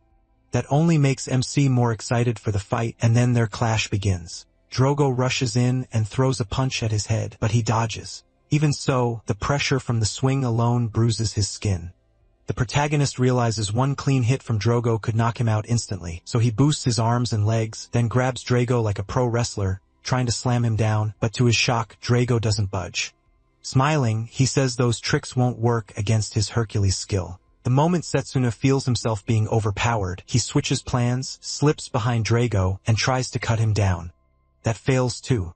MC is left stunned while Drago only smiles back. Han then attacks while Drago is focused on Setsuna. But to everyone's surprise, Drago pulls up a huge rock and uses it to block the shot. He works out that Hercules boosts raw strength, and because Drago has trained his body since childhood, it's basically a cheat. Drago is showing power that feels beyond magic, all through pure physical enhancement. The protagonist is impressed. He didn't expect to be pushed this hard in close combat. That challenge only makes him want the win even more. Zappa unleashes a massive blast at Drago, but Drago stops it with one palm. That ticks Zappa off, so he fires again right away. This one lands, but it still doesn't burn Drago. Drago boldly says his body is armor, and nothing they throw at him can beat his muscles. Zappa realizes Drago is backed by enchantment magic, and his mana guard is so strong that their attacks barely bother him. On top of that, Drago is being buffed by his teammates, making him look nearly unbeatable. Zappa can only wonder how many buffs Drago has stacked on him. Sid, meanwhile, recognizes Drago's setup as an ancient warrior formation. Long ago, there was a class called warriors who fought monsters with only their bodies and martial arts. Back then, magic wasn't well developed, so mages mostly played support for warriors. But as monsters grew more active and magic advanced, warriors couldn't keep up, and that style faded away. Drago can still use it because he's an exceptional close-range mage. Sid is also impressed that Cha-Cha is betting everything on a trainee, especially a close combat mage. He realizes that if this keeps up, his squad's formation will fall apart. So Sid decides he has to gamble everything on Setsuna too. Meanwhile, MC keeps chasing Drago across the arena. He knows he doesn't have time to use Charge Bullet because Drago's whole team is backing him non-stop. Still, Setsuna is counting on Zappa, knowing he won't let the team fall without a real fight. And right then, Zappa ramps up his attacks. He pours out even more firepower, putting serious pressure on the other side. They start struggling, and one of them admits things are getting bad. They can't keep up with even one long-range mage. Then it gets worse when Han takes out their support from behind. After that, he fires at Drago, but Drago dodges, which shocks Han because it was meant to be a surprise shot. Setsuna gets even more fired up, wanting to prove to himself why he once led the Magus battalion. At the same time, Drago is determined not to lose to him of all people. They keep trading blows until the protagonist spots an opening and slams Drago to the ground. Setsuna stands over him with a mana sword and says the match is over. Drago can't believe he lost to a single throw. Even Cha-Cha is stunned that their main fighter has been taken down. To stop things from getting worse, she surrenders. With that, Sid's unit wins again. Once more, Setsuna amazes everyone watching by changing how they think mages are supposed to fight. He tells Drago his skill was amazing. He just happened to figure out its weakness. Drago is impressed by that, and he grabs MC's hand saying their next fight won't end like this. Afterward, the mock battles wrap up, and Cedric earns the right to choose whatever mission he wants. Zappa runs over to ask which one he'll pick, but Sid says he'll decide the next day after reviewing the battle. Setsuna realizes Sid might choose a different mission, so he needs to talk to him and push for the Rhodes Island mission. On the way to Sid's office, he realizes this will be their first real conversation. He also notes that he never knew Sid in his past life, probably because Sid died on Rhodes Island. Besides the mission, he also wants to ask about Han and Valerie.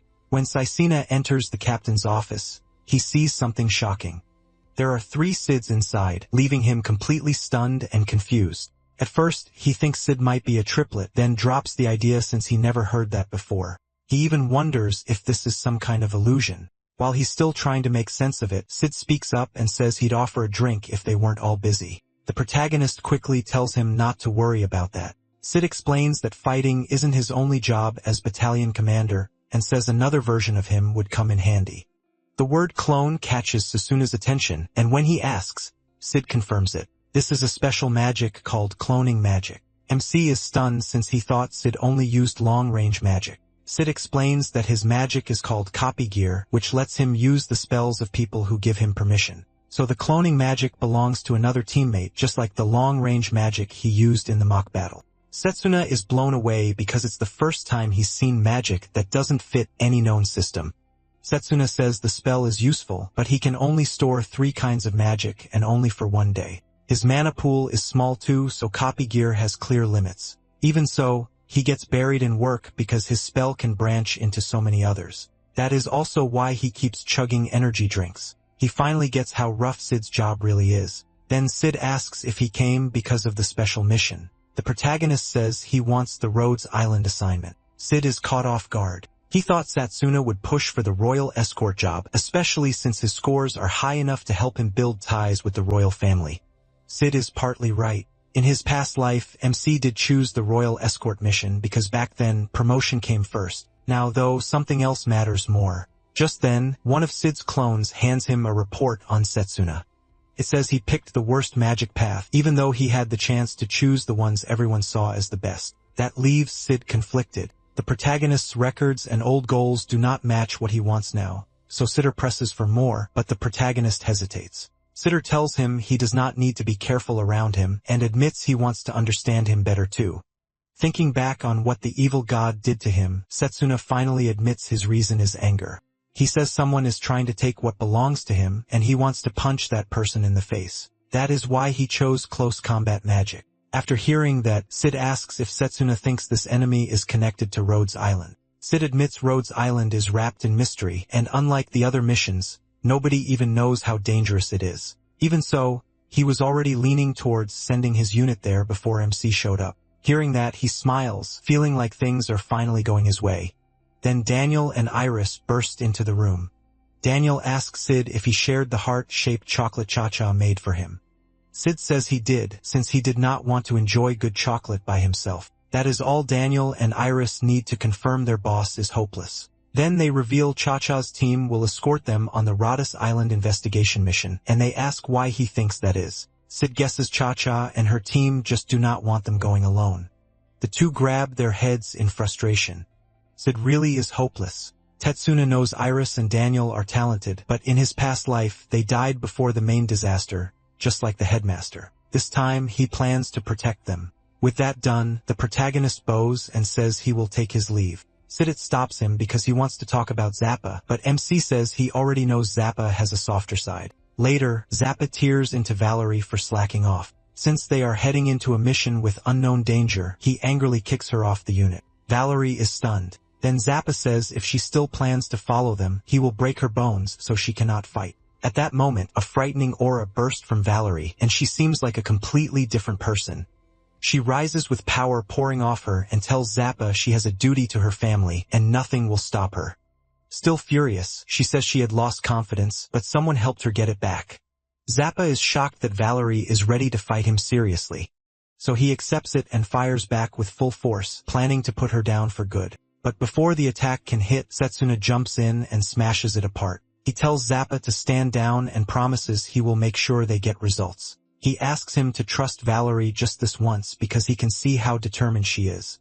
Zappa has no choice but to back off, though he warns the protagonist that if Valerie fails on the island, the protagonist will take the blame. Soon after, it is time to depart for the island. Just as expected, Cha-Cha and her team arrive at the dock. Everyone boards the boats and heads for the island. Daniel says the island is supposed to be peaceful and hopes it is still that way when they arrive. But unknown to them, a man-eating monster that can talk is already tearing through the island. Elsewhere, Leo is tracking Morgana, and he has figured out she is still alive. Her whole house is gone, leaving him frustrated. Pooker, standing behind him, mentions that the Magus battalion is heading to investigate Rhodes Island. With the evil legion there, he wonders if the battalion will be wiped out. Then Leo suddenly realizes Setsuna may have joined that mission after his training. Out of nowhere, Pooker throws a ninja knife at him. Leo barely dodges, and the blade slams into the ground hard enough to crack it. Shocked, Leo demands to know why Pooker attacked him. Pooker tells him to stop acting dumb. He thinks Leo leaked information to Setsuna. Calling him a traitor, he says Leo has to pay with his life. Leo is surprised Pooker jumped to that conclusion so fast, but he does not mind fighting back. In fact, he is excited since this fight will be a first in history. Pooker grins under his Joker-like face and gets ready too. Back with Sid and Cha-Cha's teams, the island finally comes into view.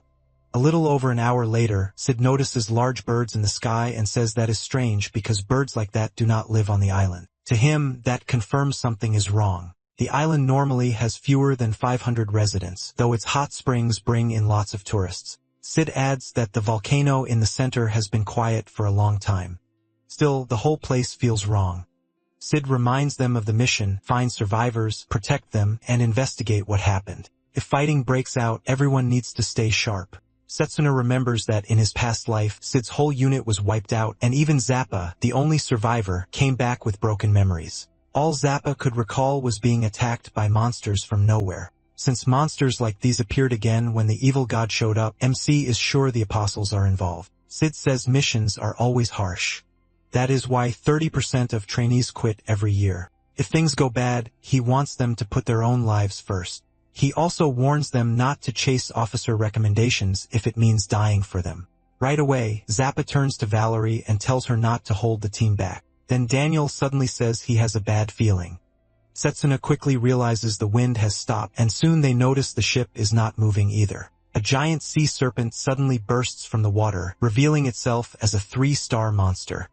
Zappa cannot understand why something that dangerous is in a peaceful sea, but Valerie steps up at once and says she will handle it. She casts a barrier to keep the monster away from the ship. Sid immediately starts giving orders and tells them the serpent's weakness is lightning. Then he blasts it with a lightning spell, made even stronger by the water. The serpent screams and goes limp, slowly sinking under the water.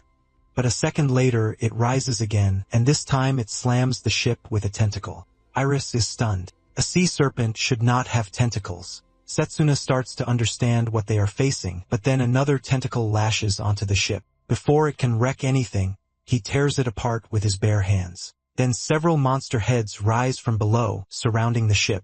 Zappa finally realizes why it had stopped moving. Even with monsters closing in, the team keeps formation and launches attack after attack. Then the ship is hit so hard, Daniel nearly falls overboard, but Sid catches him. Since Daniel is the summoner, Sid orders him to call the divine bird, so they can escape the doomed ship. Daniel worries about Cha-Cha's team, but Sid tells him to trust them. If they all go down here, there will be nobody left to rescue anyone. While Daniel summons the bird, Valerie shields the group with her barrier. The bird gets them out just before the monster crushes the ship. They are still trying to catch their breath when ugly flying monsters with human faces appear overhead. Before long, they realize they are surrounded. Sid tells them to head down to the island while Setsuna moves to intercept the monsters. Zappa and Han join in, giving the divine bird enough cover to land safely. Sid instantly sees how bad this is. With the ship gone, escaping the island will be much harder, and it is clear they were lured there. Iris worries about Cha-Cha's team, but Cha-Cha tells her not to panic. Cha-Cha's squad is packed with enchantment mages. Zappa says they should be able to reach shore. Now they just have to hope they can regroup later. Sita says their only option now is to keep going on foot. You can't believe this island used to be peaceful, when now it's packed with twisted monsters. Iris notices Valerie shaking. She tells her to hold it together, saying things aren't hopeless yet. Trying to calm Valerie down, Iris walks over to a flower bud. But the second she gets close, the bud opens up into a monster filled with jagged teeth. With no time to dodge, it snaps Iris up and the others scream her name. Before it can drag her off, Setsuna rushes in first and slices through the monster's neck, forcing it to spit Iris back out. She's hurt, but not too badly since her shield went up just in time. The protagonist checks on her, and she says she's alright. Iris says that shield saved her life. As the team's healer, she's determined to stay alive no matter what. Valerie is just glad Iris made it out alive and is still with them. Daniel says this proves the island's monsters are both savage and way more varied than they expected. Sid agrees every creature here seems driven to attack humans. Daniel suggests they pull back and regroup with Tatcha's team since staying on the island is too risky. Sid says that would be smart, but the real question is whether they can. Then a wounded man stumbles out of the woods begging for help and collapses before he can say more. They hurry to him, and Iris heals his wounds while asking what happened. He says he's searching for his little sister. Siditz asks his name, and he says it's Janelle. He explains that monsters, unlike anything they'd seen, attacked his village, and the adults tried to get the children out safely. But he got separated from his sister, Sabine. Broken and desperate, Janelle begs them to find her. The village is full of monsters, and she is the only family he has left. Sasuna pats his head and tells him not to worry. Then he looks at Sid and says their retreat plan is over. Sid gives a new order. They have to save every survivor they can find on the island. No one argues with that. Once Janelle recovers a little, he leads them toward his village, about half a day's walk away. Iris warns him not to overdo it since her magic healed his injuries, not his energy. Janelle says he understands, then they keep moving through the forest. A rustle suddenly comes from a nearby bush, and they wonder what it is until a rabbit hops out. Valerie relaxes for a second, but Zappa quickly warns her not to drop her guard. Sid adjusts his glasses to inspect the rabbit and says it's no normal animal. Its magic gives it away as a one-star monster. The rabbit finally turns hostile toward them, and the team gets ready to fight. Then they realize there are a lot more nearby. In no time, they're surrounded as the rabbit monsters start jumping at them. The group forms up back-to-back so nothing can slip through. Zappa fires off strong flame magic and tells everyone not to panic since these monsters are weak. Daniel summons his giant wolf to deal with the rabbits too. Even so, a few of them still bite him because there are just too many to handle at once. Daniel starts having trouble moving, and that's when they realize the rabbits use paralytic poison. Cessna knows the poison will keep building with every bite and against a whole swarm. That's a serious problem. When Daniel drops to his knees, Sid decides to copy Iris's healing magic. He tells the others to keep the monsters away while he treats Daniel. The team responds right away, blasting the rabbits back with everything they have. Soon, they wipe out a large chunk of them and finally get a little room to breathe. Cessna thinks it's over, but as he heads back, he misses one rabbit sneaking up behind him. Han notices it and chooses not to act. Right before it bites him, Valerie spots it and moves fast. She uses her magic to stop the monster and saves him. Han is furious that Valerie ruined what he wanted. After the fight, Janelle says he's amazed by how strong they are. Daniel adds that he's feeling much better now. Cesno is more interested in Sid's glasses and asks about them. Sid explains they're a magic tool that estimates a creature's danger level by reading its magic, movement, and looks. He brought them just in case, and now he's glad he did. To show how they work, Sid checks a few nearby creatures. The flying birds rate it 3 stars, while the 4-legged beast is 2.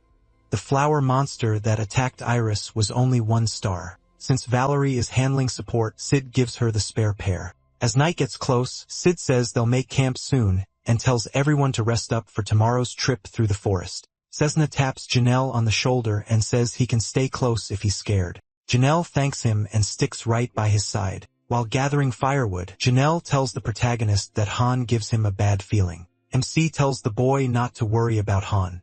Still, he's sure Han saw the monster behind him and chose not to do anything. Janelle curls up and says his sister must be terrified and they need to find her fast. Cesna tells him he's a good big brother. Han asks how they'll recognize the sister, and Janelle says she wears a red pendant on her neck, a birthday gift from him. He promises they will find his sister and swears he'll make it happen. Meanwhile, his sister is trapped in a cave, and it looks like she's turning into a monster. Daniel also reassures Janelle that they'll find her once they reach the village. Before bed, Sid says they'll take turns standing watch. Valerie gets the first shift, and she's eager to handle it. Later, Han walks over to Valerie and warns her to stay out of his business if she doesn't want people to find out she's a woman. He's still angry that she stopped Suzuna from getting bitten earlier. Valerie tells Han she's already gone along with what he wanted, and she has more important things to deal with. Han laughs and boasts that the island's monsters are nothing compared to him. Then he tells Valerie not to worry because he plans to make her his wife. That completely shocks Valerie, but Han snaps at her to be quiet, saying she should feel both afraid and honored to become his wife. In his mind, marrying him would save her family from disaster. Valerie knocks his hand away and says she wants no part of this. Before it gets worse, Sydney steps in and tells Han to back off. Both Valerie and Han are startled to see him there. The protagonist says he already suspected blackmail was behind all this. He thinks Han is acting crazy because of the kind of magic he uses. That catches Han off guard, and he assumes Setsuna is trying to mess with his head. MC warns him he's taking on more than he can handle. Han brushes him off and says he has better things to do. But as he leaves, he starts wondering how much he really knows and decides he has to die on this island. After that, the protagonist asks Valerie what happened. Since he didn't hear everything, she wants to open up, but she's scared it could ruin her life. So Valerie says she can't talk about it right now. She also asks him to keep it from the others because she doesn't want drama getting in the way of the mission. Satsuna says he won't press her, not for the mission, but for her sake. Still, he promises that if anything happens, he'll help. The next morning, the team gets ready to move again. Since they don't know what monsters they might face next, Iris tells everyone to stay careful. As they move along the forest path, Daniel notices how tense the group feels and tells them to stay focused so they can finish the mission and put all this behind them. Setsuna agrees but says the forest is way too quiet. Then a swarm of flying monsters rushes toward them. Just as the team starts getting ready to fight, the monsters fly right past. Now they're left wondering where they're going, and Zappa points out they wouldn't be fleeing from them if they're 3-star monsters. A strange feeling suddenly fills the air, and Seed orders everyone into formation. Right then, a terrifying chimera appears before them, lion head, goat head, gorilla head, and a snake for a tail. Valerie checks it and freezes when she sees it's a 4-star monster. Now the team understands why the flying monsters fled. Sid can't believe a 4-star beast is hiding in the forest, but he quickly orders everyone to bring it down fast. The chimera charges straight at them. Daniel instantly sends out his summoned beast to meet it. The creature tries to drive the chimera into the ground, but gets smashed down instead. Daniel is stunned by how strong the chimera is, and Setsuna rushes in, ready to cut it down.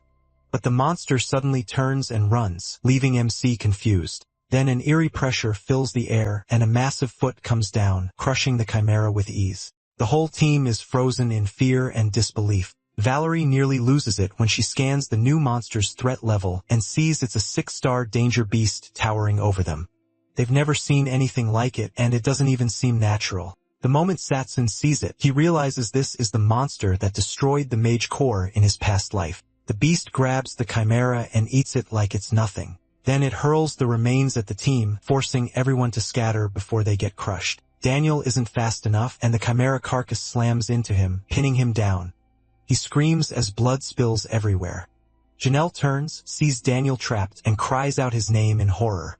Satsune doesn't hesitate and attacks the monster, aiming for its leg, but his sword bounces off. That confirms what he feared. The monster's hide is incredibly tough, and its strength is just as bad. Sid yells for Iris to help Daniel, then tells the others their only chance is to strike together. Iris nods and runs to Daniel. But before she can reach him, another giant monster appears in front of her. That makes things even worse. One was already too much, and now there are two, maybe more. A second later, even more of the giant monsters arrive, at least 6, and surround the team, cutting off every escape route. Setsuna recognizes them as Gorfin thanks to memories from his past life. Back then, these monsters wiped out an entire battalion, even one packed with long-range mages. The Gorfins try to crush the team, but they somehow hold their line. Valerie is the one keeping everyone together with her barrier magic, but the strain starts breaking her down and blood runs from her nose. Suddenly, Janelle shouts and points off into the distance at someone he says is his sister. Unable to stop himself, he runs toward her. Cedric tries to keep the team from breaking formation, knowing it will only make things worse for them. Then Zappa tells everyone to move on while he holds the monsters back. Valerie protests, saying she'll stay and fight beside him to the end, but Zappa calls her naive. He reminds her she still has a family to rebuild. With a smile, Zappa tells her throwing her life away on this island would be stupid. Tetsuna isn't surprised. He knows Zappa cares deeply about his comrades, even if he acts like he doesn't. To him, Zappa is kind, just terrible at showing it. Zappa grins and says these monsters are just a challenge for a strong guy like him. At last, Sid gives the order to split up and chase after Janelle while Zappa covers their retreat. Before moving, Setsuna sprints over to pull Daniel out. Then he follows the others while Zappa remains behind, unleashing fierce flames at the monsters.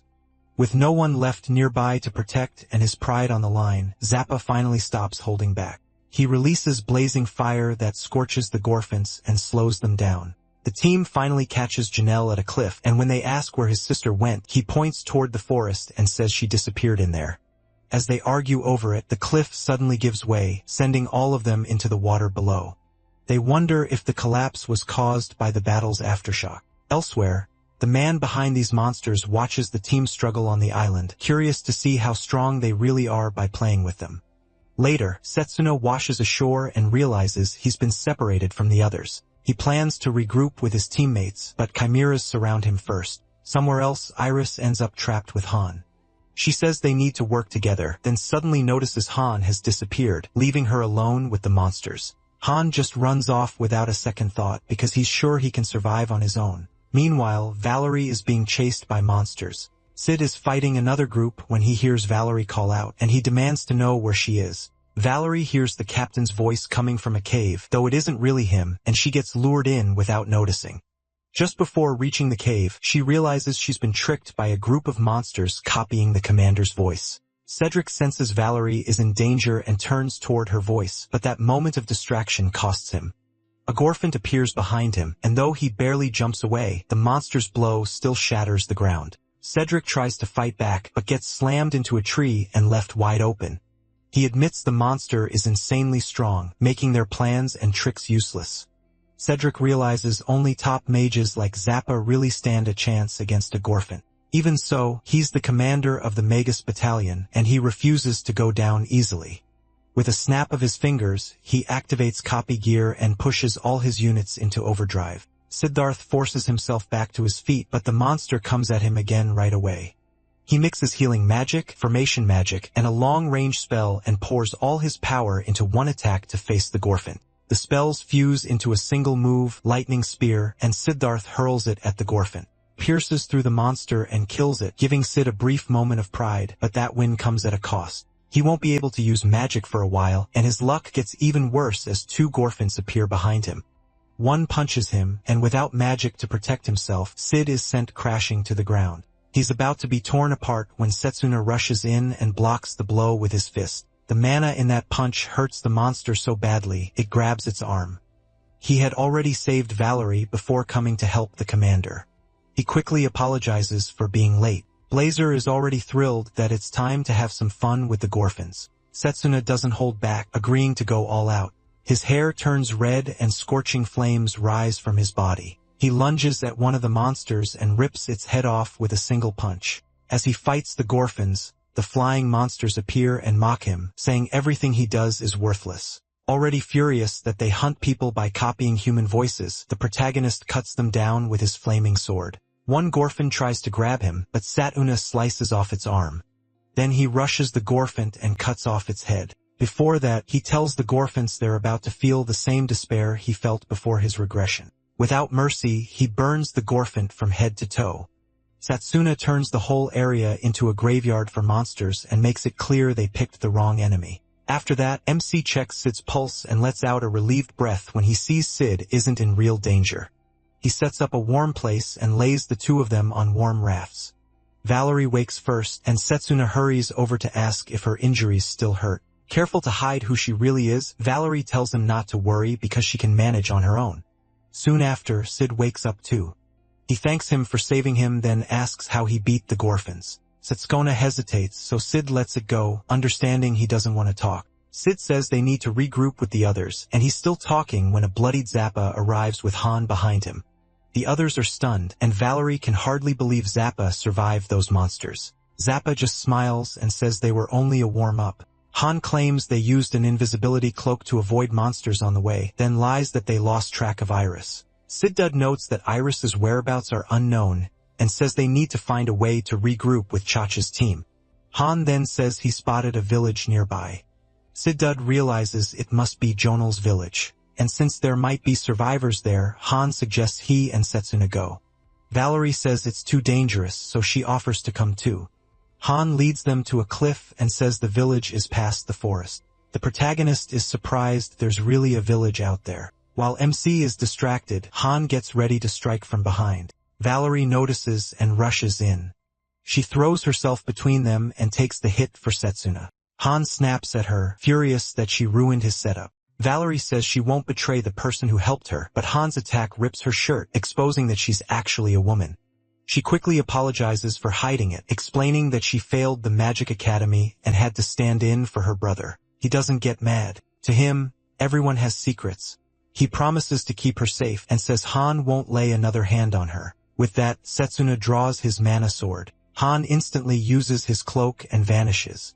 Valerie panics, but the protagonist tells her to stay still. He sharpens all his senses and locks onto Han's incoming strike. Before it lands, he knocks it away and catches the core of the attack. That lets Setsuna realize what Han's magic really is, an enchanted golem. Valerie is stunned. Han wasn't a long-range mage after all. MC explains that Han hid mana inside an invisible golem and made it fly, tricking everyone into thinking his attacks came from far away. The reason the attack could change direction was because Han was giving that golem commands. Without special help, he says, magic like this shouldn't have that kind of range or power. After finding Han's position, Setsuna hurls the golem back at him, tearing off his cloak and exposing him. It also reveals the outside help behind his magic. Blazer is stunned. He knew Han was hiding something. The guy's getting aid from Zephelion, a spirit. Han is shocked he figured that out, but instead of asking how, he decides killing him matters more. He charges straight at Setsuna and fires off another attack. Too bad for him. The protagonist already knows spirit magic inside and out, so he easily reads the weakness in Han's moves. MC keeps batting the attacks away, and Hans finally admits the spirit magic he's using is the same kind that went wild during the Great Magic War. Valerie can't believe it. Han's golems are covered in wind blades, making them insanely dangerous, and she thinks magic like this should never exist. Han sends out another wave, but Setsuna slices through it again. Then Han suddenly bends the attack's path, and it hits Valerie instead. The blow sends her over the cliff, leaving him with an awful choice. If he turns to save her, Han gets an easy opening. If he keeps fighting, Valerie dies. Setsuna doesn't hesitate. He dives after her, shocking Han. Han mocks him for throwing away his own life. Still, the protagonist catches Valerie and drives his sword into the cliff to slow their fall. Han won't let him climb back up, so he attacks the spot MC is hanging from. The rock breaks apart and both of them drop. Han thinks it's over and starts laughing at how useless Setsuna was. Then he sees a finger gripping the edge. He steps closer to look and freezes. He is hanging there by one finger while still holding Valerie. Looking closer, Han sees that finger glowing red. That means Setsuna somehow copied Drago's Hercules skill, and Han is completely shaken. He can only wonder what kind of insane magic talent the protagonist has. A moment later, MC pulls himself back onto the cliff and tells Han he's about to eat dirt. He gives Valerie his cape and tells her to regroup with Zappa and the others. Knowing she'd only slow him down in her condition, Valerie agrees and leaves. As she runs, Han tries to hit her, but Setsuna cuts the attack apart and opens a safe path that only makes Han even angrier. Furious, he unleashes a swarm of golems at him. But with all his experience, Setsuna tears through them with ease. Then he tells Han the truth. He's got plenty of mana, but he's garbage at using it. The protagonist says Han obsessed over fake long-range magic so much that he never truly polished his enchantment skills. Han is livid hearing that. MC tells him to come on so he can show him what real power looks like. Han roars and summons an even bigger golem, but Setsuna just closes his eyes like it means nothing. He activates mana suppression and disappears from the golem's senses. Han starts panicking when he loses sight of him. He tries to protect himself by calling up more golems, but the spirit refuses to lend any extra mana. Han yells for more, and the spirit reminds him of their deal. It would only ever give him half its mana. Frustrated, Han suddenly hears Setsuna right beside him, mocking him for never truly syncing with his spirit. Han trembles, not knowing where he is. Then the protagonist appears behind him, and Han instantly attacks backward. He starts laughing. Sure, he got him.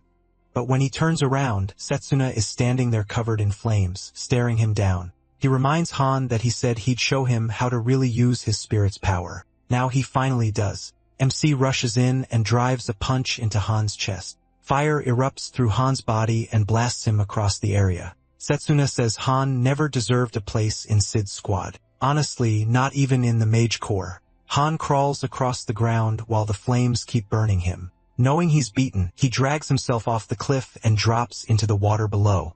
He knows he'll live since spirit magic is still backing him. Blazer wants to go after Han, but the protagonist refuses. For now, they need to return to Zappa and the others. Later, Han crawls out of the water and stumbles through the forest. He blames Cephalion for not giving him enough power. The spirit asks if he's ready to face the trial again. Han is furious over how little mana he gets because he sees himself as someone meant for greatness. He came from a branch family of a noble house, low-ranking nobles who had to serve the main line to stay protected. Because his mana was small, he grew up hearing that a useless man could only be a tool. He was expected to die or be useful for the family. His father, weak and powerless, died what Han sees as a worthless death. Not wanting the same fate, Han chose a different road. That path led him to a relic left by a shadow chanter. He met Cephalion past its trial and made a contract. With Cephalion's power, he rose at Sei Magic Academy. Now that Setsuna beat him, all he wants is revenge. Before long, Han reaches a cave. Inside, he finds monsters sealed in capsules. He's stunned and confused, but there's already a strange man waiting there. The man welcomes him to his workshop and reveals himself as Legion, an apostle. Then he asks Han one thing. Does he want power? Elsewhere, Pucker's fight with Leo is over and Leo won. He praises Pucker's gravity magic, which affects anything he touches. Still, Leo says Pucker just had the bad luck of facing the wrong opponent and got crushed for it. Resting against a tree, Leo decides Sasuna is as good as dead. He's sure MC has no escape because Legion is an upper-rank apostle, 5th place. To Leo, Legion is far beyond the lesser apostles they've dealt with before. He figures Legion is probably toying with his group right now, maybe even using them as test material. Back on the island, Han is still shouting at Legion, demanding to know who he is after seeing those twisted experiments. Legion calmly says Han's not just worried about his identity. What Han really wants is more power. That catches Han off guard. Legion assures him he can give him all the power he wants. Then he reaches out a hand and tells Han to take it. Han hesitates, uneasy because accepting that offer would make him a test subject. Sensing that, Legion reminds Han he has nowhere left to go. The Royal Mage Corps won't be welcoming him back after this. Han is shaken that Legion knows so much. Fed up with everything, he decides to blame it all on Susuna, convinced the protagonist is the one who ruined his life. So Han chooses to accept Legion's power, even knowing it could be dangerous. Right before he does, Zeflon warns him, don't take Legion's hand. Legion and the others exist to devour the world. And if Han accepts, Zeflon will never lend him power again. Han just laughs, saying he doesn't care. He was already sick of Zeflon anyway. So he takes Legion's hand, and Legion smiles, knowing Han now belongs to him.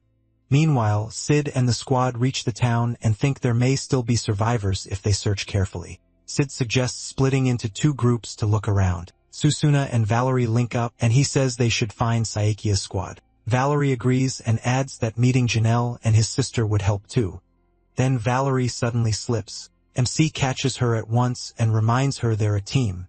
A little later, they spot Janelle ahead. He's clearly hurt. They hurry over, and Valerie asks how he stayed alive out here alone. Janelle says Safin had been with him, but he saw her head toward the cave nearby. He admits he was too scared to call out to her, and Valerie doesn't get why. Then Janelle says he saw his sister grow wings. Valerie is stunned, but she quickly steadies herself and tells him he must have imagined it. Susuna tells Valerie to take Janelle back to the squad while he checks the cave. They have no idea what danger is waiting there. Valerie is alarmed and warns him not to go in alone, but he cuts her off. There's no time. With a calm smile, he tells Janelle not to worry. He'll take care of Safin, and that finally convinces Valerie and Janelle to leave. As Susuna heads for the cave, he starts wondering if Safin could be the apostle. Since trouble seems to follow her every time, Blazer tells him that if that's true, he needs to fight seriously. That's also why the protagonist chose to go in alone. When Valerie reaches the captain in Zappa, Zappa gets mad that she let MC enter the cave by himself. He says he may be strong, but this is still too dangerous. Sid calms him down and says they're going after him. Out of nowhere, Han shows up looking completely different. Right away, he asks where Susuna is. Zappa snaps back and tells him to stop acting innocent. They already know what he did. Han couldn't care less about that. He only wants the protagonist's location. Zappa takes a guard stance and says he's not dumb enough to tell him.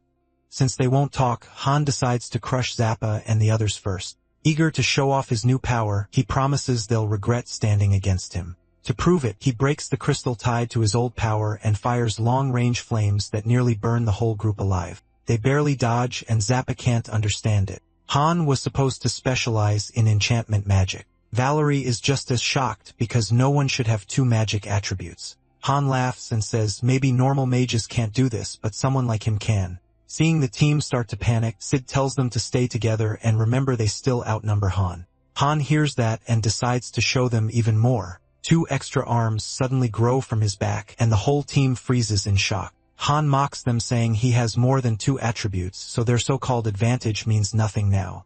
Once Han starts showing what those powers can do, they finally understand he really can use multiple kinds of magic. Then Cedric notices something awful. The arms on Han's back belong to the mages who were guarding the island. He realizes Han attached the dead mages' limbs to himself and stole their powers.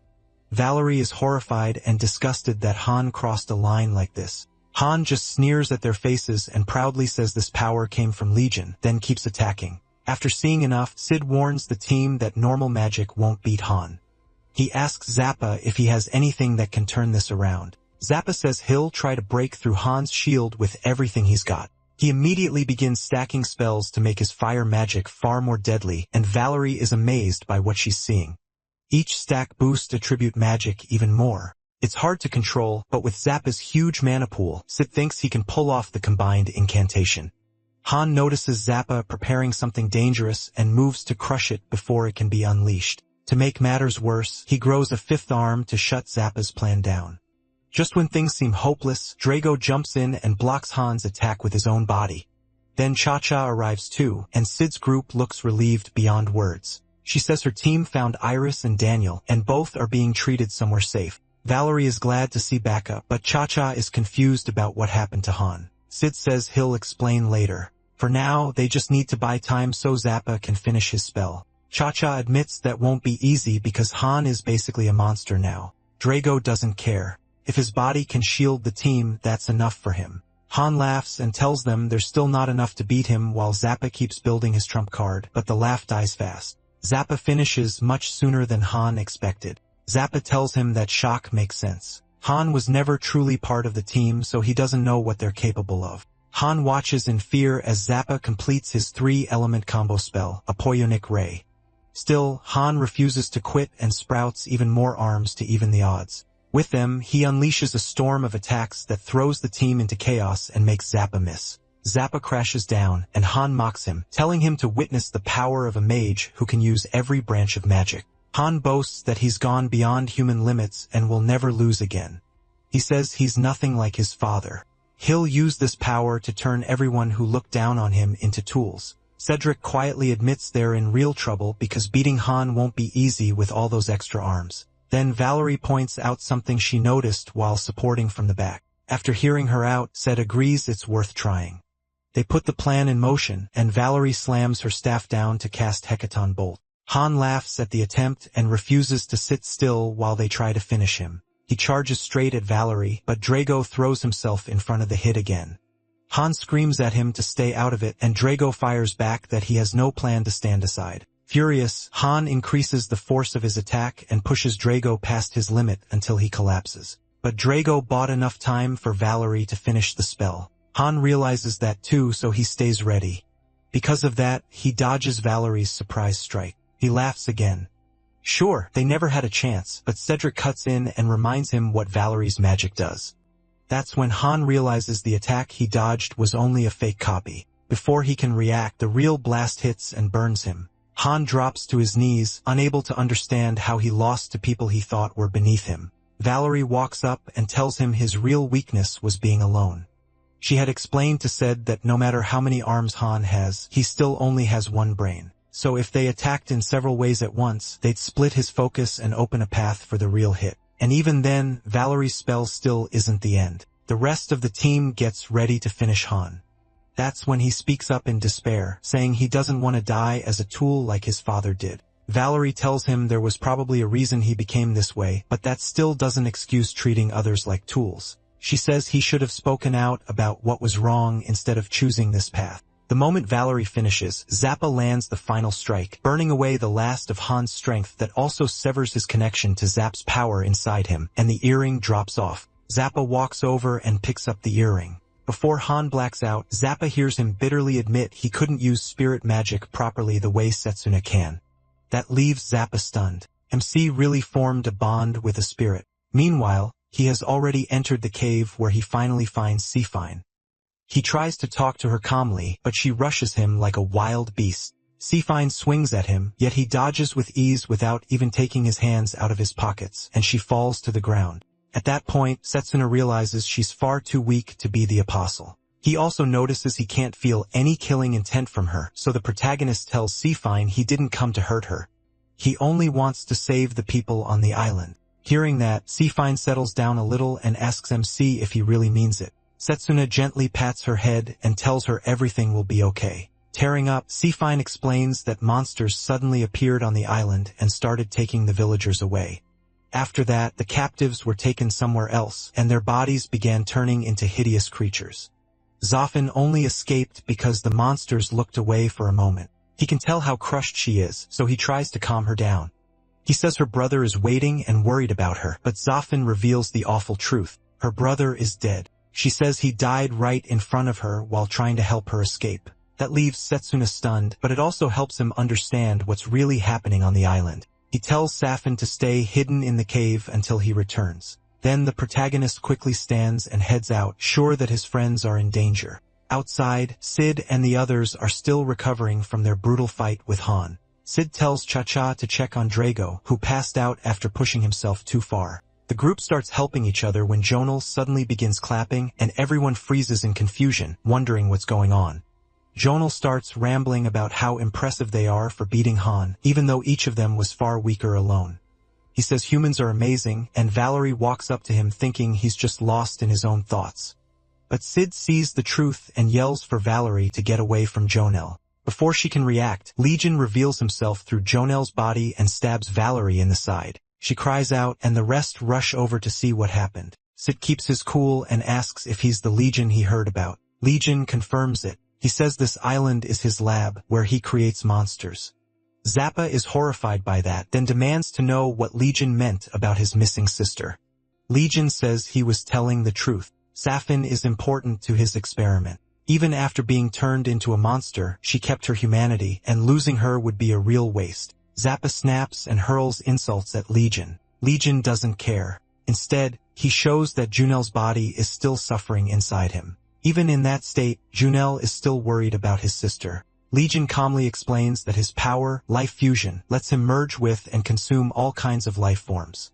While Zappa is losing it, Sid studies the situation. He realizes Legion's mana is too huge to even measure, far beyond the 6-star monster they fought earlier. As hard as it is to accept, Setsuna Wange knows this thing is on a whole different level. Then Legion says he loves humans because their potential has no clear limit. He points to their fight with Han as proof and says that's exactly why he wants to learn more about them. A moment later, he pulls out weapons from his collection. Iris and Daniel's staff. Cha-Cha is stunned to see her squadmates' weapons in Legion's hand, and Legion proudly says he took them to his lab to use as test subjects. He then suggests they stop resisting and offer themselves up for his experiments. Hot-headed as ever, Zappa fires a fireball straight at Legion. The blast burns away his skin, but Legion barely seems bothered. That only makes Zappa angrier, especially when Legion keeps smiling. He finally asks if Legion even feels pain. Legion says he does, but unlike humans, he doesn't let simple pain control him. So Zappa decides to keep blasting him with more fireballs. Then he notices Legion's skin starting to change. Legion laughs and says he now has dragon skin, which resists fire. His body adapted to Zappa's attacks and made the best defense on its own. The second Sid hears that, he knows how bad this is. Legion then decides it's his turn to attack. He charges straight at Sid, and Sid quickly throws up a shield to protect himself. It doesn't help. Legion smashes right through it. Sid barely avoids the hit and notices toxic pollen mixed into the attack, showing just how many monsters Legion has fused with. Legion mocks them, saying no one can prepare for every monster on the continent. Then he makes things even worse. A new attack knocks Sid to the ground, and Legion tells him that no matter how strong he and his squad seem, they still can't match him.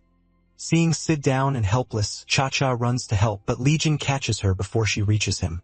He starts crushing her in his grip, trying to squeeze the life out of her, but Zappa jumps in and drives him back with fire magic. During all this, Legion notices something important. Zappa is only using basic spells now, which tells Legion one thing. He's reached his limit. Zappa looks around and sees his teammates all down. That makes him decide to fight like this is his final stand. He raises his staff and tells Legion the real battle starts now. Zappa builds up a massive fireball with layered spells, but before he can launch it, Legion spots an opening, Zappa's left arm. Before Zappa can fire at Legion, that arm is cut clean off. Zappa screams in agony. Seeing how badly he's hurt, Legion tells him to give up before he loses even more. As Legion moves in to finish him, Zappa yells that Legion got him wrong. Even with only one arm, he still believes he can win. He unleashes a wild barrage of attacks that leaves Legion genuinely surprised. The strikes land, tearing Legion apart, especially his head. Zappa shouts in triumph, sure he's won, because nothing should live without a head. But that victory disappears when he sees Legion pulling himself back together like nothing happened. Before Zappa can process it, Legion is fully restored. Forced to face it, Zappa admits Legion may as well be immortal. While Zappa is still in shock, Legion fires a crushing attack right at him. Just before it lands, Drago appears and saves him. Drago shields Zappa with his own body, and Zappa yells at him not to push himself any further when he's already so weak. Drago just smiles and says he won't have to hold on much longer. Right then, as if he knew the timing, Susuna appears behind Legion and cuts him in half with one slash. Knowing his part is done, Drago passes out and tells MC the rest is up to him. He assures Drago and Zappa that he'll handle it from here. He then asks Zappa if he can protect the rest of the team. Before getting a reply, he spots Legion leaping through the trees. Tetsuna takes off after him at once, and Legion's first move is to throw out a sea monster tentacle. The protagonist slices it apart easily, but another huge attack comes at him right after. Still, MC cuts through that one too, and the next attack as well. After cutting down wave after wave of monsters, Setsuna starts wondering how many creatures Legion has fused with. Legion praises his skill, saying his close-range magic is flawless, but he's sure this isn't the magic the protagonist used to defeat Tsukiyomi and Jugen. That's when MC realizes Legion is also an apostle. Legion even introduces himself properly, saying they've finally met. Now that he knows Legion is an apostle, Setsuna understands this won't be easy to deal with. He rushes in and drives a heavy punch into Legion, slamming him to the ground. After that, Legion chooses to fight him directly. He dashes away from the protagonist's allies so he can see everything Setsuna can do. Legion tells him to stop holding back because he'll need him alive for the experiment. MC accepts right away and instantly calls on Blazer's power. His hair turns red and he rushes Legion with blazing speed. He lands a fire charge punch to Legion's head, and before Legion can respond, Setsuna hammers his body with a fast barrage of flaming blows. He ends the combo with one huge punch that sends Legion flying. Legion rises from the dust, which shocks him. He didn't expect him to still move after taking all that. Legion admits spirit magic is impressive since that attack already made him burn through many of the lives he was saving for his master's arrival. Still, he isn't worried. He's fused with over 10,000 lives already and says those creatures will eventually take the perfect form to kill Setsuna. Seeing how tough Legion is, the protagonist realizes he has to end this fast since spirit magic won't last forever. He closes the distance to Legion pretty fast, earning praise from him. But Legion raises the stakes and asks how MC plans to handle a flying enemy. Then he leaps into the air, leaving Setsuna struggling to reach him. From above, Legion easily fires a long-range attack, and his weakness in the air makes him an easy target. The protagonist slams into the ground, and Legion laughs at him. He mocks him for being strong but useless if he can't even reach his target, calling it the weakness of close-range magic. Then Legion keeps raining brutal attacks down on him. Once Setsuna sees he's being overwhelmed, he pulls back to rethink the fight. He makes it to a cliff and starts thinking of a way to hit Legion while he's still in the air, before Legion catches up. Then Zappa suddenly appears beside him, catching MC off guard. What shocks him even more is seeing that Zappa's arm is back. Zappa says Cha-Cha deserves the credit. When she woke up and saw how badly Zappa was hurt, she rushed over and started healing his arm. Cha-Cha tells him he got lucky since the arm was cut off cleanly.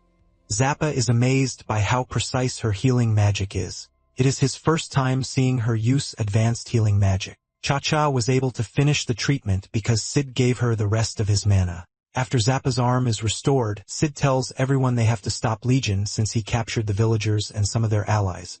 Sid pushes them on, saying they're the only ones who can do this. After hearing about the captain's sacrifice, Setsuna tells Zappa they can't let Sid's effort be wasted.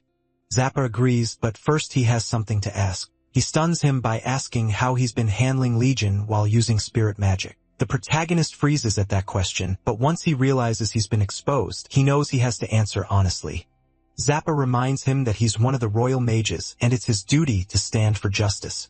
Still, he'll overlook at this once if Setsuna defeats Legion with that spirit magic. MC is relieved since Zappa has always been the kind of person who sees things from more than one side. Zappa says he just thinks he is annoying, then asks why he never shows him the same respect as the rest of the squad. The protagonist smiles because there's no way he can tell Zappa they were close friends in his past life. A moment later, Zappa reaches into his pocket and pulls out a glowing green item. He gives it to Setsuna, sure it'll help. MC is stunned when he realizes it's the tool he needs to connect with the wind spirit. Zappa asks if he can use it. He closes his eyes and answers by calling out to Zeph in his mind, asking for his power. Zeph asks if he's ready to face his trial. Right away, Zappa can tell Setsuna feels different, and he groans at the thought that he's helping someone use spirit magic. Even so, he knows they have a bigger monster they need to deal with, so he promises to buy the protagonist time. With that, Zappa runs off to face Legion while MC sits down to take Zeph's trial. When he reaches the realm of wind, Setsuna sees that everything has changed. As usual, Blazer says he doesn't like Zeph, but he barely reacts since Blazer says that about almost everyone. Blazer drops the argument and tells the protagonist he'll understand once he meets Zeph himself. Then Zeph appears before them and sets his test, a maze of wind. He says the trial is simple, find a way out of the maze. Setsuna is surprised Zeph didn't first question whether he was worthy. Zeph explains that he enjoys watching the human world. He likes lending his magic to talented humans just to see what they do with it. Blazer cuts in and says Zeph should stop acting nice. He just enjoys watching humans get drunk on power and fall apart in the end. Once MC realizes Zeph doesn't care about anything but strength, he accepts the trial. He steps into the maze and quickly realizes there is a path through it. Closing his eyes, he calms himself and follows the flow of mana like wind. Zeph is impressed by his sharp senses and glad Setsuna already understands what the trial really is. He is thankful he isn't an ordinary mage because anyone without strong perception would wander forever in this maze. Then he comes across himself at a junction. The mana from the right feels soft and peaceful, while the other side feels wild and dangerous. Setsuna first decides the calmer path must be the way out, but just before he takes it, he stops. Something feels off. A spirit's trial shouldn't be this easy. He remembers Hong could only use half of a spirit's power, so the real answer has to be something else. Setsuna turns toward the path filled with stormy, threatening wind. He realizes Zappa really wants someone who can face a raging storm and overpower it. Zappa confirms it and tells him to break through the storm if he wants all of his power. Meanwhile, Zappa keeps fighting Legion, but Legion is getting annoyed because Zappa's attacks do nothing to him. Deciding Zappa is nearly spent, Legion rushes in at full speed. Zappa says otherwise and hits him with Skunk Fog, a spell that releases a horrible stink. It's especially nasty to monsters, and since Legion is fused with so many, he feels the full effect. Legion gets furious that Zappa is almost out of mana and still keeps coming. He charges at Zappa, forcing him to jump back. Zappa is cornered, and right as Legion moves in to finish him, Setsuna returns. He slams Legion hard enough for Legion to instantly notice that something about him has changed. His hair is green now, showing Zeph's power has joined him. Legion starts rambling about wanting the protagonist as a test subject, but MC cuts him off with a crushing punch that makes it clear the fight has turned around. Legion nearly spits out all his teeth when he realizes Setsuna can fly now, so reaching him is no longer a problem. Their battle ramps up fast, and Zappa is stunned seeing what spirit magic can really do. As they clash, he uses his speed to slip behind Legion, then blasts him down to the ground with a heavy spell. Legion is shocked. Things are turning against him, but he still stays calm. Wind spirit magic may be fast, yet it lacks the raw power of fire. Then Setsuna switches to fire magic, revealing that he and Blazer had already noticed lava below them. With one massive punch, the protagonist sends Legion straight into the lava, then barely avoids the eruption himself. Legion screams as the blazing magma swallows him. Setsuna grabs Zappa and jumps to a nearby cliff. They watch the magma cover Legion, and Zappa says there's no way he survived that. He praises MC's plan and says he's glad the time he bought actually mattered. Then they notice movement in the magma and realize the fight may not be over yet. To their shock, Legion rises from the lava in a rage and says they've truly made him angry. Setsuna's attack cost him half the creatures fused into his body, a huge blow to his plans. Furious, Legion says he'll use everything he has left to kill them. He climbs out of the magma looking even deadlier than before and promises neither of them will leave the island alive. He immediately throws out a deadly spell, forcing them to run. Zappa is shaken as he tries to escape, stunned that Legion still has so much mana left. Realizing he can't dodge forever, Zappa fires back with his own fire magic, but Legion mocks him and says falling into magma made him resistant to fire. Zappa is trapped with no path left to escape. Setsuna jumps in to face Legion himself. He slashes him, but the wounds heal right away. That tells him he can't win by simply cutting him down, so he creates a whirlwind and retreats. He takes Zappa with him and they hide in a safe spot. Zappa asks what his plan is. Since wind power alone doesn't seem enough for Legion, and Blazer's fire is useless now that Legion resists it, Setsuna tells Zappa he has an idea. At the center of Legion's body, there's a crystal-like core. He explains that an apostle's core shatters when they die, so it must be the source of their power and life. The protagonist asks Zappa to make even the smallest opening, and he promises to destroy the core and end this. Zappa says he gets it, but he's still worried about how Setsuna plans to pull the core out of Legion.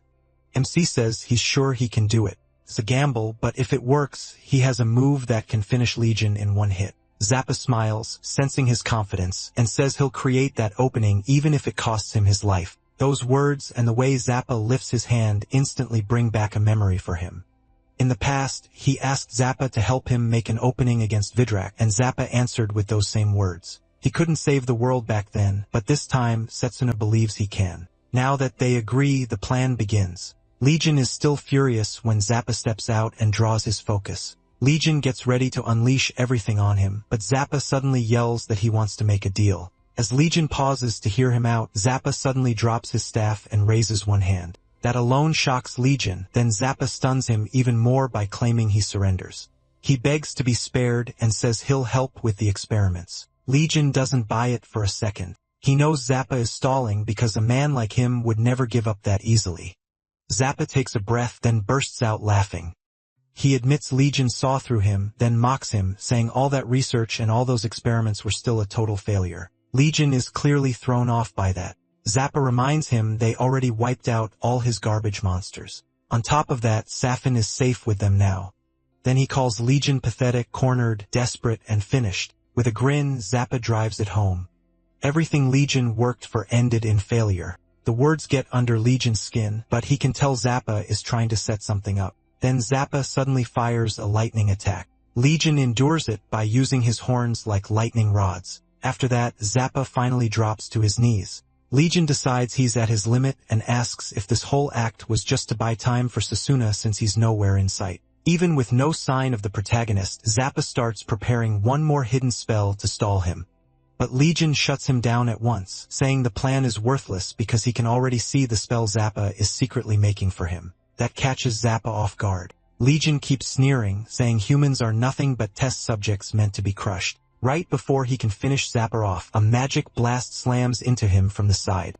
Came from Han, who can't stand hearing humans treated like nothing but experiments. Han shouts that he can put up with a lot but not being treated like a tool. Right after that, his strength gives out and he passes out again. Still, that small act is enough to save Zappa. Because of what Han did, Zappa gets the chance to fire off a huge lightning spell. It strikes Legion hard, and before he can counter, Setsuna appears. He praises Zappa, saying this is why he's known as the strongest mage in the western branch of the Royal Mage Corps. Legion looks up in surprise and sees MC above him, not knowing what comes next. Blazer, however, understands right away and doesn't want him to do it. The protagonist apologizes, saying he has no other choice, and starts preparing his final attack. Legion also gets ready to strike him down, but suddenly realizes he can't move. When he looks back, he's horrified to see Janelle's head emerging. Janelle is holding him in place through sheer will. With tears in his eyes, Janelle begs Setsuna to save his sister. MC tells Legion he may have taken Janelle's body, but never his spirit. Legion roars back that Janelle controls nothing, that he's only a test subject. He ignores that and focuses on ending Legion with one clean strike. Legion soon realizes the target is his core, but he still isn't afraid. He thinks neither fire nor wind can hurt him. Then Setsuna does something shocking. Even though Blazer objects, the protagonist uses both spirit powers at once to push the attack to its limit. He's combining the two elements to make the blow deadlier. Legion stays confident. Shura Setsuna can't control that much power, but MC forces his way through the strain. He successfully fuses both powers, and Legion is instantly terrified. Legion screams that no attack he uses will ever work. The protagonist answers that this single strike will free everyone Legion used and ruined. With fire and wind joined together, Setsuna rushes in, aiming straight for the core. Before Legion can react, MC reaches him and delivers a fatal slash through his head, cutting him in half, core included. The slash is so overwhelming that Zappa has to shield his eyes. As his life fades, Legion can only wonder how Cedric beat him when he had what he believed was the perfect fusion. He tells him that forcing beings together is not the same as making their wills obey him. That's why he failed. A moment later, Legion loses the rest of his life and crumbles to dust. With Legion dead, the souls he fused by force begin to regain their freedom. Before Janelle fades away, he thanks Cedric and asks him to take care of Safin. Zappa walks over and praises the protagonist's final attack, calling it truly incredible. Then he smiles and bumps fists with MC like an old friend. Cedric gives Zappa credit too, saying the plan only worked because he held out. Meanwhile, Blazer is still mad that he mixed his power with Zeph's, but Zeph thinks it's something worth celebrating. He's happy he joined with the protagonist and hopes to see even better ideas from him later. After Legion's defeat, every creature on the island starts losing its power, and Han is freed from Legion's influence too. Cedric carries the unconscious Han on his back and looks back in relief, saying the nightmare of Lotus Island is over.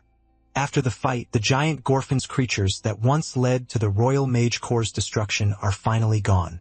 MC and the others also rescue Safin and the rest of the Islanders Legion had locked up. He's grateful Sid and Cha-Cha's squad survived thanks to what he knew from the future. Once the captains recover, the mages finally leave the island while the Islanders smile with relief. A few days later, relief ships arrive at Lotus Island to help rebuild and protect the people there. Safin turns out alright and she visits her brother's grave to thank him for saving her. After returning, Sedgwick Croft and the others receive letters of recommendation from the commander for what they did on Lotus Island. With training finished, it's finally time for him and the others to head back to the academy. During a walk, the protagonist and Valerie suddenly spot her brother bowing before Sid and Zappa. He apologizes for Valerie's reckless actions and says the blame is really his because he failed as a mage. Then he says he's finally ready to join the Mage Corps. He asks SIV to let Valerie come home, promising he'll take on the duty he's been avoiding. Zappa snaps back that Valerie is already an important part of the squad, so they still need her. He's annoyed that the guy ran from the academy, then came back acting like he could just take his sister's place. But instead of backing down, he keeps pleading, swearing he'll do everything he can to protect Valerie. Valerie tears up at the sight, then puts a hand on her brother's shoulder and thanks him. Still, she tells him she likes being in the Royal Mage Corps. After that, Valerie bows to Sid and Zappa, promising to work hard and make up for her brother's mistake. She then asks Sid to let both of them serve in the Corps together. Zappa is put in a tough spot, and with both siblings refusing to give up, Cedric jokes that he already lost the fight. Then Sid reveals he's been promoted to commander of the Western Branch. Since he planned to make Zappa captain of the squad, he tells him to accept Valerie's brother and fill the open spot. Zappa is stunned to learn he's the new captain. Then Sid gives the siblings the answer they wanted, saying the Corps will take both of them in. Setsuna is happy to hear it, knowing the Light family can rise again with both of them serving in the Mage Corps. Zappa then warns them he has no place for weaklings. If they're joining him, he'll train them hard, so they better be ready. Valerie's brother gets fired up by that and promises he'll do whatever Zappa asks. Right after that, Sid calls MC to his room for a quick talk. First, he updates him on how Han is doing. Han has lost both his ancient magic and his body morphing ability. He's recovering under watch, and once he's better, the Mage Corps will interrogate him. Sid adds that Han is guilty of many crimes, but the crest on his left hand is gone, so there's no proof he used spirit magic. Since that's a major offense, losing that evidence may help him avoid execution. Once he's done explaining Han's case, Sid turns the talk to Setsuna. He says he was strangely accurate about what would happen on Rhodes Island. Then Sid asks how he knows Legion and all the apostles. The question shocks the protagonist. But since he doesn't want to lie, he says he'll tell Sid everything from their enemy to the ultimate disaster they have to stop. Setsuna starts from the very beginning and explains everything to Sid. After hearing him out, Sid says the headmaster already warned everyone about the apostles during the emergency meeting. He explains that the apostles serve Vidrak and want to destroy the world. Since Sid has seen their power himself, he chooses to believe MC. Next, he brings up the silent dragon's calamity. He says the dragon in the holy city was killed and its blood poisoned a water vein, wiping out the whole city. Sid says he'll increase Mage Corps patrols and keep a close watch so the dragon stays safe from the apostles. Setsuna thanks him for helping. Then the protagonist moves to the last and worst reason humanity lost, the capital's sudden disappearance. The largest city in the country vanished overnight without a single trace. Still, MC says that won't happen for another 2 years, so there is still some time. Sid thinks the enemy may have been working in secret inside the capital, and he promises to send scouts to look into it. That really impresses him. It shows how quick Sid is to adapt, and he is grateful he survived. Then Sid asks how Setsuna knows so much about the enemy's plans, almost like he can see the future. With a small smile, the protagonist says the truth. He came from the future to save humanity from a doomed ending. Sid doesn't dwell on it for long. He simply trusts MC and knows he isn't lying. He thanks him for that trust, but Sid says there is no need to. The Royal Mage Corps exists to protect humanity and keep peace alive. Before Setsuna leaves, the two shake hands, confirming their trust in each other. A few hours later, the protagonist and his friends get ready to head out. Through tears, Tatcha tells Drago to come back after he graduates since he's part of the team now. At the same time, Zappa tells MC not to return to school, saying it will only slow him down.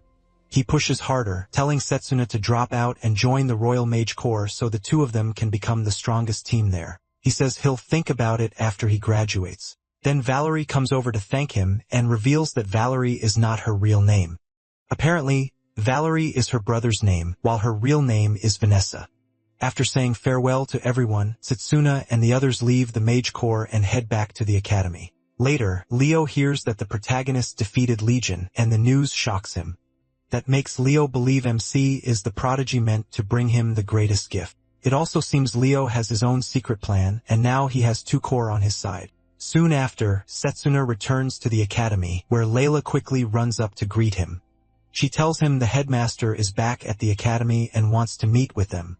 He is glad to hear that since he also has things he wants to say to the headmaster. When he enters the office, he sees Lionel with the headmaster, and Lionel looks happy to have him back. Lionel asks the protagonist to tell them everything that happened during his training. Setsuna sits down, then fills them in on everything that happened at the Mage Corps. After hearing it all, the headmaster says he is glad MC warned the Mage Corps since that will help them a lot later. He adds that the apostles will soon start moving much more aggressively. The headmaster also says he knows Layla has formed a bond with Waternia. Lionel explains that he has been traveling with the headmaster, and from what they've seen, a full war may break out soon. Because of that, the headmaster tells Setsuna and Layla to prepare themselves. He says that in the past, he lost all his comrades because he couldn't protect them. This time, though, it feels almost unreal since no one has been lost yet. He says he is ready to die if that's what it takes to protect the peace of the world. To do that, the protagonist asks the headmaster for a favor. He shocks everyone by asking if he can make a pact with the time spirit. The headmaster is stunned that MC wants to bond with his spirit, and MC confirms that he does. He explains that using both fire and wind spirit magic showed him how powerful multiple spirits can be. Because of that, he believes gaining more spirits could help him defeat Vidrak. After hearing that, the headmaster summons the time spirit so it can speak with him. The spirit has a frightening presence and introduces himself as Chronoboros. He says he already knows what Setsuna wants, but asks if he is ready to face his trial. Without any hesitation, the protagonist says he is. Waternia then offers a way for everyone to watch MC's trial. A moment later, he arrives in the time realm, where his challenge is to beat the impossible. That means an opponent will appear, someone he deep down believes he cannot defeat. Chronoboros says the only way to pass is to beat that opponent. The protagonist feels nervous about who it will be, but he has no plan to lose. Then his opponent appears, and to everyone's shock, it's Setsuna himself from before the regression. Everyone starts wondering what kind of mage MC was when he chose long-range magic. The trial begins right away, and Curran, he decides his only chance is to close the gap on his former self. But just before he reaches him, he gets hit by a blast of fire magic. He tries to defend against it, but the attack is too much. Layla is surprised since she has seen Setsuna block fire before. The headmaster explains that fire magic deals heat damage even on contact, which makes it especially dangerous. Worse still, his past self gives him no opening. He fires another long-range attack that chases Setsuna like a heat-seeking missile. The protagonist keeps dodging as he runs, planning to strike from a blind spot, but that choice backfires. Right as he gets close, his past self surrounds himself with a mana barrier. MC has no time to react and gets pierced through his body, losing the match. Everyone watching is stunned by how strong his past self was as a long-range mage. Even the headmaster admits that version of Setsuna is the strongest mage he has seen, so strong that even he couldn't beat him. After the loss, Layla asks Chronoboros if that means no pact, but the spirit says he is merciful. As long as he doesn't give up, he can challenge the trial as many times as he wants. Waternia tells Layla there is no sign the protagonist plans to quit, so the battle starts again, and this time, Setsuna blocks the fire attack and redirects it to lessen the damage. Even Lionel is impressed by what he sees, but past MC quickly shocks them by using a compound spell. The headmaster even breaks a sweat when he sees 6 attributes combined at once, showing incredible mana control. He admits he has never seen anyone fuse that many attributes into one deadly spell. He, though, isn't surprised. He's terrified because he remembers how insane that attack is. He tries to block the spell, but its raw force breaks through his defense and burns him down to the bone.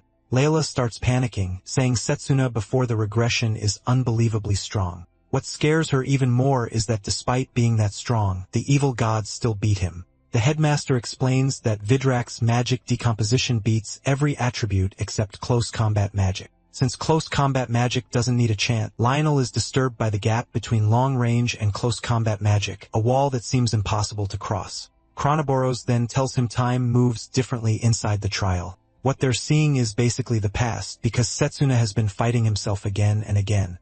Layla is shocked to learn he's challenged his old self many times without winning once, and she starts to worry even though she knows he never gives up. Lionel tells Chronoboros this may be one of the cruelest trials, because if the protagonist can't beat his past self, he may fall into despair. That keeps everyone on edge as they wonder whether MC can win in the end. After so long, even the headmaster starts to think beating his past self may be impossible. Setsuna grows frustrated too. After 1,000 battles, all the close combat magic he worked so hard to master has been useless. Still, that frustration only pushes him to try even harder. Then he uses a technique he hadn't shown before, leaving the others stunned. With a mana sword, he slices through everything around him, including every attack his opponent sends. At the same time, his right eye turns gold as he declares that during this trial, he will go beyond close combat magic. Layla has no idea what is happening, but Lionel and the headmaster immediately understand why his eye turned golden. That golden eye lets Setsuna see the flow of mana, which helps him move through the attacks from his past self. Since Layla still doesn't understand what she is seeing, Lionel explains that this power is called the War God's Eye. Long ago, a close combat mage known as the War God was said to see the flow of mana when he was at death's door. They explain this golden eye comes from sensing mana itself, a legendary power. Lionel never thought Setsuna could reach it so soon since people believed it took years of training and real combat to unlock. Close combat magic is special because it boosts the body by moving mana through it. He used that trait to pour mana into his optic nerves that lets him see the flow of mana. But pulling this off takes insane precision. It's basically a martial arts technique called Qigong.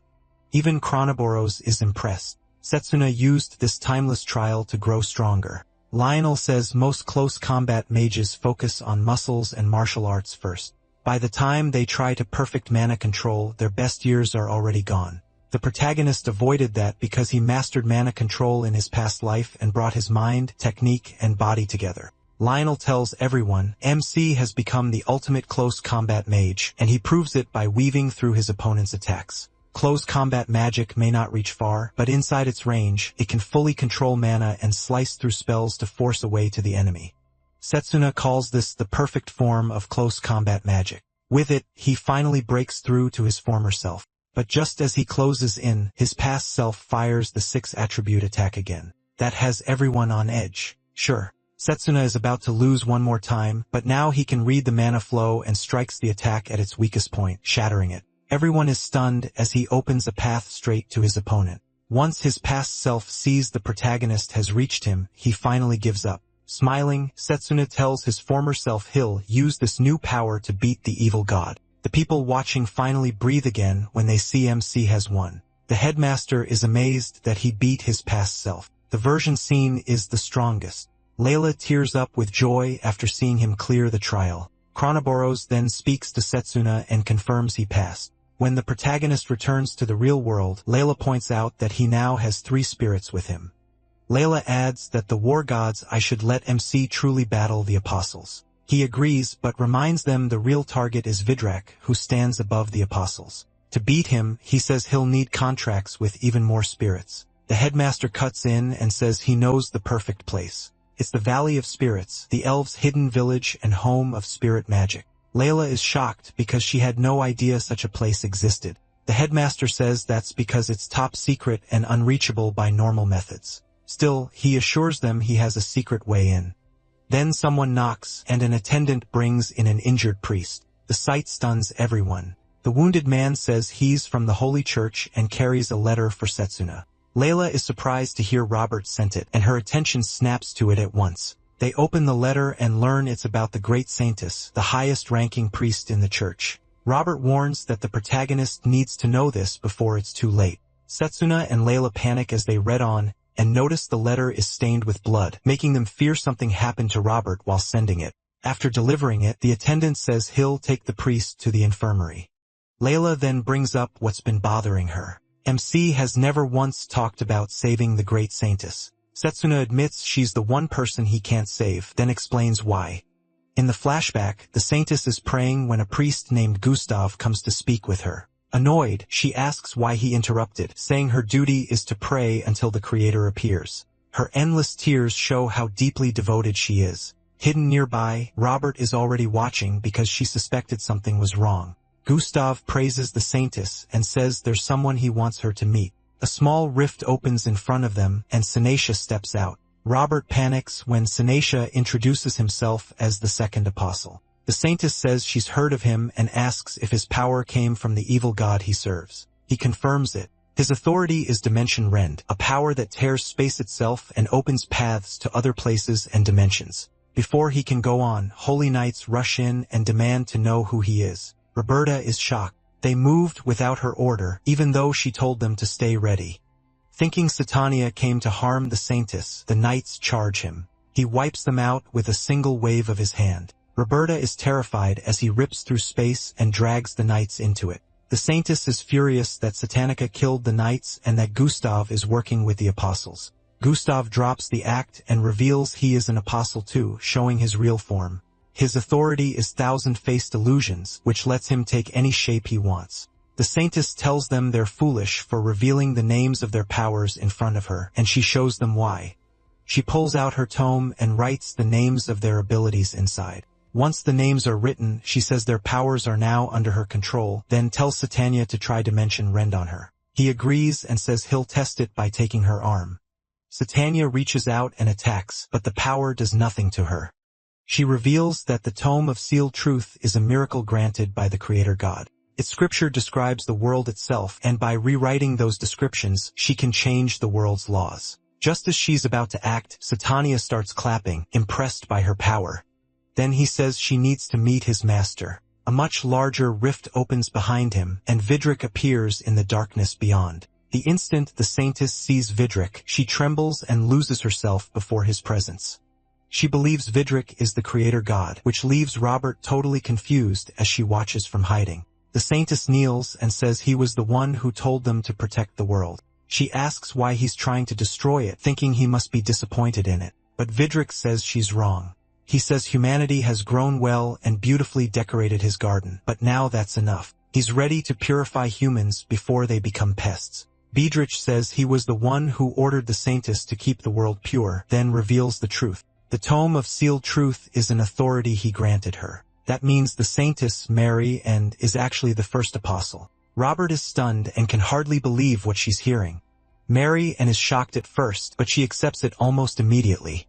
She decides the world should be destroyed and returned to its creator since he gave it in the first place. Marian offers herself to Vidric completely, saying he can do whatever he wants with her body and even her tears. Vidric accepts the offering and reaches out to fully corrupt Marianne and take over her whole system. The moment Roberta sees this, she panics and thinks only of warning Setsuna. She turns to run, but Satania senses someone else in the room and attacks her. Roberta barely avoids it, though her arm is cut. As another hit is about to land, the Knights arrive to protect her. They tell Roberta to run while they buy time. That's how she escaped and managed to send the letter to Setsuna. After reading it, Layla can barely believe Mary and is really an apostle. Lionel is shaken too because now it seems they have to fight the very God who made their world. The headmaster says there's only one thing to do now. They need more power. To reach the Valley of Spirits, he's already brought someone who can help. Then a hidden door opens and Morgana walks in, leaving Setsuna stunned. He quickly regains himself and bows to greet her. As always, the elderly Morgana is just the decoy, while the real one who looks like a child stands behind her. He is surprised to see her body has healed, and Morgana jokes that it was nothing serious. Morgana says she only came because the headmaster begged her, but she'll guide the protagonist to the Village of Spirits. Glad to hear it, the protagonist thanks her. Then Layla jumps in and asks to come too. Before answering, Morgana glances at the headmaster to see if he agrees. A few days later, MC and Layla get ready to leave. The headmaster tells them he already arranged a leave of absence for both of them. After saying goodbye, they set out with Morgana. After a long trip, they finally arrive at a strange cloud-covered place with freezing air. Standing at the cliff, Morgana tells them they're here. Layla looks around confused. There's no village in sight. Morgana tells her to relax and pulls a strange lantern from her bag. As she lights it, she explains that after the Great Magic War, the elves moved their home. The lantern shines into the sky, opening a gap in the clouds. A dragon comes out. Setsuna and Layla are stunned by the dragon, but Morgana just says they haven't seen anything yet. They climb onto the dragon, and it takes them up into the sky. Then he nearly blacks out from shock at what appears ahead. An island is floating in the sky, the elves' home.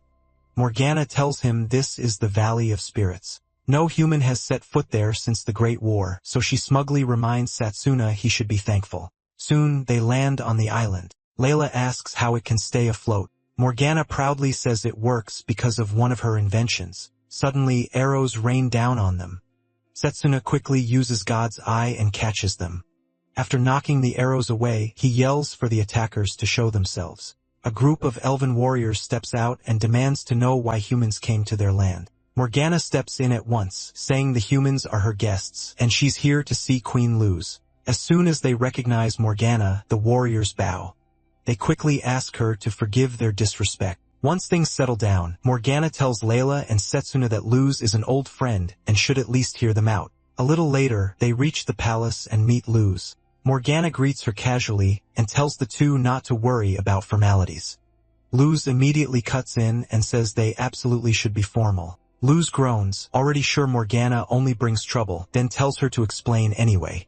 After hearing everything, Luz understands why Satruna wants contracts with many spirits. Morgana eagerly tells Luz to take the protagonist to the shrine of the Great Spirit so he can face the trial, but Luz shocks them by refusing outright. She says there's no way she believes Vidric is trying to destroy the world. Luz adds that she doesn't care if humans are wiped out as long as the elves stay out of it. Satruna cuts in and warns that this threat isn't just a human problem. He points out that the apostles have always feared spirit magic users, so it's only a matter of time before they find the Valley of Spirits. Then MC removes the glove on his left hand and releases Blazer. The sight of Blazer makes Luz tense up in her seat. He warns her that the apostles will use any method they need to get what they want. In short, they're enemies no one can ignore. But instead of taking his warning seriously, Luz gets angry that a human is speaking to her so freely. She says Satruno must be pathetic if he had such a hard time against the with a cold look. Luz tells him spirit power is too great for a human to handle. Annoyed, the protagonist fires back that an elf's selfishness was what started the Great Magic War. That only makes Luz rise from her seat in anger, demanding to know if he's trying to justify the elf's persecution. She grabs Satruna with her magic, but he breaks free easily, leaving her stunned. Seeing her surprise, MC says humans have grown much better at magic. It doesn't help. If anything, Luz gets even more furious. Off to the side, Morgana sighs in frustration, watching the argument spiral. Later, Satruna and Layla go back to Morgana's house. Morgana says Luz has always been stubborn. Layla thinks they should keep pressing, but he refuses. He doesn't want to make things worse. He explains that Marianne's downfall was supposed to happen 4 years later, but since he changed so much after returning, the future is shifting too. Hearing that, Morgana realizes none of them can predict what comes next. Satruna then asks how he can get Luz to take him to the shrine. Morgana says the only real way is to stay firm until Luz gives in. Most likely, she'll demand a test of strength, with the winner getting their way. Even so, the protagonist hesitates.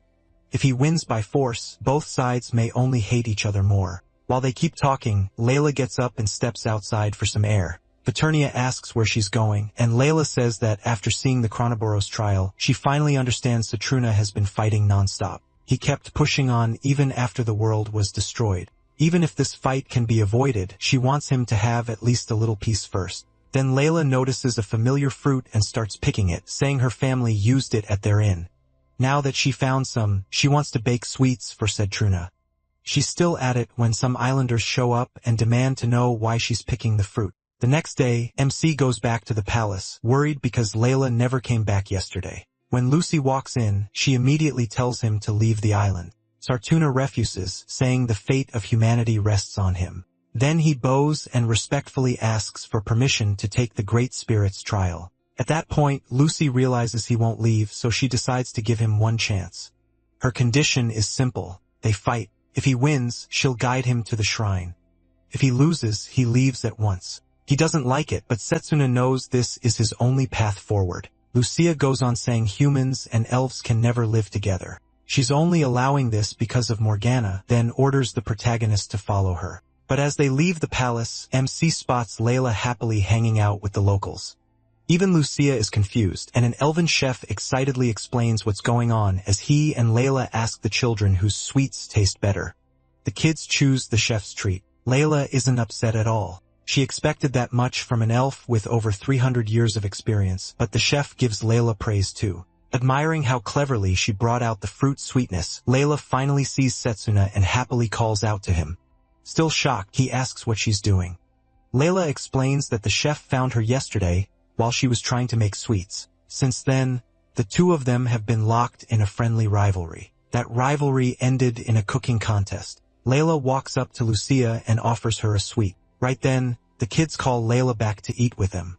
Morgana uses the moment to remind Lucia that elves and humans can get along. She says shutting humans out is no different from what humans have done to elves, and it will only create more hate. Her words finally reach Lucia, and Setsuna takes the chance to ask her to lend him her strength to save the world. Thanks to what Layla did, Lucia finally lowers her guard and shakes the protagonist's hand. She tells him he can call her Lucia, showing she's accepted him.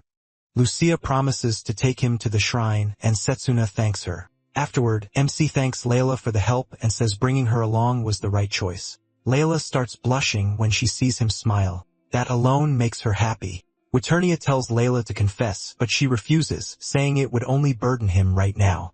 She decides she'll tell him how she feels only after they defeat the evil god. Soon after, they arrive at the shrine of the Great Spirit. At the same time, the apostles start moving outside. Sagnachia tells the others they'll launch attacks at the same time, so Setsuna can't figure out what they're planning. He puts two apostles, Lulu and Cruel, in charge of killing the dragon at the temple. Meanwhile, the other apostles move on their own missions too. With this new plan, Satanachia is sure the protagonist can't stop everything at once. Back at the shrine, Lucy explains that three great spirits are inside, light, thunder, and ice. She warns Setsuna that each one has its own trial, so he needs to choose carefully before making a contract. All of a sudden, Morgana gets a message in her head and alerts the others that her doll on the surface just sent a report. The apostles have started moving and are heading to different targets. That news catches MC off guard, and he says they may need to delay the trial. Morgana quickly shuts that down, warning that a full war with the apostles is starting. She reminds him the apostles are dangerous, and their god is even worse. Then Morgana says Setsuna is humanity's best hope. If he can't form these spirit contracts, he has no chance against Vidrock. He is frustrated, but he knows she's right. Elsewhere, Lulu and the others reach their target, where knights are waiting for them.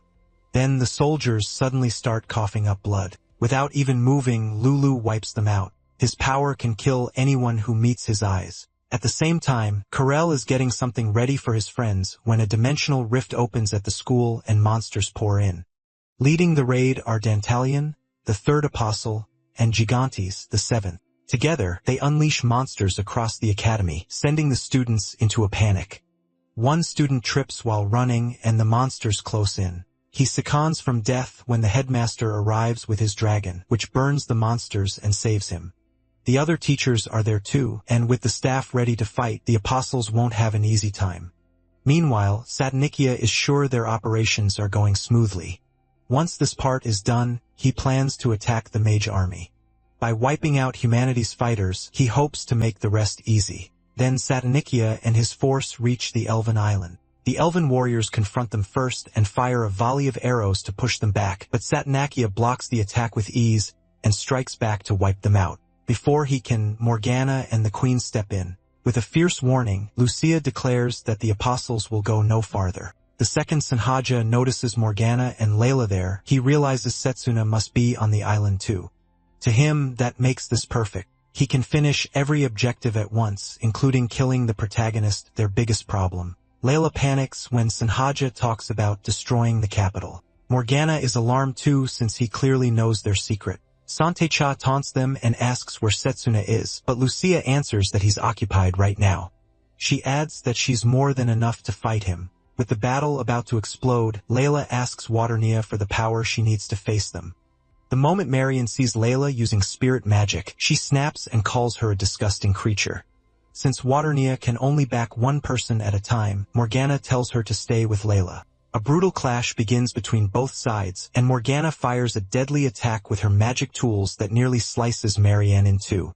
Morgana mocks her, saying she can't control a tool if she doesn't know its true name, and Marian shouldn't be able to learn them because Morgana made those tools herself and is the only one who knows their names. But Marian stuns her by finishing an analysis, then sneers that nothing can be hidden from a god's messenger.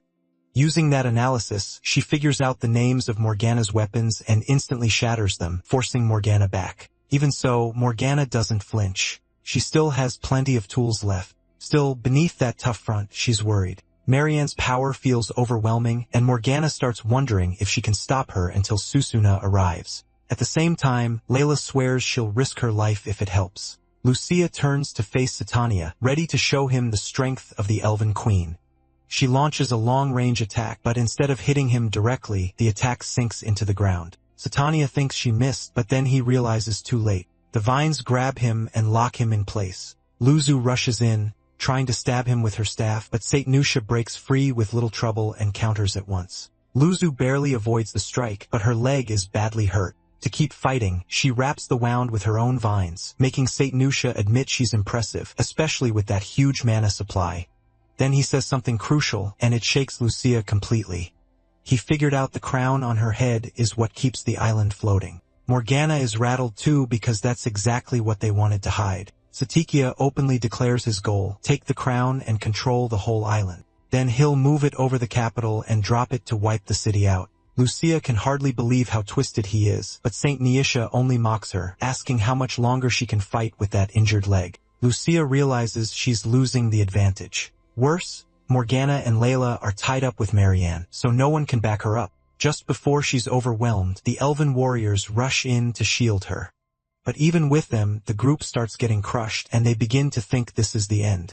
Lucia can no longer stay on her feet and falls, just as Setnasia moves in to finish her. Before he can, Setsuna appears and pulls her out to safety, apologizing for being late. Setsuna, on the other hand, is glad MC came.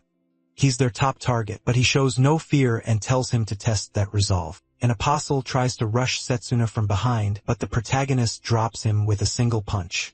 Setsuna is stunned to see one of his allies handled like a common grunt. He asks what happened because MC's mana control and accuracy have clearly improved in just a few days. He isn't dumb enough to answer. Setsuna says it doesn't matter stronger or not. Humanity's destruction is already underway. Setsuna fires back that he suffered before, and he refuses to go through that again. That's why he and the others have been getting ready too.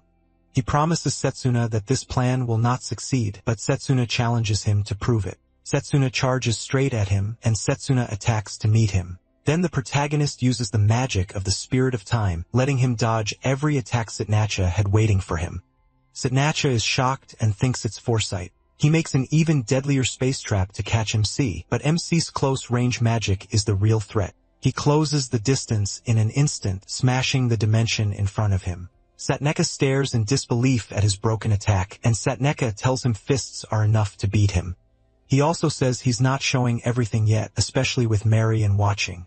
That only makes Satneka angrier since it sounds like pure disrespect. Enraged, he releases a beast he was holding, but he keeps weaving around it until he finds an opening and cuts it in half. Once Senheka realizes Senheka is closing in on him, he slips into one of his space portals, but the protagonist reads exactly where he'll come out. Setnacha tries to ambush him, only to be caught off guard himself. Before he can react, Setnacha kicks him flying. That leaves Setnacha completely rattled. He has to admit the power MC just showed is on the same level as his masters. Because of that, Setnacha changes targets and goes after Lucia. He rushes toward her trying to reach her in time, but Satsuna activates lightning magic to boost his speed. That lets him catch up fast. Though Satneka throws up a dimensional wall in panic, it doesn't help. He punches right through it. Now Satneka truly panics. He never thought a kid could surpass an apostle. Setsuna snaps back that he is not a kid. He says he's the mage who once lost, then crossed time itself to come back and bring Satnatia down. Filled with rage and boosted by lightning, the protagonist slams a brutal punch into Satnatia's head and drives him into the ground. With Satnavia finally beaten, the girls cheer for MC's huge win. Lucia's amazed that Satona formed a contract with the Spirit of Lightning since no elf has made a pact with any of the 4 great spirits before. He gives a small smile before reminding them that Marianne is still a problem. Layla has noticed from the start that Mary and has been analyzing every one of Morgana's tools. Still, Marian seems to be struggling to read the staff in Morgana's hand. That gives Layla hope now that the protagonist is here, they might actually break through. Then Marian finishes her analysis. She names the item she was studying the gravity crown. So Luz's crown was the gravity crown all along. Before Luz can react, the crown is pulled off her head. Now the crown is in Marian's hands. Morgana realizes Marian had been toying with them while studying the crown. Marian mocks them and reveals that the crown was her real target from the start. She never cared about them at all. Then she corrupts the crown, planning to slam the island into the capital. Layla warns that Marian will die too if she does this, but Marian doesn't care. Her life, she says, has belonged to her master from the beginning. Then Marian crushes the crown in her hand, and that still isn't the end of it. Morgana suddenly notices her body glowing. She instantly understands Marian analyzed her too. Marian fires a brutal attack meant to burn Morgana alive. Layla cries out as Morgana seems to get roasted, but then the real Morgana appears. She tells Layla to leave Marian to Satuna. They need to stop the island from falling. Following that plan, Layla helps Luz back up and they move out, leaving Marian to MC. Marian is pleased, since now she can fight without holding back. He takes his stance right away, knowing he has to beat Marian before she can analyze him. The clash quickly turns intense as both powerhouses go at each other. At one point, Satuna slips behind her and aims a punch at her head to knock her out, but Marian finishes analyzing him just in time and seals his lightning magic. She says she could do it because he used that power against Satanovia earlier. The protagonist is stunned that his power was just shut down by the broken book Marian carries. With his lightning gone, Marian decides to test him. Another hard fight breaks out, but Satuna avoids her wild attacks through sheer experience. Marian keeps pressing the advantage until MC gets close and strikes with his flaming blade. He chains his attacks together to make them even stronger, but then he hits a wall when none of them can break through Marian's defense. Marian proudly says she left that opening on purpose. She admits switching magic types to hide their names was a smart move, but she's already analyzed the other three. To her, that means the fight is over. Setsuna shocks her by calmly saying he's the one who already won. Marian can't believe he's still smiling like he has a chance. She tells him his power means nothing next to the tome she holds, and right in front of him, she analyzes another of his abilities, the Spirit of Time. Then her hand suddenly starts freezing, leaving her stunned. That's when she realizes Setsuna has more spirit magic than just lightning. He tells her the moment he got close, it was over. She had already lost the ability to use the scripture of truth. Marian switches to her staff and fires a huge blast, trying to kill the protagonist in one shot. Smoke fills the area, and when it clears, she sees she only hit a fake made with refracted light. Marian instantly understands what that means. Setsuna breaks the silence and reveals he didn't only master lightning, he mastered the other spirits too, including light and ice. He rushes Marian, and before she can respond, MC drives a massive mana sword into her chest, crushing her rib cage. Marian drops to her knees, and before dying, she asks why Setsuna keeps resisting when Vidrock is beyond human power, and all anyone can do is obey his will. He answers that he prays too, but only to stay alive. Because of that, he refuses to let anyone take his future from him. As she fades, Marian smiles and tells him he can resist all he wants, but he'll die in the end. Right after that, Setsuna feels his lightning magic return. So destroying the scripture undid everything it had changed. Then the protagonist realizes the island is still falling, and they have to stop it. Meanwhile, Layla and Morgana reach the control point, but no one knows what to do. The elves are overwhelmed, thinking they've run out of options. But Luxie steps forward and rallies them, telling them not to give up. Humanity has survived worse before. Then Morgana calls on Waternia for help and puts her plan into motion. With Waternia's power, Morgana can move the sea and wrap the royal capital in water to soften the crash. The plan works, but it takes a huge toll on her, and she starts coughing up blood. Morgana realizes she's hit her limit from pushing Waternia's magic so far, especially after being worn out by the last battle. Even so, she refuses to stop, and Layla runs in to support her with healing magic for a little longer. Morgana keeps going because she believes she's the one who must pay for the sins of the Great War since her brother was the one who started it. A moment later, Morgana finally reaches her limit and collapses, but Layla steps in to take her place. She draws out Waternia's full power, moving the water into place just before impact. That softens the collision and saves everyone in the capital. The elves burst into cheers, and Lush praises Layla for her courage and quick thinking. Morgana, though, is simply glad humans and elves finally stood together again. To her, that makes surviving the Great War worth it. Elsewhere, Susuna is taking in the victory when a terrifying figure appears in the sky. Its pressure is so overwhelming that everyone nearby nearly collapses under it. It's Vidrak himself. At the same time, Lulu and Cruel are about to finish their task when they're attacked out of nowhere. Cruel turns and sees mages pouring from a teleport circle. Shocked, he asked where they came from, and the leader, Zappa, says their commander was one step ahead of them. At the same time, reinforcements reached the school and wrecked the Apostles' plan. As the fighting spreads, the headmaster reveals that he set up giant teleport circles around the world for quick travel. Thanks to that, they can finally face the Apostles on even ground. With the teachers and mages holding the line, the headmaster can only hope Setsuna handles the rest. Once Vidrak appears, he immediately mocks the humans before him, calling them insects in his garden. He's even surprised they're struggling so much just to push back the Apostles, which clearly annoys him. For his first move, Vidrak forms a giant black sun to wipe out everyone nearby. Just before it can strike, Setsuna rises to meet it. He fires a powerful spell straight at the black sun, and to everyone's shock, he destroys it. Then MC flies up to face Vidrak directly. He asks why Vidrak wants to destroy the world if he's the one who made it. Vidrak answers that this world is no different from the countless others he's created before. He says humanity grows far too slowly, yet in 1,000 years they'll become a real threat. So to him, wiping them out is the only mercy left. While Setsuna is still speaking with Vidrak, the elves rush over. They fire their weapons at Vidrak thinking they're helping. Before he can warn them to stay back, they've already attacked. Then the truth hits them when their attack does absolutely nothing to Vidrak. Annoyed, he starts gathering mana in his eyes, and Setsuna knows exactly what that means. He yells for everyone to get back. There's nothing they can do against Vidrak because magic is useless before his ultimate power, mana decomposition. Once the mana finishes gathering in his eyes, Vidrak uses the authority curse of killing to erase the protagonist. But Setsuna shuts his eyes and rushes him at lightning speed. Vidrak is shocked that his spell had no effect on MC, and before he can process it, he drives a punch into his stomach, calling it his trump card for the final battle. The only way to beat mana decomposition is to hit Vidrak up close before the mana finishes gathering. With incredible speed, Setsuna follows up with the 1-inch Trinity Fist and blasts Vidrak into the distance. Then he tells Vidrak he's wrong about humanity.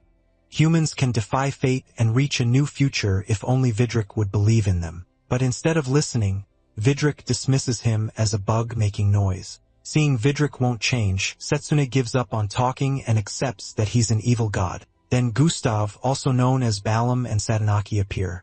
Vidrak orders them both to hand over their cores, the source of their power. Loyal as ever, Satanaki moves to offer his first, but Gustav suddenly tears it out from behind, leaving Setsuna stunned. Then Gustav's face shifts, revealing the real one beneath the mask, Leo. The Apostles also came from the same otherworld as Vidrak. Each one was given an authority of their own, but Leo stole Gustav's authority and used it to hide who he really was. Once Setsuna figures out Leo was plotting too, he yells at him.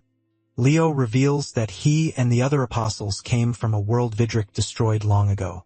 In return for giving Vidrak their hearts, they received divine cores and their own authorities that made the Apostles swear loyalty to Vidrak. Leo, though, was the only one who never truly did. Then Leo rushes at Vidrak to strike him. Vidrak stays calm. Sure, Leo is too weak to even touch him. He releases a blast of power from his body and puts Leo in serious danger.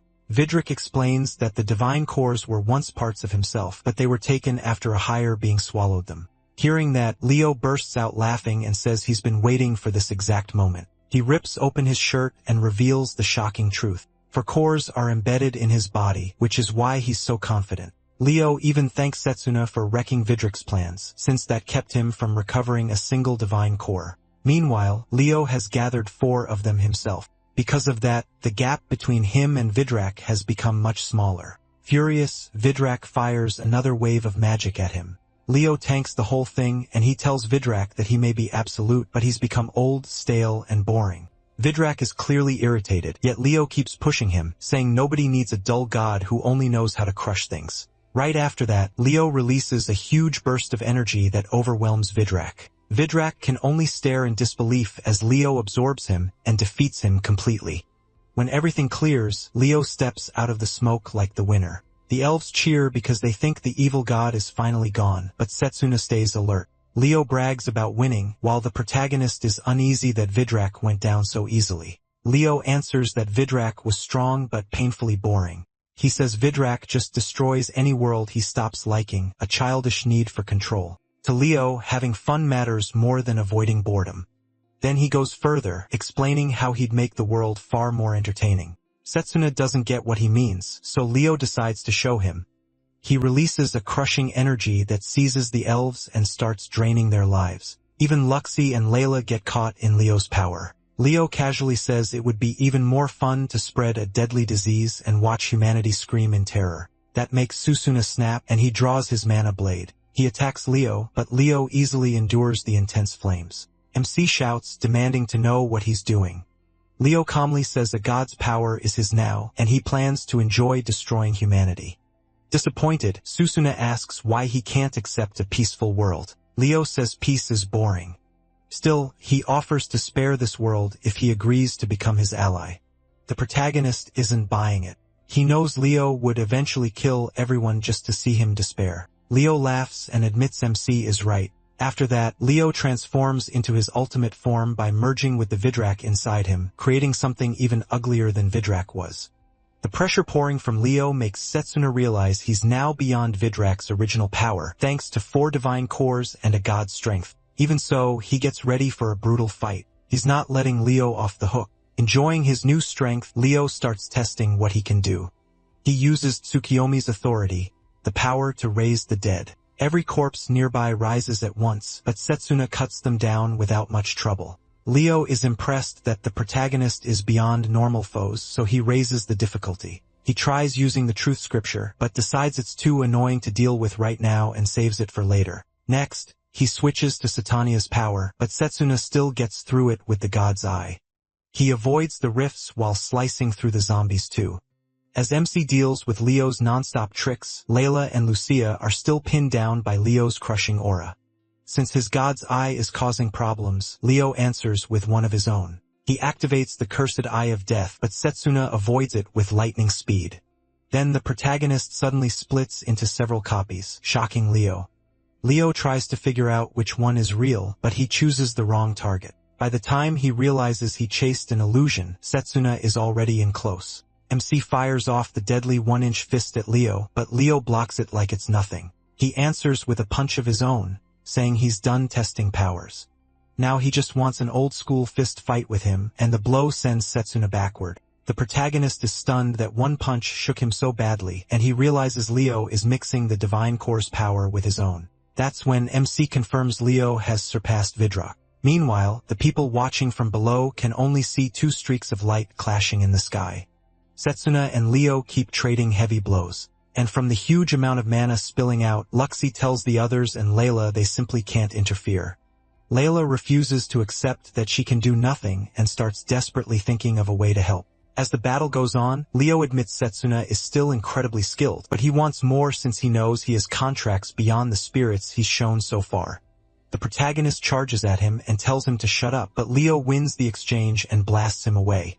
That makes MC consider combining 4 elements. Even though it's dangerous, he knows a mistake means death, and even if it works, the boost won't last long. Still, with how the fight is going, he knows he can't win unless he combines more elements. In the middle of the battle, Setsuna suddenly gains enough power to smash Leo into the ground because he's finally combined the strength of all 6 spirits inside him that lets him form a powerful mana blade, the Hexagrandia.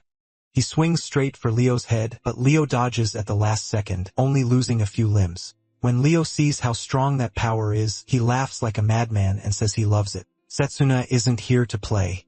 He only has 60 seconds with this power up, and he has to bring Leo down before time runs out. Realizing he has revealed his trump card, Leo decides to answer with his own.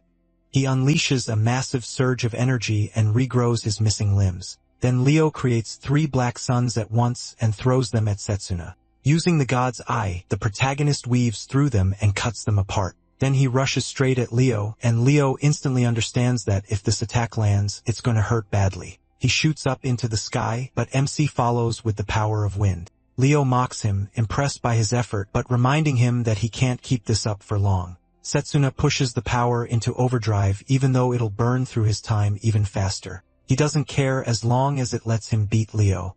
With the clock running down, he charges again, trying to cut Leo down before his trump card fades. Below, everyone prays for the protagonist to win. Otherwise, they're all finished. Eventually, Setsuna catches up to Leo, but moving that fast ruins his aim. To make things worse, Leo summons a demon army and gives MC even more to handle. He is forced to fight through the beasts before he can reach Leo again. But while that's happening, Leo prepares something even worse. As Setsuna breaks through the beasts, Leo tries to hit him with the cursed eye. The protagonist is ready for it and reflects the attack back, damaging Leo's body and giving MC a perfect opening.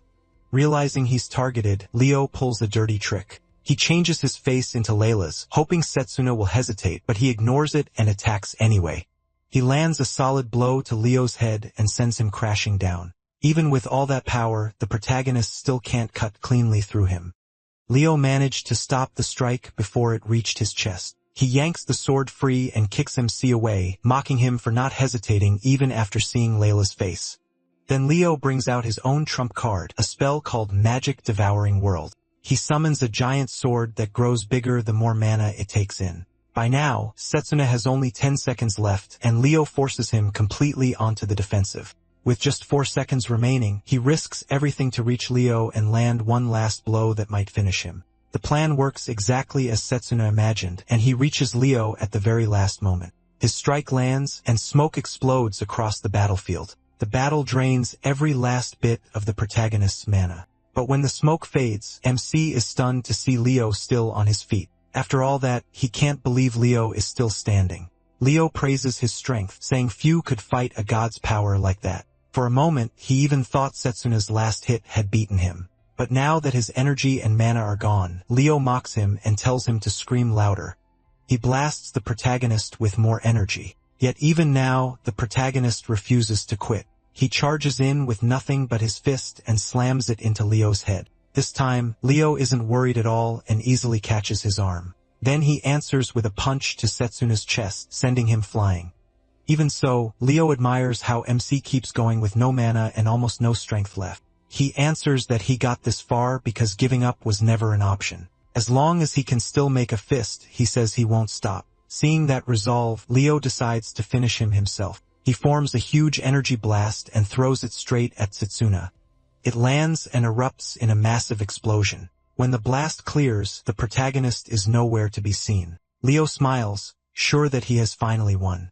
Now he decides it's time to wipe out everyone and the planet too. What Leo doesn't know is that Setsuna survived because Layla pulled him away at the very last second. With no one left to challenge him, Leo starts choosing what to destroy first. He considers heading to the academy to settle things with the headmaster. Just then, the mages attack him, and he turns his focus to the royal capital instead. At the cave Layla brought him to, she can tell Setsuna's injuries are terrible. Once he regains a little strength, MC thanks her for saving him. Then he tells Layla to leave, since she's also out of mana and stamina.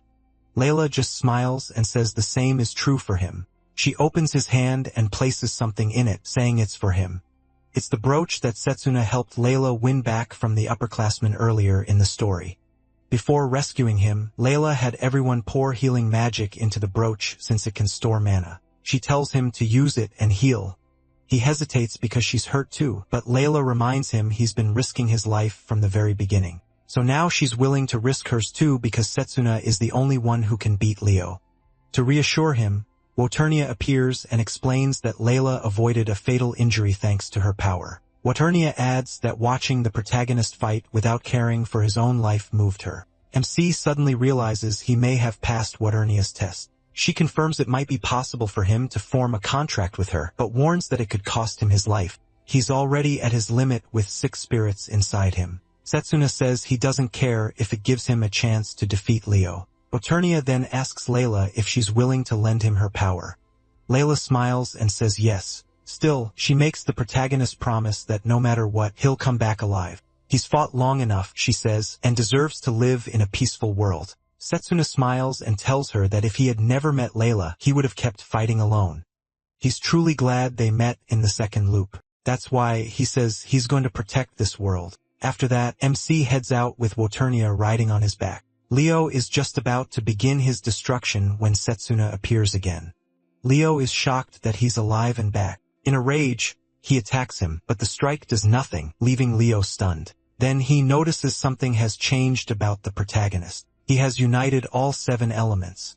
Right before Leo's eyes, Setsuna lets the spirit's power awaken inside him. A blinding light bursts out, and even Leo has to shield his eyes. When the glow settles, it becomes a brilliant rainbow. Everyone is stunned by what they're seeing, except Chronoboros, who already saw this form in the future. This is the being meant to save all worlds. The Rainbow Spirit King Bifrost. Tetsuna's hair shifts through many colors, and his body shines. Blazer warns him that his body is falling apart because it can't handle the spirit's mana. Even so, Blazer tells him not to die. He still has to return to Layla after the promise he made to her. Setsuna smiles at that, and then his face turns completely serious. In a flash, MC rushes Leo and lands a crushing blow that makes Leo scream. He keeps pressing him, striking again and again while Leo can't fight back. A moment later, the protagonist tries to slam Leo to the ground, but Leo avoids it and jumps into the air. He charges back at Setsuna, and the two trade punches, but MC's hit is far stronger. It shatters Leo's left arm and draws out a painful scream. Setsuna follows up with a brutal punch to Leo's midsection, launching him far away. Bruised and broken, Leo still manages to crawl out of the rubble. He cries out in horror, unable to accept that his power now surpasses a god. The protagonist walks up and tells him this fight is over. Leo refuses, saying he'll battle to the end just to keep M.